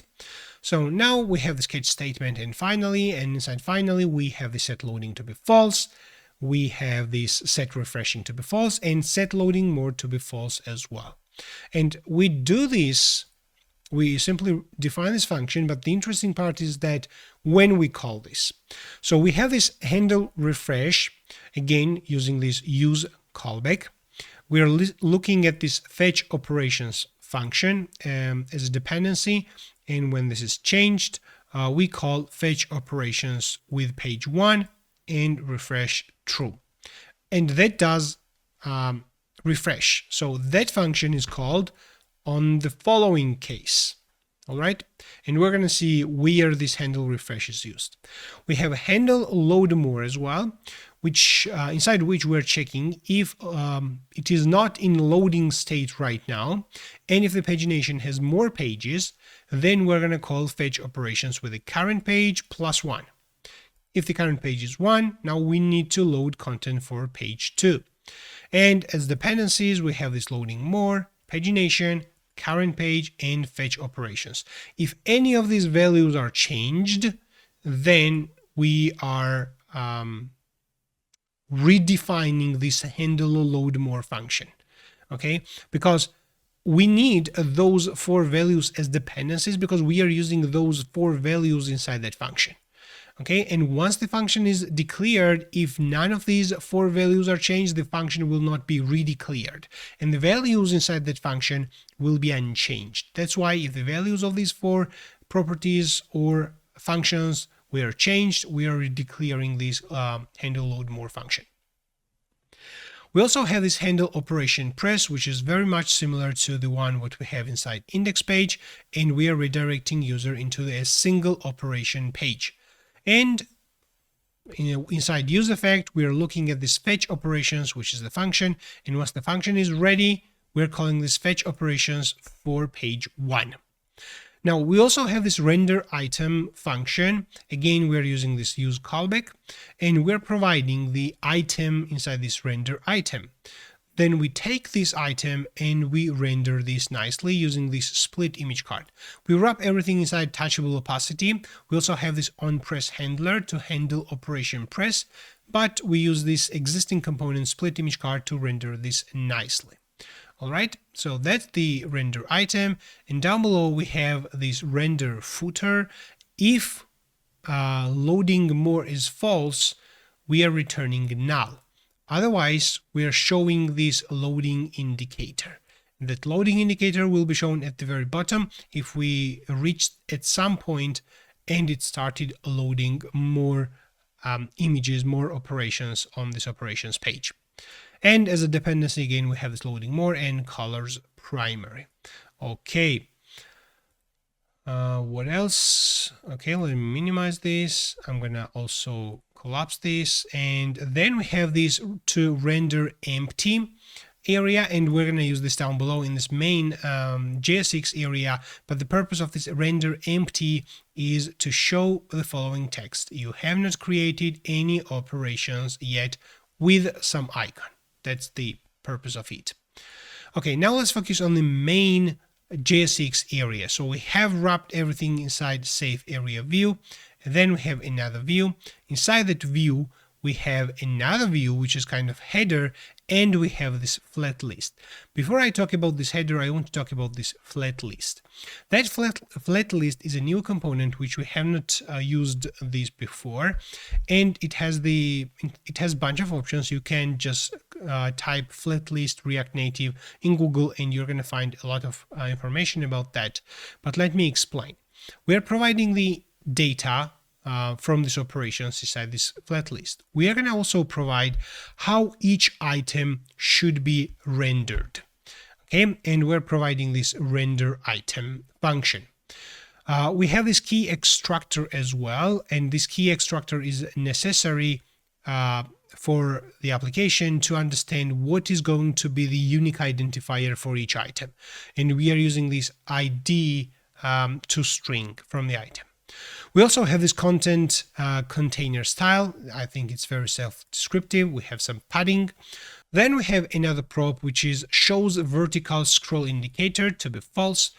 On refresh, that's the interesting one. On refresh, this flat list supports the following pattern, kind of refreshing, and it's going to call handle refresh function itself when we do the following. So when we press and then swipe down, it's going to do the following.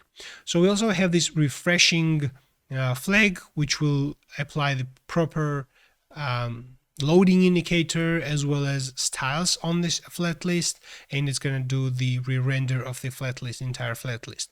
We also have on end reached. So when we start scrolling and reach the end, it's going to call handle load more. We also have on end reached threshold is 0.5, so we leave a little bit of margin and we start scrolling a little bit earlier.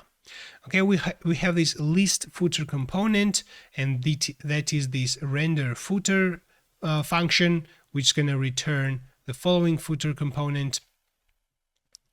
And we have the list empty component, and we provide this render empty function if we are not in the loading state. If we're in the loading state, we're gonna show something else. And we have this initial number to render. We have set this to 5, but actually I think we are loading 3, so I think that might not even be doing anything. Okay, and finally we have this loading. If loading is true, we're going to show the following loading indicator. Now let's expand this view, and we just give it title, operations, then we have this touchable opacity, and we have this credits area, and that displays the credits icon as well as the number of credits. And this simply gives us the number of credits user has available. And when pressing on this credits area, it's going to open new page, which is going to be credits page. We actually have that page defined, but nothing is written there. So we have to work on this credits page as well. And just like this, we have operations component, which does the following work. We can tap on it. It's going to open the generative field, and that works on all of them. Now let's try to delete the operation. I'm gonna tap on a delete operation. If we click on cancel, of course, nothing's gonna happen. If we tap on delete, it is gonna delete the operation deleted successfully, and we are redirected back into operations. However, I think this list is not automatically refreshed, and we can handle this as well. However, when we manually refresh this list, then it does the work. Now let's start working on credits page. At the moment, the component is empty, or you might have like a very dummy component, but we want to actually display how many credits the user has. Also, we want to display to the user the tiers for the credits, and user should be able to buy more credits by clicking on one of the tiers. All right. So let me minimize this or move this on the left side so that we can see this. Okay, I'm going to click on this credits and we see unmatched rows. Okay, that's fine. Now let's start defining this credits component. We're going to import view, activity indicator, and text. We need Stripe provider.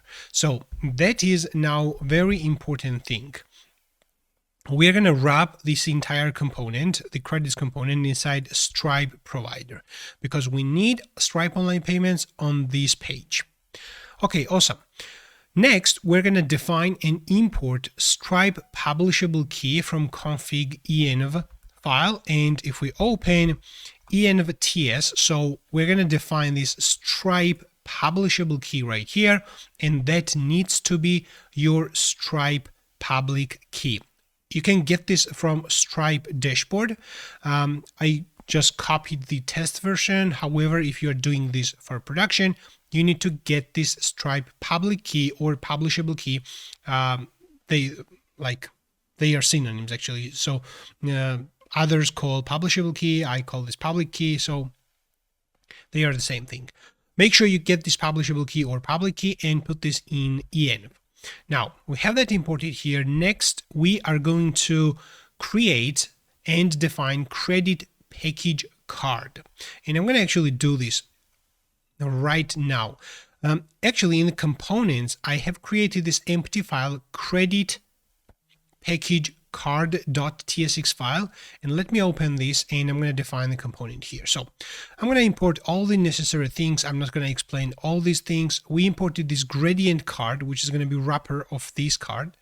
We use the colors. Now we define this interface for credit package. It's going to have credits, price, gradient, and popular, whether this is the popular package or not. We're going to have also credit package card props package on press, which is a function accepts credits and price. We have disabled, and down below we define the component, and we're going to export this component. We're going to accept those props package on press and disabled. Then we're going to define colors, and we're going to wrap everything inside gradient card. On press, we're going to call this given on press prop with the credits and price. We have gradient colors as well, but we're gonna cast those actual gradient values into string, into the corresponding TypeScript. So I'm gonna show you what I mean. So if you mouse over, you can see that this is a read-only array of strings, and once we provide those values, we're gonna cast it properly. So we're going to have badge visible as well, whether this is popular or not. We have the badge text as well and disabled. Now inside view, we can put the how many credits that specific package contains and what's the price of this package. And we're going to have also arrow icon. All right, now we have this credit package card ready. Let's go into credits, and I'm going to import credit package card as well as credit package from the same component. And one is the component, and second is the interface.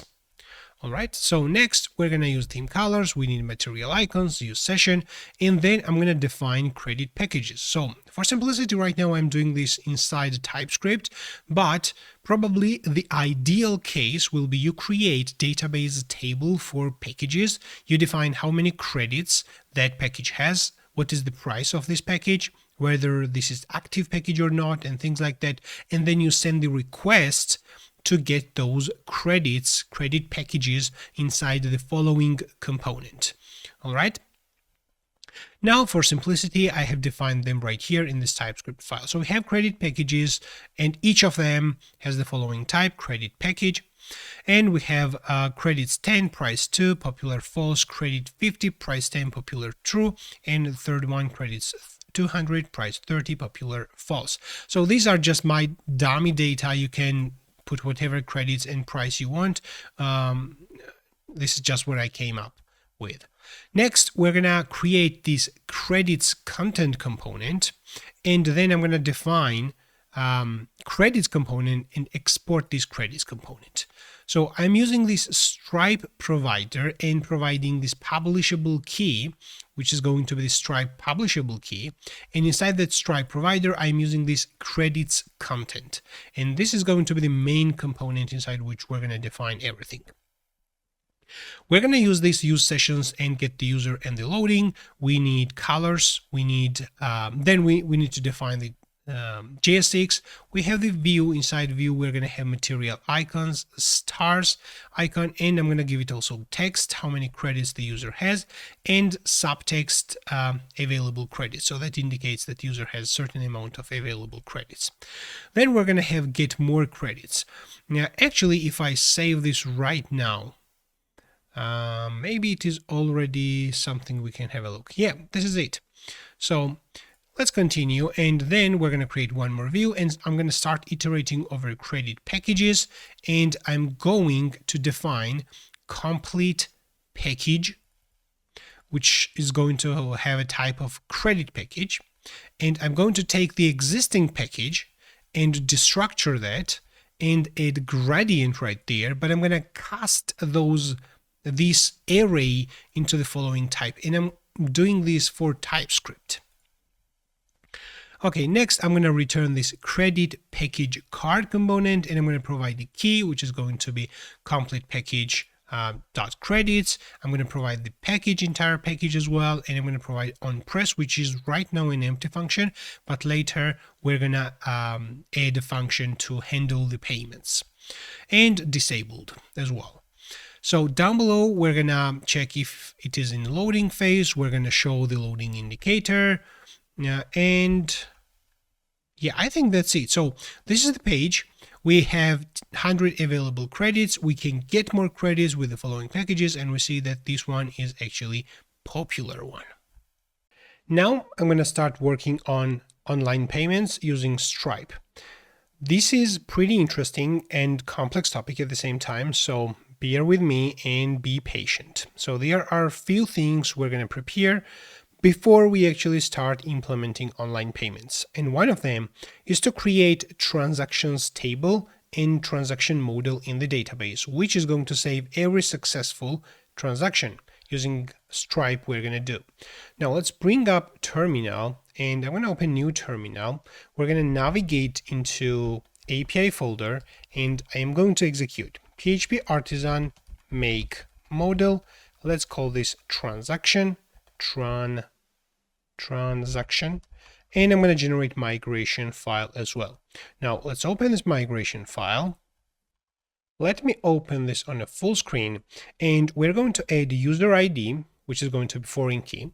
We're going to also add Stripe payment intent ID, and you can think of it as a unique string which will identify that specific payment Stripe will generate. We're going to have also integer credits amount, how many credits the user is trying to pay in this transaction, try to buy in this transaction.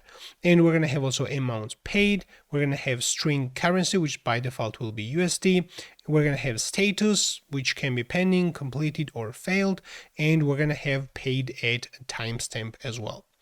Next, I'm going to open terminal again, and first we're going to execute PHP artisan migrate to create this transactions table, and then let's actually open transaction model and define fillable as well. Inside fillable, we need to add all our columns what we have just defined. That's going to be user ID, Stripe payment intent ID, credits, amount, currency, status, paid it. I'm going to copy all of them, paste here. Let's use multi-cursor, just like this. Okay, cool. Now we can close this, and I'm going to open terminal, and we're going to create new controller by executing PHP artisan make controller, and I'm going to call this payment controller. We're going to hit the enter. Let's open the payment controller, and we're going to create two methods here. Before we start working on payment controller, make sure you open .en file and add Stripe secret key as well as Stripe public key. Right now I have added those from my Stripe dashboard. You can get it from your Stripe dashboard, and right now I have set it as testing keys. So as you see, those are testing keys. However, if you want to switch your application into production, you have to provide production secret key as well as the public key in the following area. Okay, next, we're going to go into payment controller and we're going to define two methods. One is going to create payment intent and we're going to return that payment intent from this. And second is going to be to handle the successful payment. But let's focus one method at a time. And here we're going to validate the request data. We're going to expect two parameters. One is going to be credits, how many credits the user is going to purchase, and second is going to be price. However, it is not 100% a secure way to accept credits as well as price from the mobile application, because user for some reason might change it, might alter this and send the price to be $1, however the number of credits to be 1,000, right? So as I mentioned, the ideal case will be to define credits in the database, credits table, and packages in the database, and user will simply send the package ID as an example. So if we check the application again, we have 3 packages. If we check credits file, we also have those 3 packages defined right here. So I recommend to define them in the database, return them using Axios request right here on the following page, and then send the package ID from frontend to backend. And then right here, you will be able to select the package from the database and select the number of credits as well as the price for that package. And just like this, you will be secure that user will send only package ID and not credits and price. However, I'm doing this right now for simplicity, and I'm also leaving some challenge to you. I might change this, by the way, in the future, so stay updated, check the project page on my website, and just stay tuned. Okay, next, we're going to set the Stripe API key. We're going to get this from services. Actually, let's open app.php from config. Let's scroll down below and we're going to add services here. Excuse me, we don't need to open app.php. We have to open We have to open services PHP from app config. Let's scroll down below and we're going to add right here Stripe service. And we're going to take this Stripe secret key as well as Stripe public key from env and put this inside Stripe service. Now, if we go in the payment controller, we will be able to access it in the following way: services.stripe.secret. Okay, next we're going to wrap everything inside try catch. We're going to calculate the amount in cents because Stripe expects amount to be sent. We're going to create Stripe customer. Okay, so we have this Stripe class here, customer class here, and we're going to import them after we finish working on this method. So we provide the authenticated user's email address right here and name. And next, we're going to create ephemeral key. That ephemeral key is a temporary short lifetime key generated exclusively for payment. And this is used most commonly, it is used for building the online payments in mobile applications. So once we are generating these, we're going to provide the customer and we're going to provide the Stripe version as well. And we're going to get this Stripe version from request header, by the way. Okay, after this, we're going to create payment intent with the actual amount. So we're going to provide the amount, we're going to provide the currency, customer, we're going to provide automatic payment methods to be enabled, and some metadata as well. After this, we have this payment intent created, and we're going to create transaction in our database. We're providing user ID, Stripe payment intent ID, what we just created, credits amount, amount paid, and that credit amount basically is how many credits the user is purchasing, amounts paid, and we have currency as well, and status by default will be pending. And after this, we're going to return successful response. We're providing payment intent to be payment intent client secret. We're going to also return ephemeral key secret, and we're going to return customer information and publishable key as well. And we're going to return payment intent ID as well. Inside catch, we're going to log everything and we're going to simply return 500 status code error. All right, now let's create the second method, handle payment success. We are going to wrap everything inside try-catch. We're going to get the payment intent from request. Then we're going to select the transaction by this Stripe payment intent ID and with the status pending. And we're selecting that transaction and we're checking if the transaction exists. We're setting the transaction to be completed and saving that. And we're getting also the user and we are increasing the number of credits on that user, whatever is the credits amount inside the transaction. All right.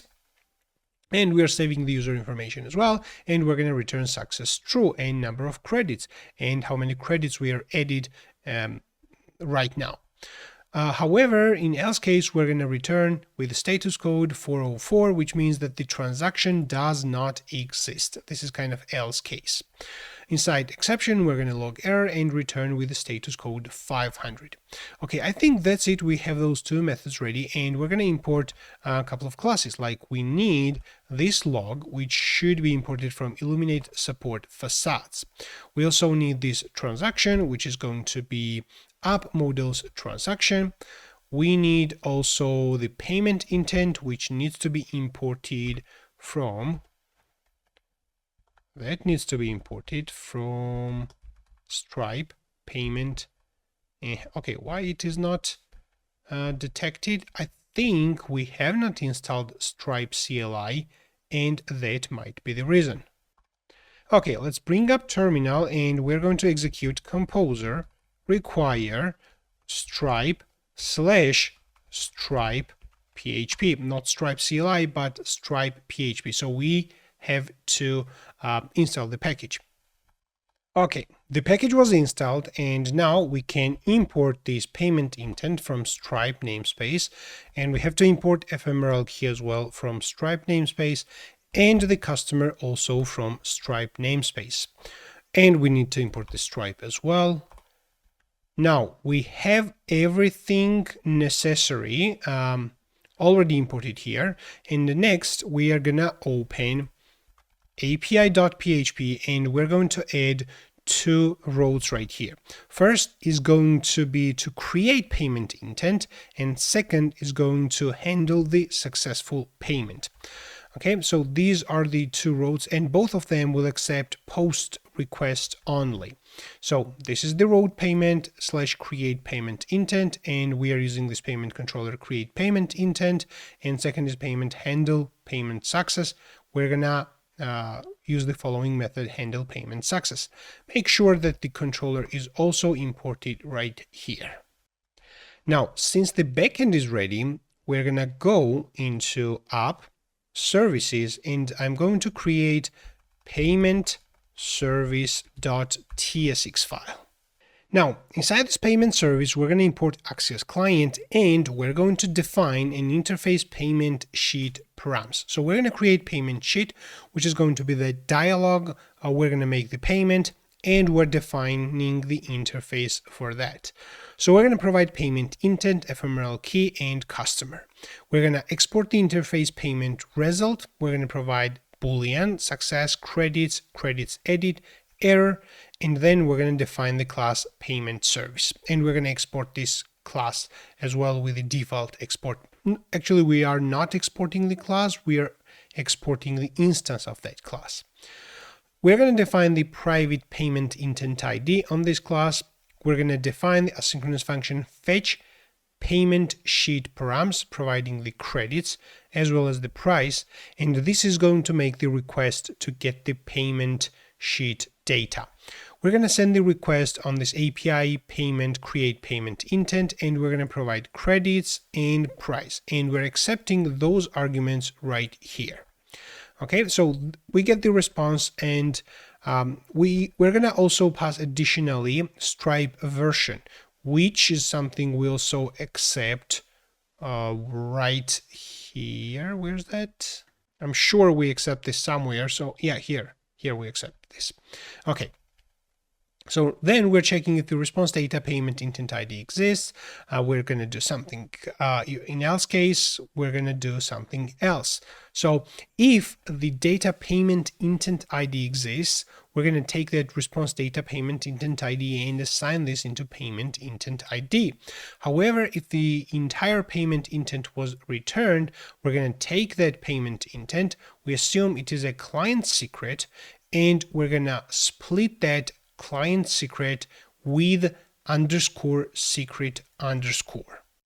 So that part might be a little bit confusing to you, so I'm going to try to re-explain this. Let's open new tab, and I'm going to just put an example here. So the payment intent itself might look like this. And we have this PI as an identifier for payment intent, and then we have this secret. All right. And what we are interested to take the actual payment intent ID. So right now in our payment controller, we are returning payment intent as well as payment intent ID. Okay. And right here, we are checking, we're first taking payment intent ID. So it is going to take this if it is available. However, if the payment intent ID is not available, all right, then it's going to take this client secret, payment intent client secret, and then we are splitting that with _secret, just like I described. And we're going to take then, if the parse length is more than 0, we're going to take the first part and assign this into payment intent ID. So the main thing is that we need this payment intent ID. And if it was not returned from the controller in the following area, then we're going to take the payment intent and split it and extract this. Okay, then we're going to return the payment intent, which is going to be response data payment intent. We're going to return ephemeral key, and we're going to return customer. Okay, so we are returning everything that method needs to be returned based on this TypeScript definition. Inside catch, we're going to simply console error and throw an error as well, and we need this get payment intent ID as well. We're going to return this payment intent ID. We're going to also define a asynchronous function handle payment success, in which case we're going to send the request Axios instance post request into the following URL handle payment success. We're going to provide the payment intent to be this payment intent ID, and if it is successful, we're going to return true. We're going to return also credits and credits added. If it is not successful, we're going to return success false and error as well. And inside catch, we're going to also error log something, and we're going to return success false and error. All right, I think we need one more method to retrieve updated user data from the backend. So we're going to simply send the get request to get API user, which will have new data. So I mean new number of credits on that user. Okay, so we simply fetch that and return the user response data. In catch, we're going to simply console log and throw an error. All right, so we have this payment service ready, and we need now to create a new hook. We're going to go into hooks section, and I'm going to create new file, use credits.tsx file. Before I start working inside this use credits TSX file, I noticed that I have given an extra S at the end of this file. It should be payment service, not payment services. All right, so now let's go into use TSX file, and we're going to import use state, use callback. We need to import alert and use Stripe hook from Stripe React Native. We're going to import use session. We need this payment service, what we just defined, and then we're going to export constant use credit. So we are creating custom hook.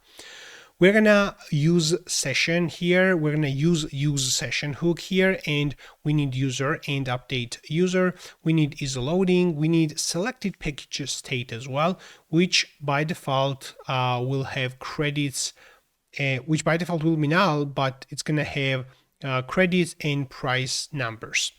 We need this init payment sheet method and present payment sheet from this use Stripe hook. Now we're going to define this function initialize payment sheet.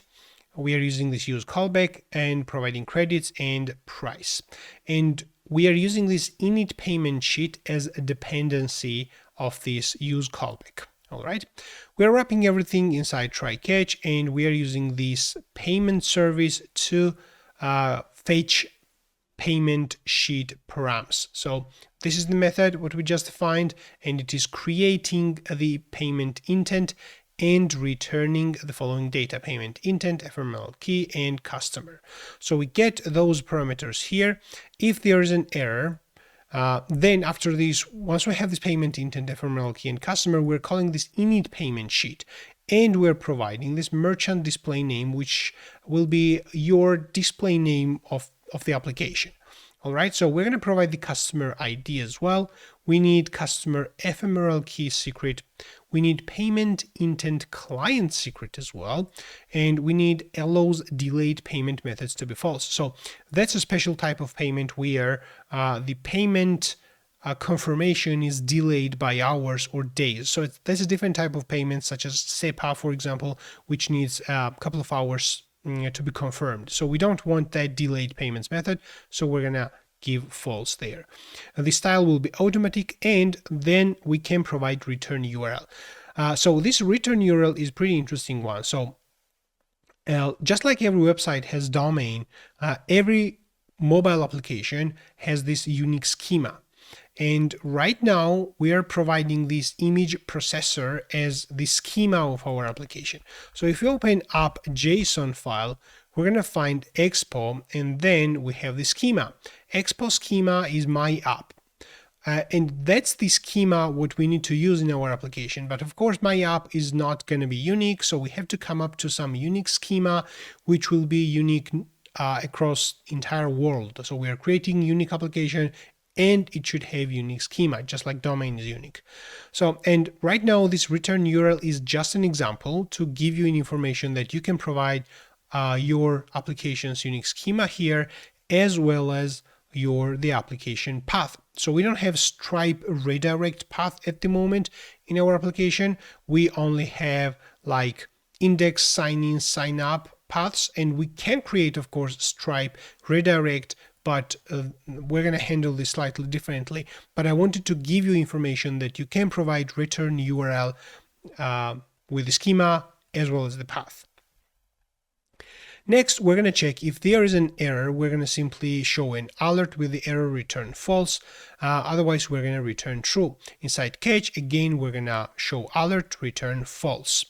Now, this method is ready. Next, we're going to handle the purchase. Again, we're going to accept credit and price. And then we're going to check if everything is in loading state, we're going to return. Next, we're going to wrap everything inside try catch, and we're going to set the loading to be true. And we're going to set the selected package to be credits and price, what is given into this method.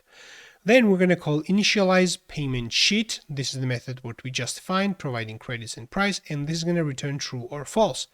If it is false, then we're going to set the loading to be false, and we're going to return immediately. If it is true, we're going to use this present payment sheet to actually present it, and we get the status from this present payment sheet. If there is an error, we can check the error code as well. If it is canceled, then we can see user cancel the payment. That present payment sheet basically shows the Stripe online payments page, and user might cancel this. And if user canceled that, we simply log the statement. Otherwise, we're gonna show an error, whatever is going to be error message. However, in any case, we're gonna set the selected package to be null. Okay, if the payment present payment sheet returned with error.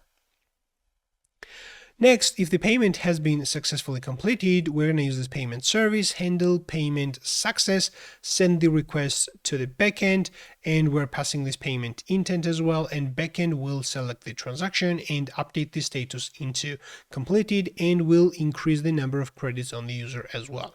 Now, we have this result, and if the result has a success, we're going to get the user information as well from the use session hook, from the context basically, and we're going to create updated user data. So we're going to destructure the user and provide credits, which is going to be result credits returned from backend.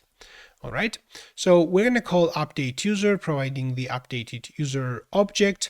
However, and we're going to show the success message right here. However, in else case, if the user does not exist, then we are using this payment service fetch user data to fetch the new user's information. When I say new, I mean the number of credits on the user will be changed.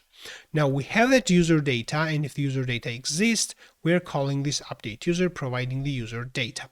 And again, we are going to show alert success. All right, so we have catch as well after this try, and if there are some error, we're going to simply throw the following error. And we have this else statement as well, which is if a result is not successfully completed, then we're going to show alert here as well. And there is another catch. We're going to collapse this probably a few things here. So this if statement got collapsed. So then we have this catch right here, try catch. We catch this properly. We have another catch right here, which catches. Let's minimize this part. This is the try. So everything inside handle purchase is wrapped with the following try catch. And we're catching this, and inside final, we're setting the loading to be false, and we're setting the selected package to be null as well. So it's an ideal to catch all the possible cases and just print some information, sometimes to the user, sometimes you're gonna use your own centralized logging system to send that information so that you can have a look at the logs. Okay, and this function, the handle purchase function, is dependent, and it should be updated if isLoading is changed, or initialize payment sheet is changed, or present payment sheet is changed, user or update user is changed, because we are using all of them right here in the following function. After this, we're going to return the user information, is loading, selected package, and handle purchase from here. And I think we have the following hook fully ready, and we're going to open credits.tsx file, and we're going to scroll down below, and I'm going to find this on press. Okay, and I'm going to provide this handle purchase. So we are using user and is loading here, but we're going to change this and use credits. Now, since we are using use credits here, we can also take a method called handle purchase. All right, now we're going to take that handle purchase and provide it on press of credit package card. I'm going to provide this right here, and let's scroll up, and I think we can remove this use session. Okay, so far so good. Now let's open our mobile application, and if we did everything correctly, when we tap on one of the packages, it is gonna show the Stripe online payments form. It is thinking, which is promising, and here we go. Congratulations. So we have implemented part of Stripe Online Payments. We are in the test mode, and we're going to enter credit card details. So let's do this. So I'm going to provide credit card details, which is the test credit card 4242 is test credit card. Then we're going to provide any valid date in the future and test. And we have to provide, I think we have to provide that zip code as well. Okay, I have provided 60665 and 3, and then we're gonna hit on pay. And right now we have 100 credits, and once I hit on pay, we're gonna see number of credits should be increased on the user. So the payment has been successfully completed. Okay, we have some error. Payment was successful, but we could not update your credits. And we are gonna have a look why this happened. Let's bring the terminal and have a look. First, let's understand where the error is coming from. Failed to process. Okay, it is coming from the backend, and we are going to open the log file from backend and have a look there. So let's open laravel.log file, and let's scroll at the very bottom. Then we're going to find the entire trace starting point, and then we're going to read this error. Okay, here we go. Attempt to assign property credits on null. All right. And this is coming from payment controller line 98. Let's close unnecessary files. I'm gonna close this one as well. And we're gonna open payment controller line 98. This is it. And attempt to assign property credits on null. What is null here? Is the user null? It seems like user to be null. Okay, now we're gonna check the database.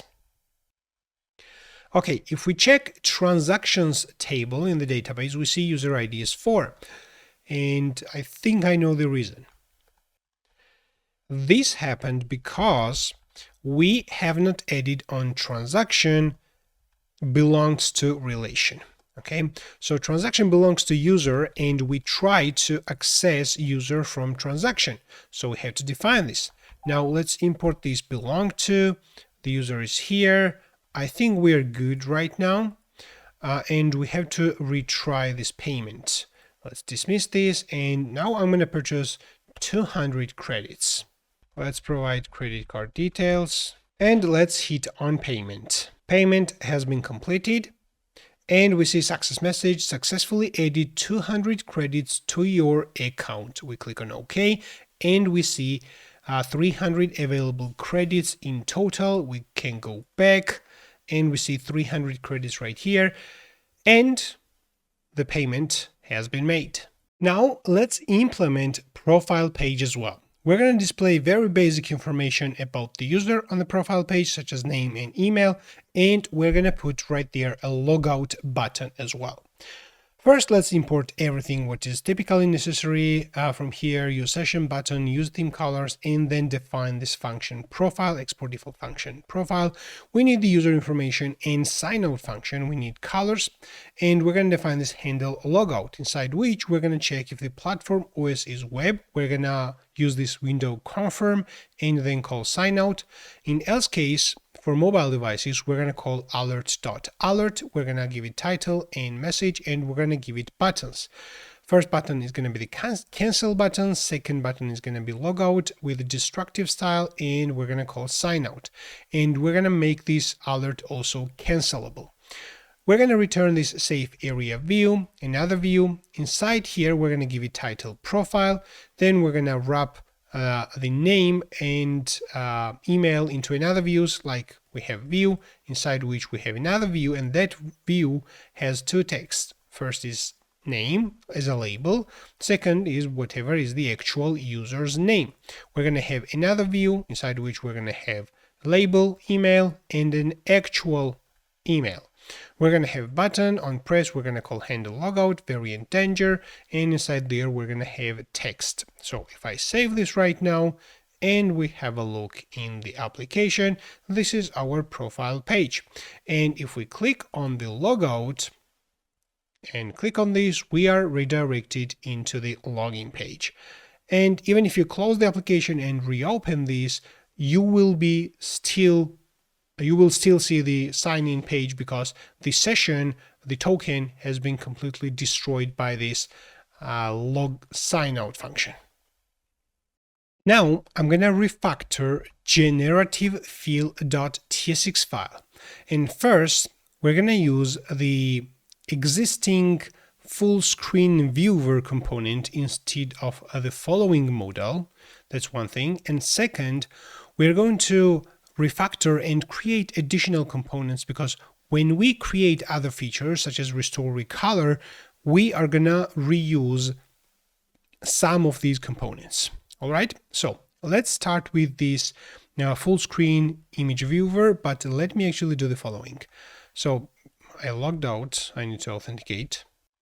Okay, I authenticated and generated a new image, and we have this full screen component. However, now I'm going to use this existing component instead of this. So if I delete this part, and I have to move this on the left side like this. Now, if I save this, we are not going to see this full screen model anymore. It doesn't exist. So let me search for full screen viewer, which is inside id.tsx file. And I am going to copy that part, paste here, and we have to modify the variables given here. Like image viewer visible is going to be full screen visible. We're gonna have on close set full screen visible equals false. Then inside original image, we are going to provide selected image. Inside processed image, we're going to provide generated image, and we have initial page, which is going to be current full screen index. Okay, inside processed label, we're going to provide AI generated. On save, we're going to provide handle save. Do we have handle save image? I think we don't have handle save image. I think the method is called save image, so we just provide save image, and inside saving image we just provide this. So now make sure that full screen viewer is imported, and once we save this, we are going to see this full screen viewer. So I'm going to choose an image, click on generate fill. Okay, image transformed successfully, and let's tap on this. It was opened on a full screen, and we see generated image as well. Okay, awesome. So we refactored this part, and we're going to do something similar for the other ones, such as this choose image component. Now let's go into app components, images, and inside images I'm going to create several components. So one is going to be image selector.tsx. Another one is going to be what else? Processing overlay.tsx, and that's going to be the activity indicator, loading indicator, so that I don't have to repeat this every time. I'm going to create this once and reuse it. I'm going to also create image comparison.tsx, and I'm going to also create image utils.tsx. I'm going to also create image actions.tsx, and finally I'm going to define index.tsx, and I'm going to import everything inside index.tsx, and I'm going to export them from index.tsx. Now let's start with image actions.tsx file. We're going to import React use state, use effect. We need view, text, other touchable opacity, image dimensions. You can think of it image selector, that we are copying something from generative fill into image selector. All right. So we need this image picker. We need material icons, use theme colors. We need width.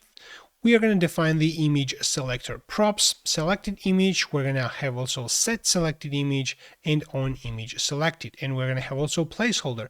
That placeholder is going to be text what will be displayed on, let's open this, what will be displayed on the following page just below the icon. All right, so right now it is kind of broken because we started modifying things, and I have also this generative fill file modified, but you're going to see what is this placeholder. Okay, next we're going to export default function image selector. We need selected image, set selected image, on image selected, and the placeholder will be select an image to process with AI. Okay, we're going to have colors, has permission as well to read the files. Inside use effect, we're gonna request the permission to access the media library. If the permission is granted, then we're gonna set the permission to be true. We're going to define the function to pick image. If the permission doesn't equal to true, we're going to again request the permission. If the permission status is not granted, then we're going to show an error. Otherwise, we're going to set the permission to be true. And then we're going to use this image picker to launch image library async. We're going to read the images. We have the result. If the result is not canceled, we're going to read result assets at position 0, which means the first image. We're going to take its URI and set selected image. If on image selected exists, we're going to call this on image selected as well. If the selected image does not exist, we're gonna render the following JS6. So that is going to be touchable opacity. On press, we're gonna call peak image. We're gonna have the following title and CSS classes, material icon for image, and we're gonna have this choose image title and placeholder text, which is going to be the following text: select an image to process with AI. All right, so that happens if the selected image does not exist. If the selected image exists, then we're going to show this image. We're going to have icon, original image label. We're going to have another view. Inside that view, we're going to have this selected image. And we're going to have touchable opacity, and this is going to remove image button. Clicking on which, we'll call set selected image to equal null, and we have this material icons close as well. Okay, now we have this image selector already ready. Let's go into processing overlay. Again, we're importing all the crucial components right here, defining this processing overlay props interface, visible, message. We are defining the component, accepting visible and message. Message will be processing your image. We have these colors. If it is not visible, we are returning null. If it is visible, then we have the view. Inside that view, we're going to have activity indicator, and we're going to have the text with the following message: processing your image, which will be customizable. Now we have this processing overlay also ready. Let's go into image comparison. We are importing the essential components again.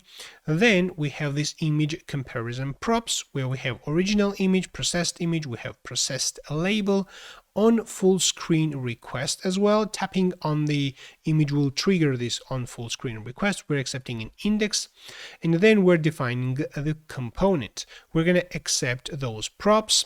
Inside processed label, we have AI processed, which is also customizable.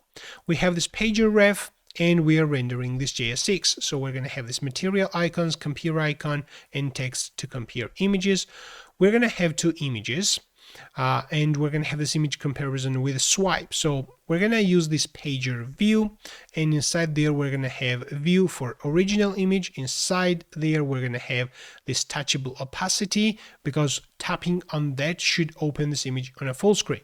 On press, we're calling this on full screen request.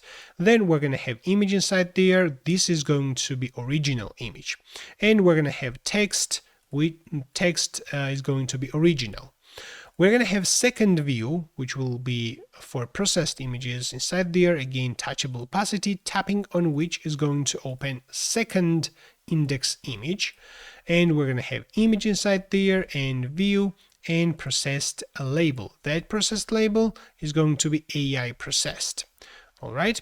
And we're going to have also swipe indicator down below with the text swipe to compare and the swipe icon as well. Now we have this image comparison ready as well. Let's go into image utils, and we're going to define a couple of helper functions. So we're importing this file system media library alert, and then we are defining the function request media permission. From this media library, we're calling this request permissions async. If the status equals granted, we are returning true. Second function is save image to gallery. We are providing image URI and file name and album name. Then we're going to call file system document directory. We're providing the file name, and we're taking this file URI and file and image URI and creating this download result. If the download result status equals 200, we're going to take that file URI and create asset, and we're going to create album and put that asset inside that album. Okay, and we're going to show success message and return true. In else case, we're going to show an error and return false. In catch case, we're going to also show an error and return false. And I think this image utils is ready as well. Let's go into image actions, and here we are going to define this interface on save. We need the saving image flag as well, so that's going to be image actions, and right now we have only one action.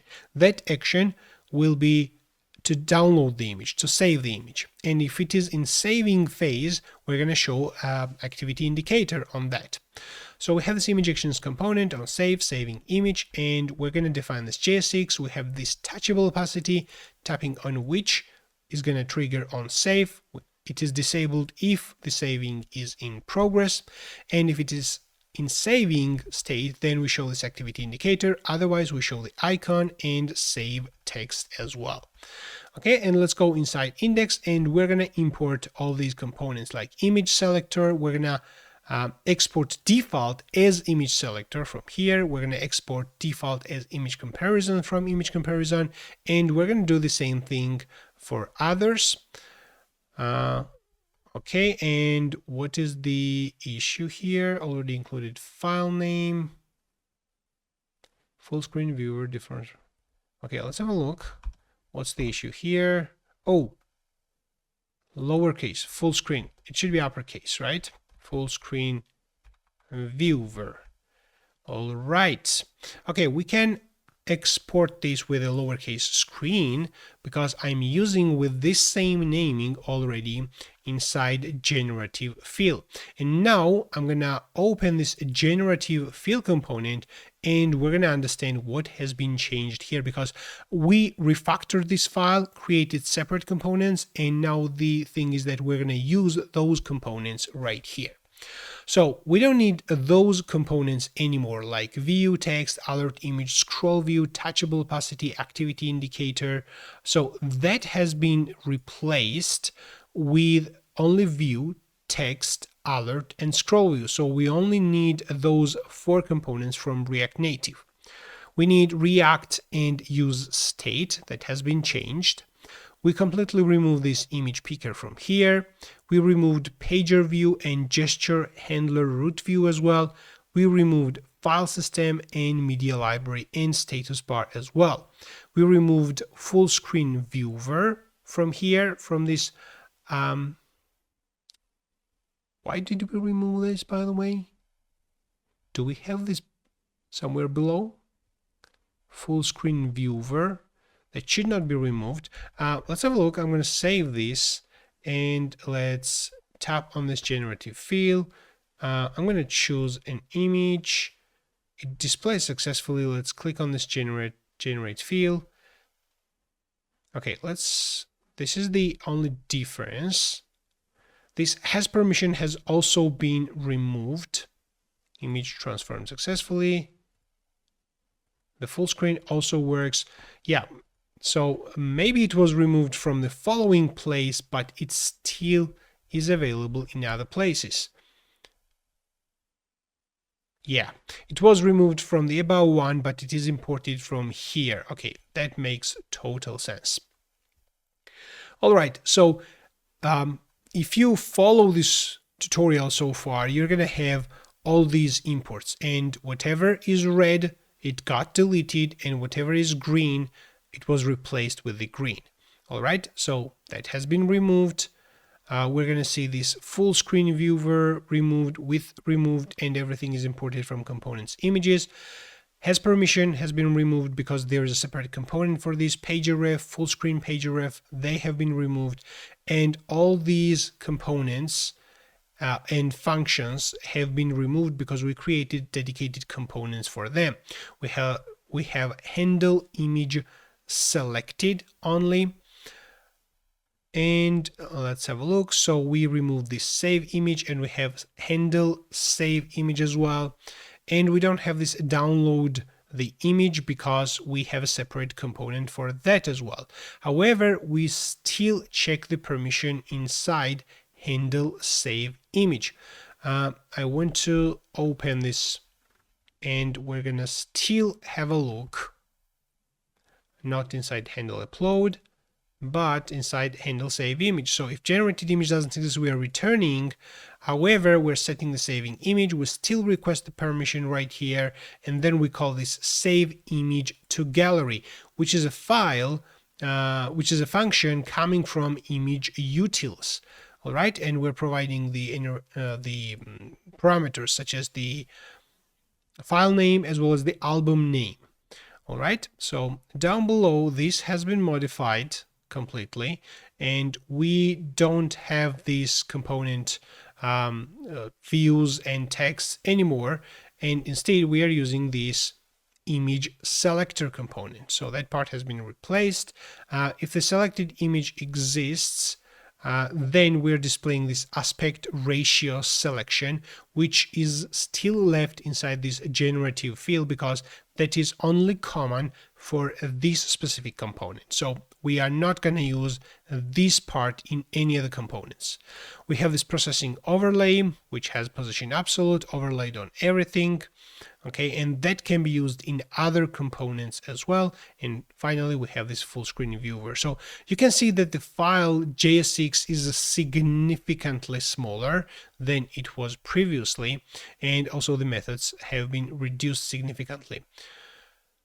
All right, we only have this handle upload, which sends the request into image field, and I feel that can also be optimized and moved into another file, but I'm going to leave this right now. Okay, and let's make sure that everything is working so far. It has been generated, swipe is working, click on download. It is showing this activity indicator while it is triggering the download.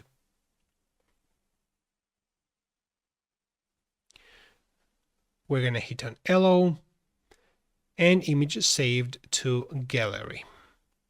And if we go back into operations page, we have a bunch of operations, and if I start scrolling, we see a loading indicator and more operations are actually loaded.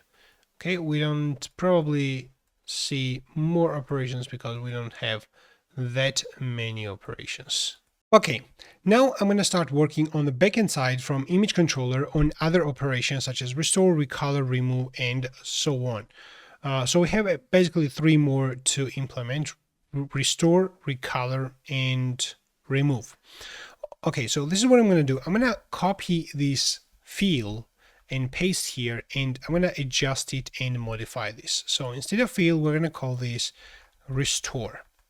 All right, see, so the operation in this is going to be restore. So we're going to call this check credits. That's perfect. We don't have aspect ratio, so we're going to remove. We're going to only accept image, and we're going to perform restore on this image. We also don't need aspect ratio from here. We're going to remove this. We don't need this aspect ratio method. I'm going to remove this as well. So we get the image, and we're going to upload this image somewhere. So we're saving this image inside uploads. And next, we also don't need this image width and height calculation. We don't need this if statement. I'm going to remove this part as well. What we need is to provide original public ID here, and instead of resize, I'm going to remove this part completely. So instead of resize, I'm going to provide effect.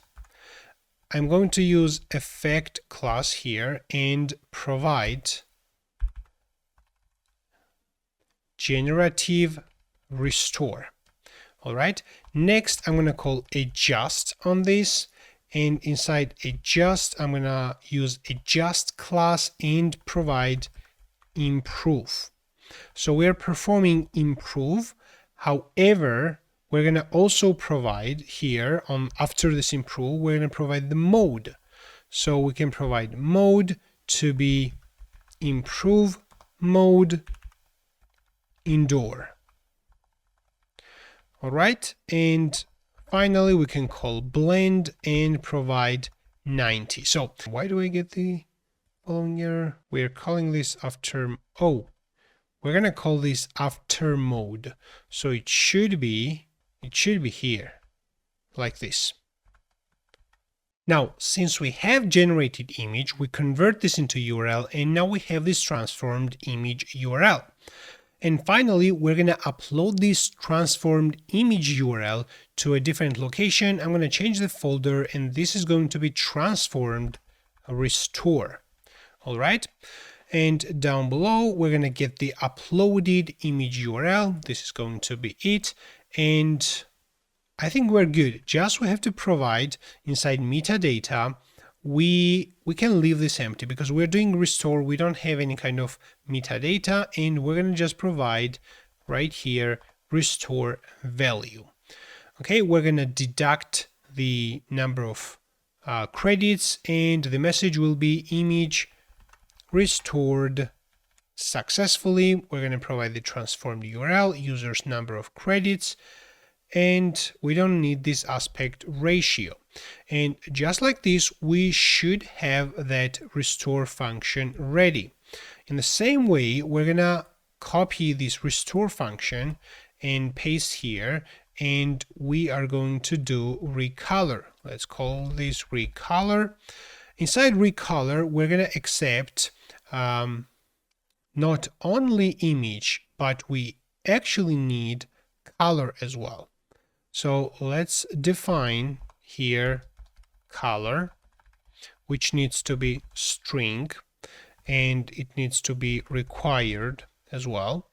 So then we get the image, and we're going to also get color. So I'm going to duplicate this part, and we get color. And we're going to also accept the target part, which needs to be recolored. So let's call this target part, and this is going to be string, and it needs to be required as well. So now we duplicate this color, and we're going to call this target part that needs to be recolored. All right, so after this, we're going to call image store to store the original image into Cloudinary, and then we're going to do this generative recolor. So we are doing this new Cloudinary image providing this original public ID, and we're going to remove this part, but instead we're going to provide effect here, and this is going to be effect generative recolor, and we have to provide color as well as target part, and we have both available. So once we do this, we have this generated image. We're going to convert this into URL, and everything else stays the same, except I'm going to change this folder into recolor. We're going to save this, scroll down below, and we're going to change this into recolor. And I think we have not changed this part as well. That should be recolor as well. So make sure you don't have restore anywhere in this place. So we get the color target, and we do this generative recolor with the following color. And actually, I should have done this vice versa. This is the prompt. Prompt is the target part. AI did a mistake here. So that prompt is the target part, and to color is the color. Okay, that is great. And the final method we're going to implement is generative remove. So I'm going to duplicate now this recolor, and we're going to do this generative remove. Let's call this remove. The operation is going to be remove object. We're going to accept image, and we're going to accept prompt. The prompt needs to be required and string. Then we're going to get the image, and we're going to get prompt. That needs to be removed. We don't need target part, so I can delete this. We're going to save this image into uploads folder, and then we create this new Cloudinary image providing this original image public ID, and then we're going to call effect. This is going to be effect generative remove, and we have to provide prompt as well, and this prompt is going to be the prompt variable we received from mobile application. Once this is done, then we have the everything else I think stays the same, except the folder. Inside the folder we can just write remove objects, that is the subfolder. Scroll down below, and what are we returning from here? This should be remove objects. We're deducting credits. Here's one thing. So inside metadata, we have to provide prompt here, and that will be prompt. Inside response, we're going to return message, transformed URL, and credits. However, the message is going to be the same. It will be objects removed successfully. All right. However, we have to slightly adjust metadata inside Recolor as well. We have not provided any kind of metadata here. And let's do this. Inside metadata, we have to provide color, which is going to be color, and we're going to have also target part, which is going to be target part variable. And we're going to adjust the message as well. The message can be image restored successfully. We can call this image recolored successfully. Okay, and credits and transform URL can stay the same. And I think we have everything ready. The methods are ready. We're going to open api.php, and we have this image field. So I'm going to copy and paste this image field 3 more times, and this is going to be restore, and we're going to give it proper URL. This is going to be recolor here, and this is going to be remove here and here as well. Now we have backend fully ready. Now let's implement restore.tsx, and for this I'm going to copy everything from generative field and put inside restore. Let's scroll up. We're going to change the component name. Instead of generative field, we can call this restore. Let me save everything, and let's click on restore images. We have that. Once we choose the image, it should it's going to display it actually, but we don't have this select aspect ratio. This is something we're going to completely avoid. So we're going to search for select aspect, and let's see where it is. Why we don't see this? Select, okay, here it is. So if image is selected, then we have the select aspect ratio part, which is something we can completely avoid. And we also don't need the aspect ratios array, and we don't need selected ratio or set selected ratio as well. So we can search that information. We don't need to add aspect ratio. We can remove this part. Let's scroll up. Selected ratio, we can remove that as well. Aspect ratios, we can just copy the name and remove that and search all its usages, and we can completely remove this part, aspect ratio part. So I'm going to hit the save, and now let's choose the image. Okay, and we're going to simply hit generate field, but the text actually should not be generate field. The text should be restore, and we are going to call this restoring. All right, so now this is called restore. I think that's pretty cool. And finally, we're going to find the API endpoint inside which we're sending the request to field, and that should be restore. So we're sending restore request, we're just providing image, nothing else, and that's it. So there might be some other files such as generative might be used, like when we save image into gallery. This is generative field image. We can call this restored image. What you need to do is just search for generative, and let's see where it is used. Like the title of the page is generative field, which is incorrect. Restore images is more correct name. We also have select an image for generative field. If I remove this, we see select an image for generative field. We're gonna write select old image to restore. We're gonna save that. And now we see select old image to restore, restore images. We're going to choose the image, and this is the original image. And let's click on restore and see if this is working. We see restoring right here. Applying AI magic stays the same. That's a generic overlay. Image transformed successfully. We're going to hit OK. We see save and restore. Let's tap on this. So this is the original one. and this is restored one. Colors are definitely better. You can see, yeah, it has some progress, and downloading also is gonna probably work because we have copied this from Generative field. That's gonna work as well. Image saved into gallery, that's perfect.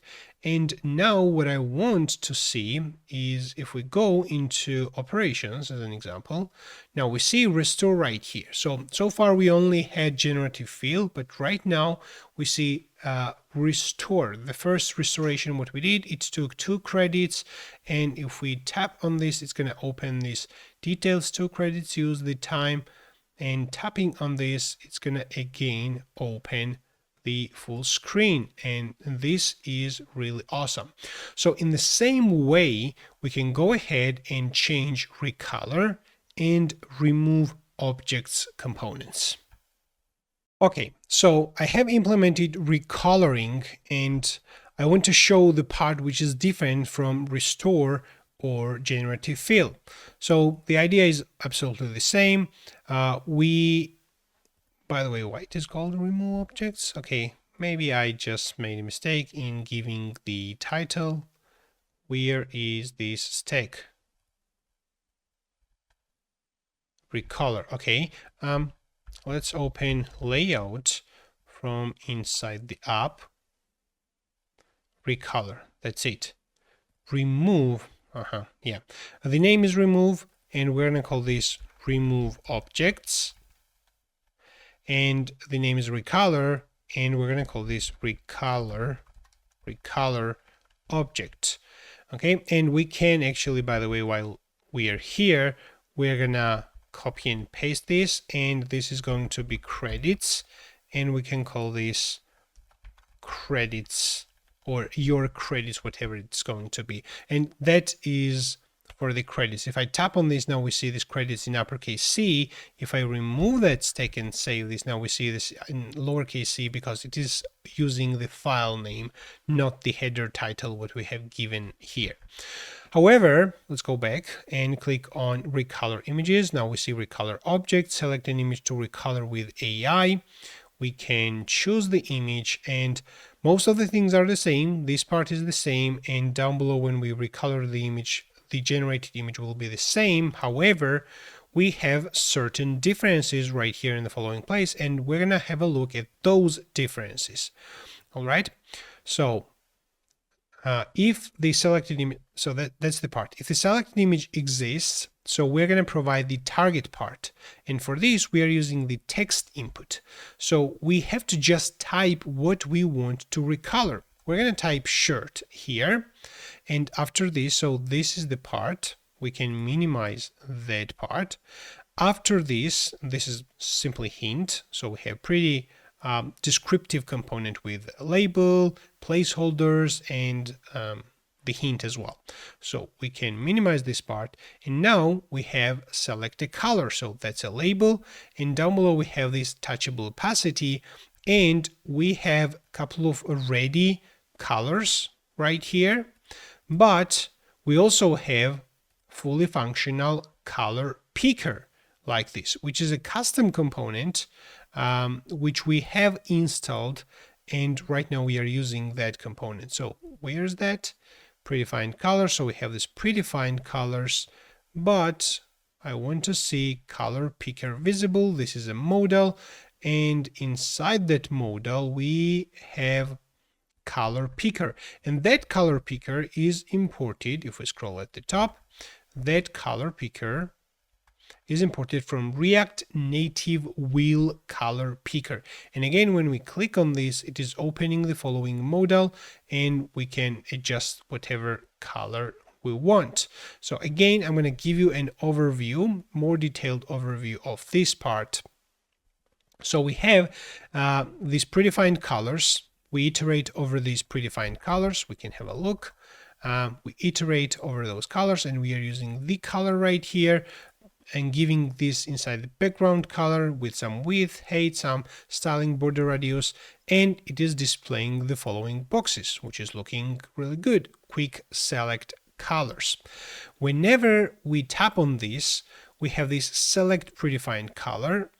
And this is doing set selected color. So it is taking the color and setting inside the selected color, and it is also setting the current color.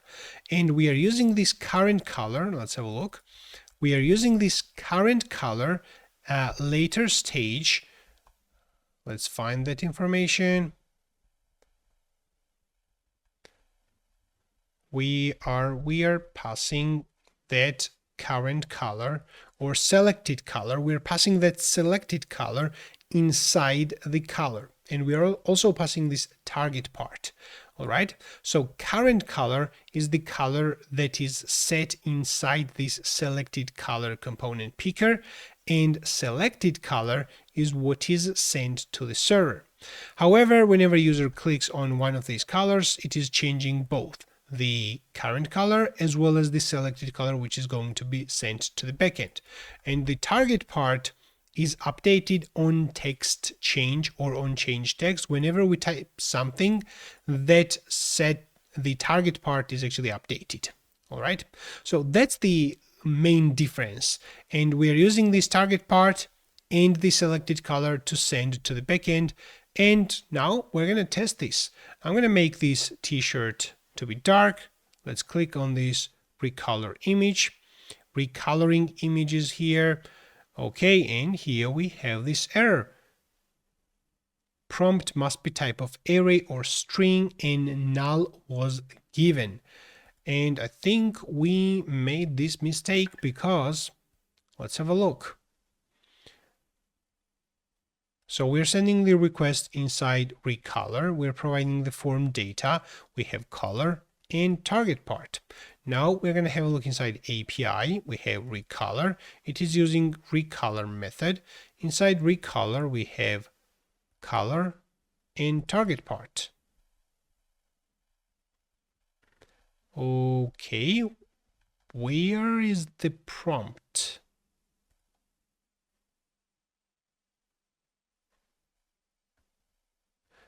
Okay, inside image controller, line 170. Right here. Generative recolor. All right. So this is it, the target part. Yeah, that's my bad. It is not file. It is not file. This is request input. The color is request input, and target part is also request input. We're going to save this and click on recolor again. And now let's have a look. Hopefully we're going to see black t-shirt generated man on the yellow background. Seems like it worked. Scroll down below. This is the original one. Let's open this, swipe to the right, and this is the generated one. And I think this t-shirt looks really good. Okay, and we have this, say, AI recolored label here, and we have this download image as well. Okay, that's pretty cool. And the final part is going to remove.tsx. And again, I'm going to give you the following code. Remove.tsx, copy and paste here, and I'm going to re-explain the part. First, let's have a look on the UI. I'm going to type remove. We see remove object, select an image to remove object with AI, and I'm going to choose the following image.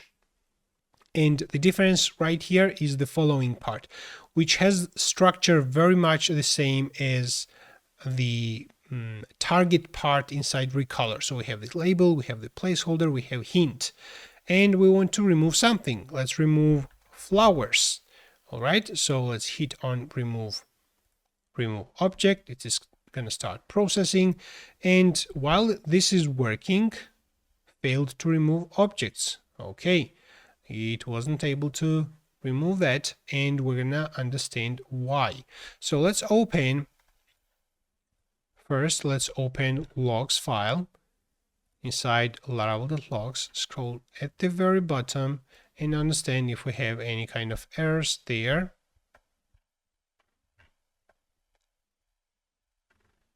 Error in loading, bad request.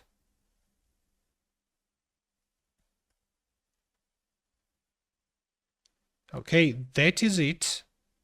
That is it. For some reason, it was not able to remove it. Let's provide plate. We're going to remove plate. And now let's understand.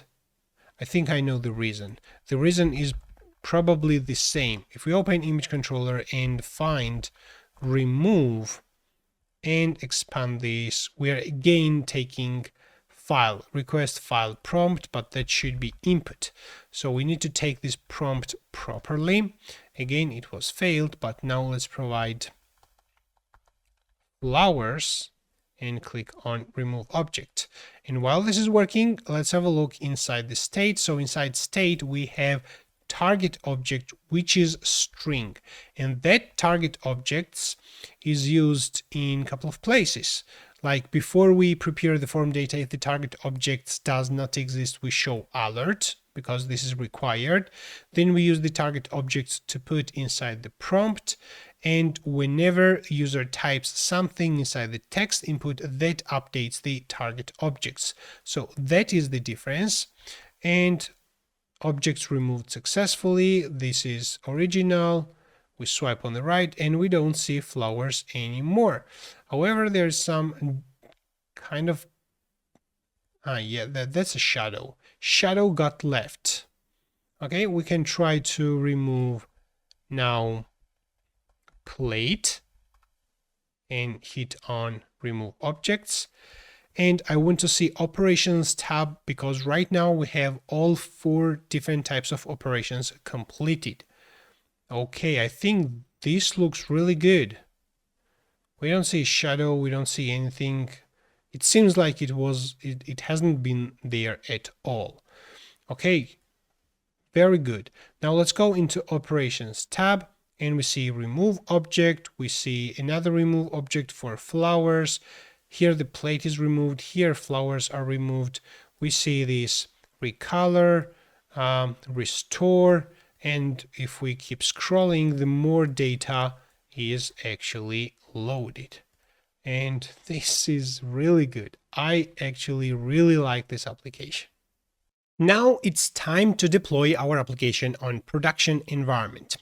And we're going to deploy API into Cloudways, and we're going to assign custom domain to it as well. And then we're going to update our React Native EN file, and we're going to point to the just deployed Laravel's API.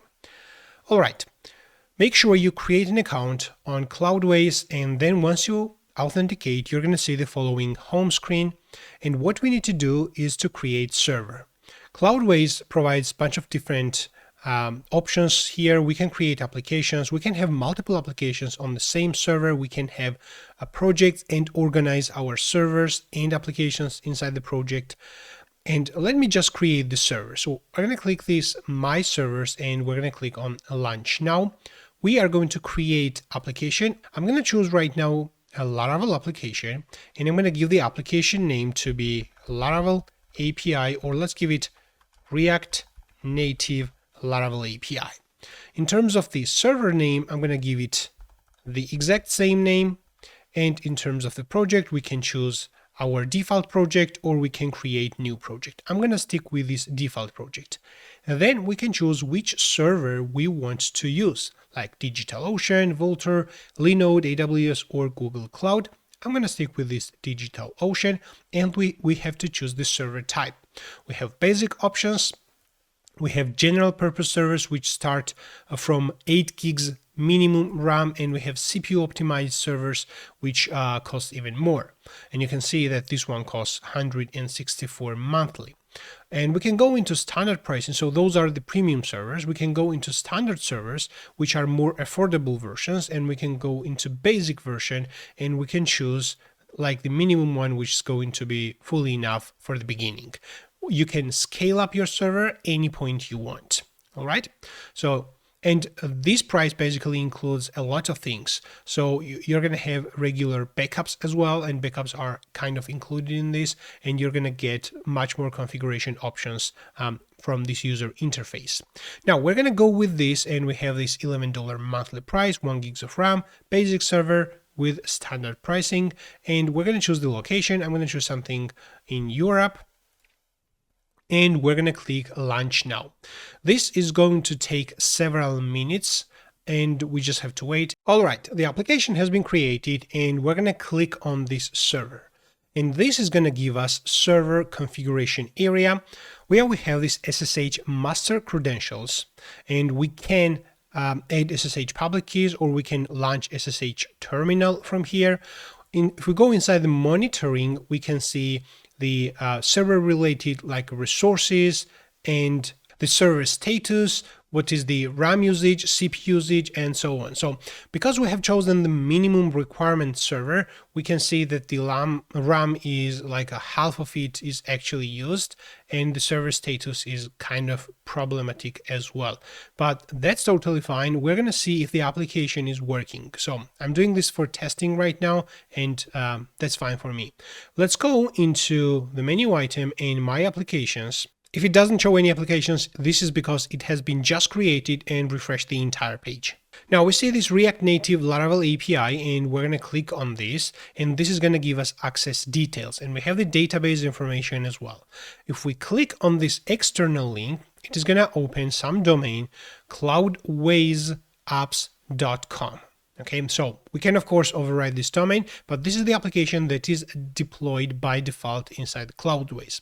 Now what we need to do is to enable HTTPS and SSH on this. So this one contains HTTPS, but if we access this without HTTPS, it's going to basically be not secure. So we want HTTPS forcing to be enabled. Let's go into application settings. Let's scroll down below, and we see HTTPS redirection, which is disabled. So we're going to enable this, and we're going to also enable SSH access. Now, if we scroll up into access details, we can see this database information, we see these application credentials as well, and we can add new SSH or SFTP details for that specific application. However, we can have multiple applications on the same server. And right now, I'm going to use master credentials to access to the server, which will have permission on all the applications, and we're going to use master credentials. The SSH what we enabled is actually for the following SFTP or SSH users exclusively for this application. But we're going to go into servers.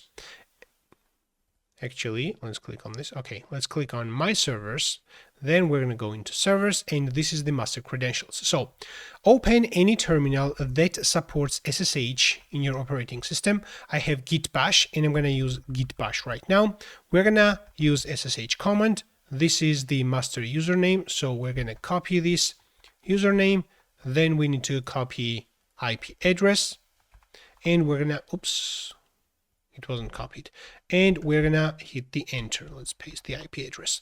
Now we're gonna copy this password as well, and first we have to type yes here, and then I'm gonna paste my password and hit the enter, and now I am authenticated inside the server. The application is located inside applications, some random name, and then we're gonna have public HTML inside. If we type ls-la, we see private HTML and public HTML, and that public HTML is what contains the entire Laravel application. So if we go again back inside My Applications, click on this, go into Application Settings, we're going to see the folder, which is some random name generated, and we see what is the web root for this application. And we're going to change both of them. So first, I'm going to change this folder, and I'm going to give it more descriptive name, and let's call this Laravel API. Actually, we don't need dash Laravel API as a single word. Okay, and that is going to create a symbolic link right here. So if we go back right now and type ls-la, we're going to see this Laravel API, which is a symbolic link on the following folder. So now we can go into Laravel API folder, and then we're going to see the same files and folders right here inside. Okay, next we are going to delete everything from the public HTML because we don't want that.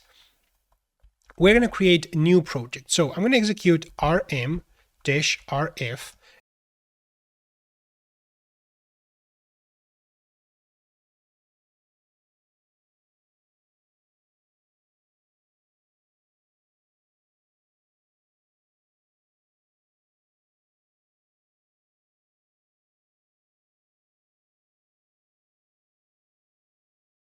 we have this emptied the entire folder, and now we're going to clone this application. So make sure that you copy this SSH URL if you have your application as a private application on GitHub. If you have it public, feel free to copy the following HTTPS link.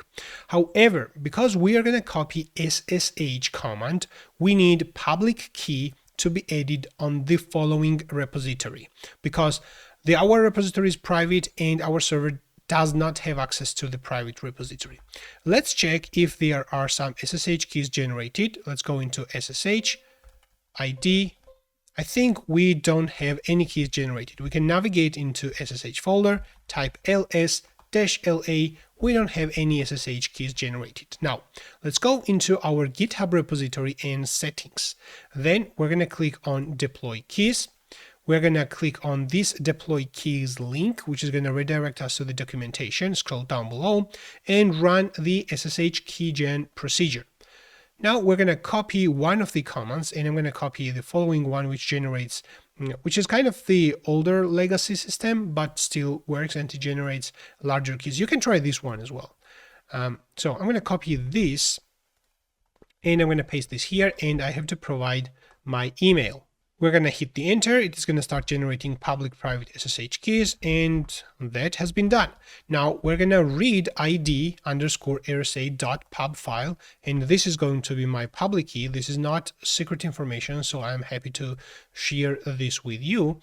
Then we're going to go into deploy keys of our repository, and we're going to click add deploy key. I'm going to paste this key right here, and let's call this Cloudways server. We don't need LO write access. We are going to just clone the information. So we're going to click add key. I'm going to use my mobile-based two-factor authentication because I'm doing something very sensitive right now, and I have to approve this. GitHub wants me to do that. Okay, now I approve this, and I have this public key added on my repository. Now let's navigate into our applications, then into Laravel API, into public HTML, and we're going to clone our repository here. Okay, let's go into the repository itself, and we are going to now copy this SSH command, and we're going to execute git clone. I'm going to paste the URL, and I'm going to provide a dot at the end, which means that you're going to clone this entire application inside the current folder, inside the public HTML. So we're going to hit the enter. We have to agree on this, and it is going to clone this entire project right here.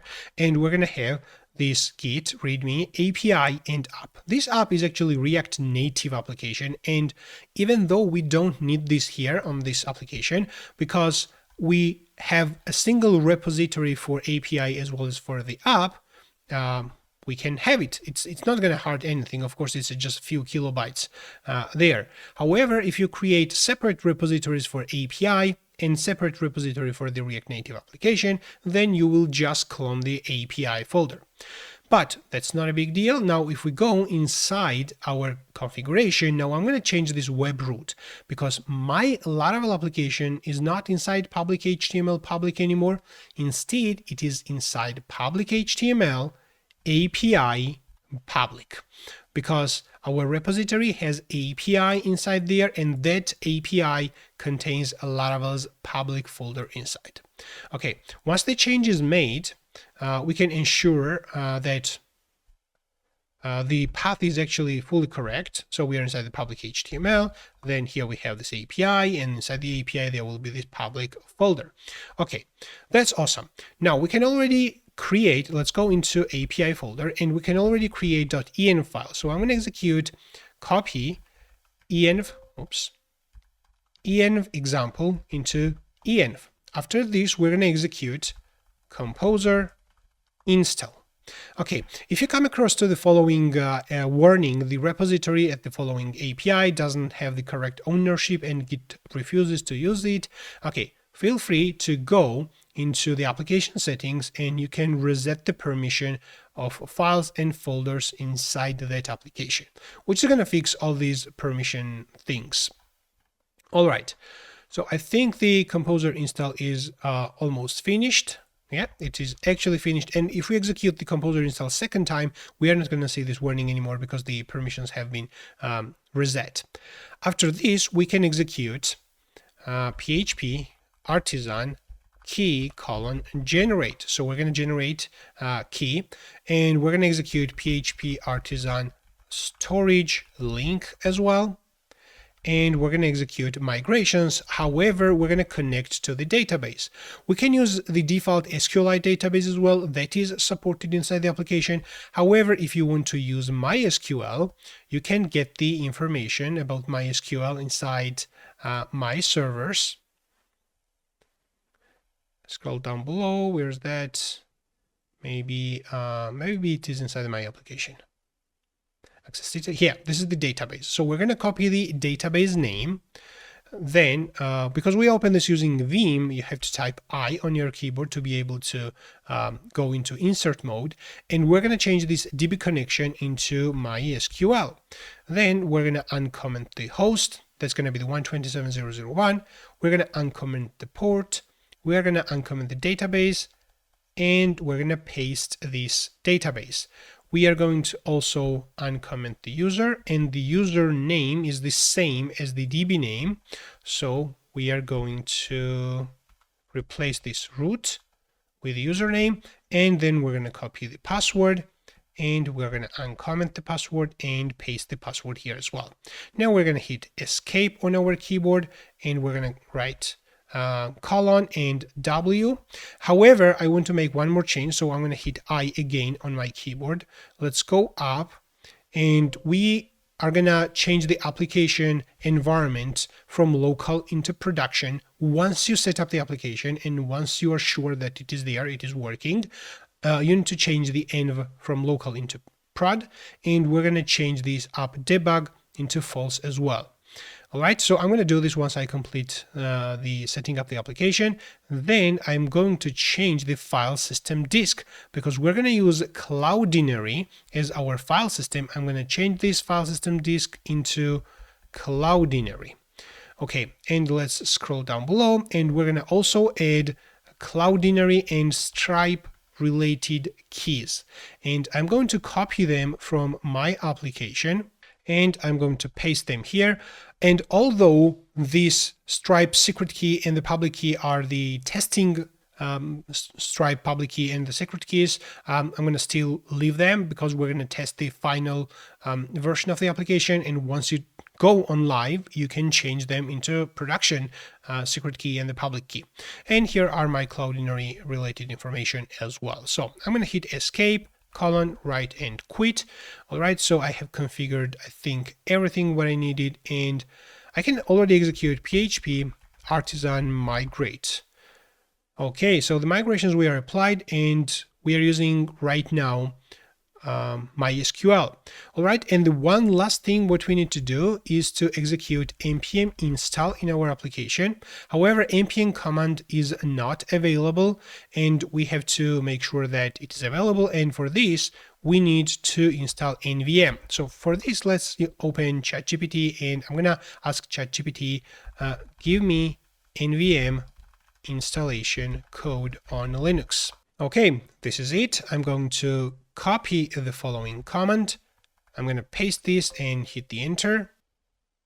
Okay, that has been installed, and now we are going to execute the following code, and this loads nvm. So we're going to copy this, paste here, and hit the enter. And now if we type nvm, we're going to see nvm is there, it is available, and we're going to install the latest stable version of Node.js, and it comes with npm as well. So nvm install 22. Okay, that has been installed, and we can type npm-v as well, and we have npm 10. Now we can navigate into back in our project, cd applications, Laravel API, public HTML API, and we can execute npm install and then npm run build. We need this because we have the email verification view blade file, which uses some styles, and we need the styles to be built properly, and this is it. However, we have to do one more thing, and this is going to be to configure email credentials, because if you're building something on production, you need to send emails, right? And you have to provide your SMTP credentials right here. Right now, for me, I'm going to just use a Mailtrap credentials. Mailtrap is simple email testing client, and we're gonna copy the following environment variables area, and we're gonna open our terminal, and I'm going to paste them just above this, or maybe I should put them right here. Okay, I'm going to paste them. So we have this mailer to be SMTP, we have the host, we have the port, and I think we can delete all the other ones. So we don't need host, port, username, password. We're going to leave this from address and from name as well. Right now, I'm just leaving this as dummy emails, but if you're building something on production, again, you need to use your domain right here inside the sender. And we have this mailer schema to be null and the mailer to be log as well, which is something I want to also delete. And let me remove this comment as well. Now let's hit an escape, right, and quit. So we have provided everything, I think, what we need, and we need to see our application if it's working or not. For this, let's go into applications. We're going to click on this, and then I'm going to click on this, and let's see. So we see application is there, and it returns the following version, Laravel 12.8.1. That's perfect. And now we can assign custom domain to this application. Right now I have opened my Cloudflare and my root domain, thecodeholic.com, and I'm going to assign a subdomain of my primary domain to the following project. However, you can do the same thing on the primary domain as well. You just need to provide a record, DNS a record, and to properly map it. So this is what we are going to do. I'm going to click on add record here, and we can provide, we're going to leave this type into a, and we're going to provide the name. If we use @ symbol, this means that the entire domain, thecodeholic.com, will point to the IP address. We can switch off this proxy, by the way. And the IP address of the server is the following. We need to go into my servers, and this is the IP address. So we can actually copy this. All right, and we're going to paste this here. However, I don't want the primary domain, the CodeHolic, to be pointed to the following IP. I want a subdomain. So I'm going to use rn-sas as React Native SaaS. So rn-sas thecodeholic.com will be the API, Laravel API, and this is what I'm going to use. So the proxy needs to be turned off, and I'm going to click on save. So it might take few seconds, few minutes, the DNS to be affected properly, but now we're going to go into our application, and we need to go into my applications, click on this, and then we're going to go into domain management.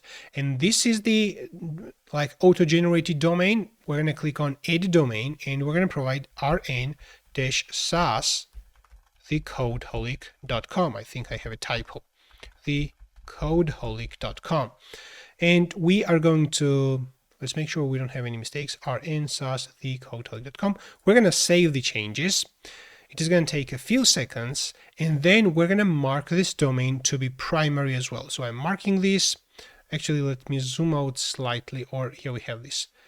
Make primary. After the change has been effected, we can go into access details, and we're going to see the following domain. Now let's open this, and the SSL is not working because we have to install SSL as well. We're going to go into SSL certificate area.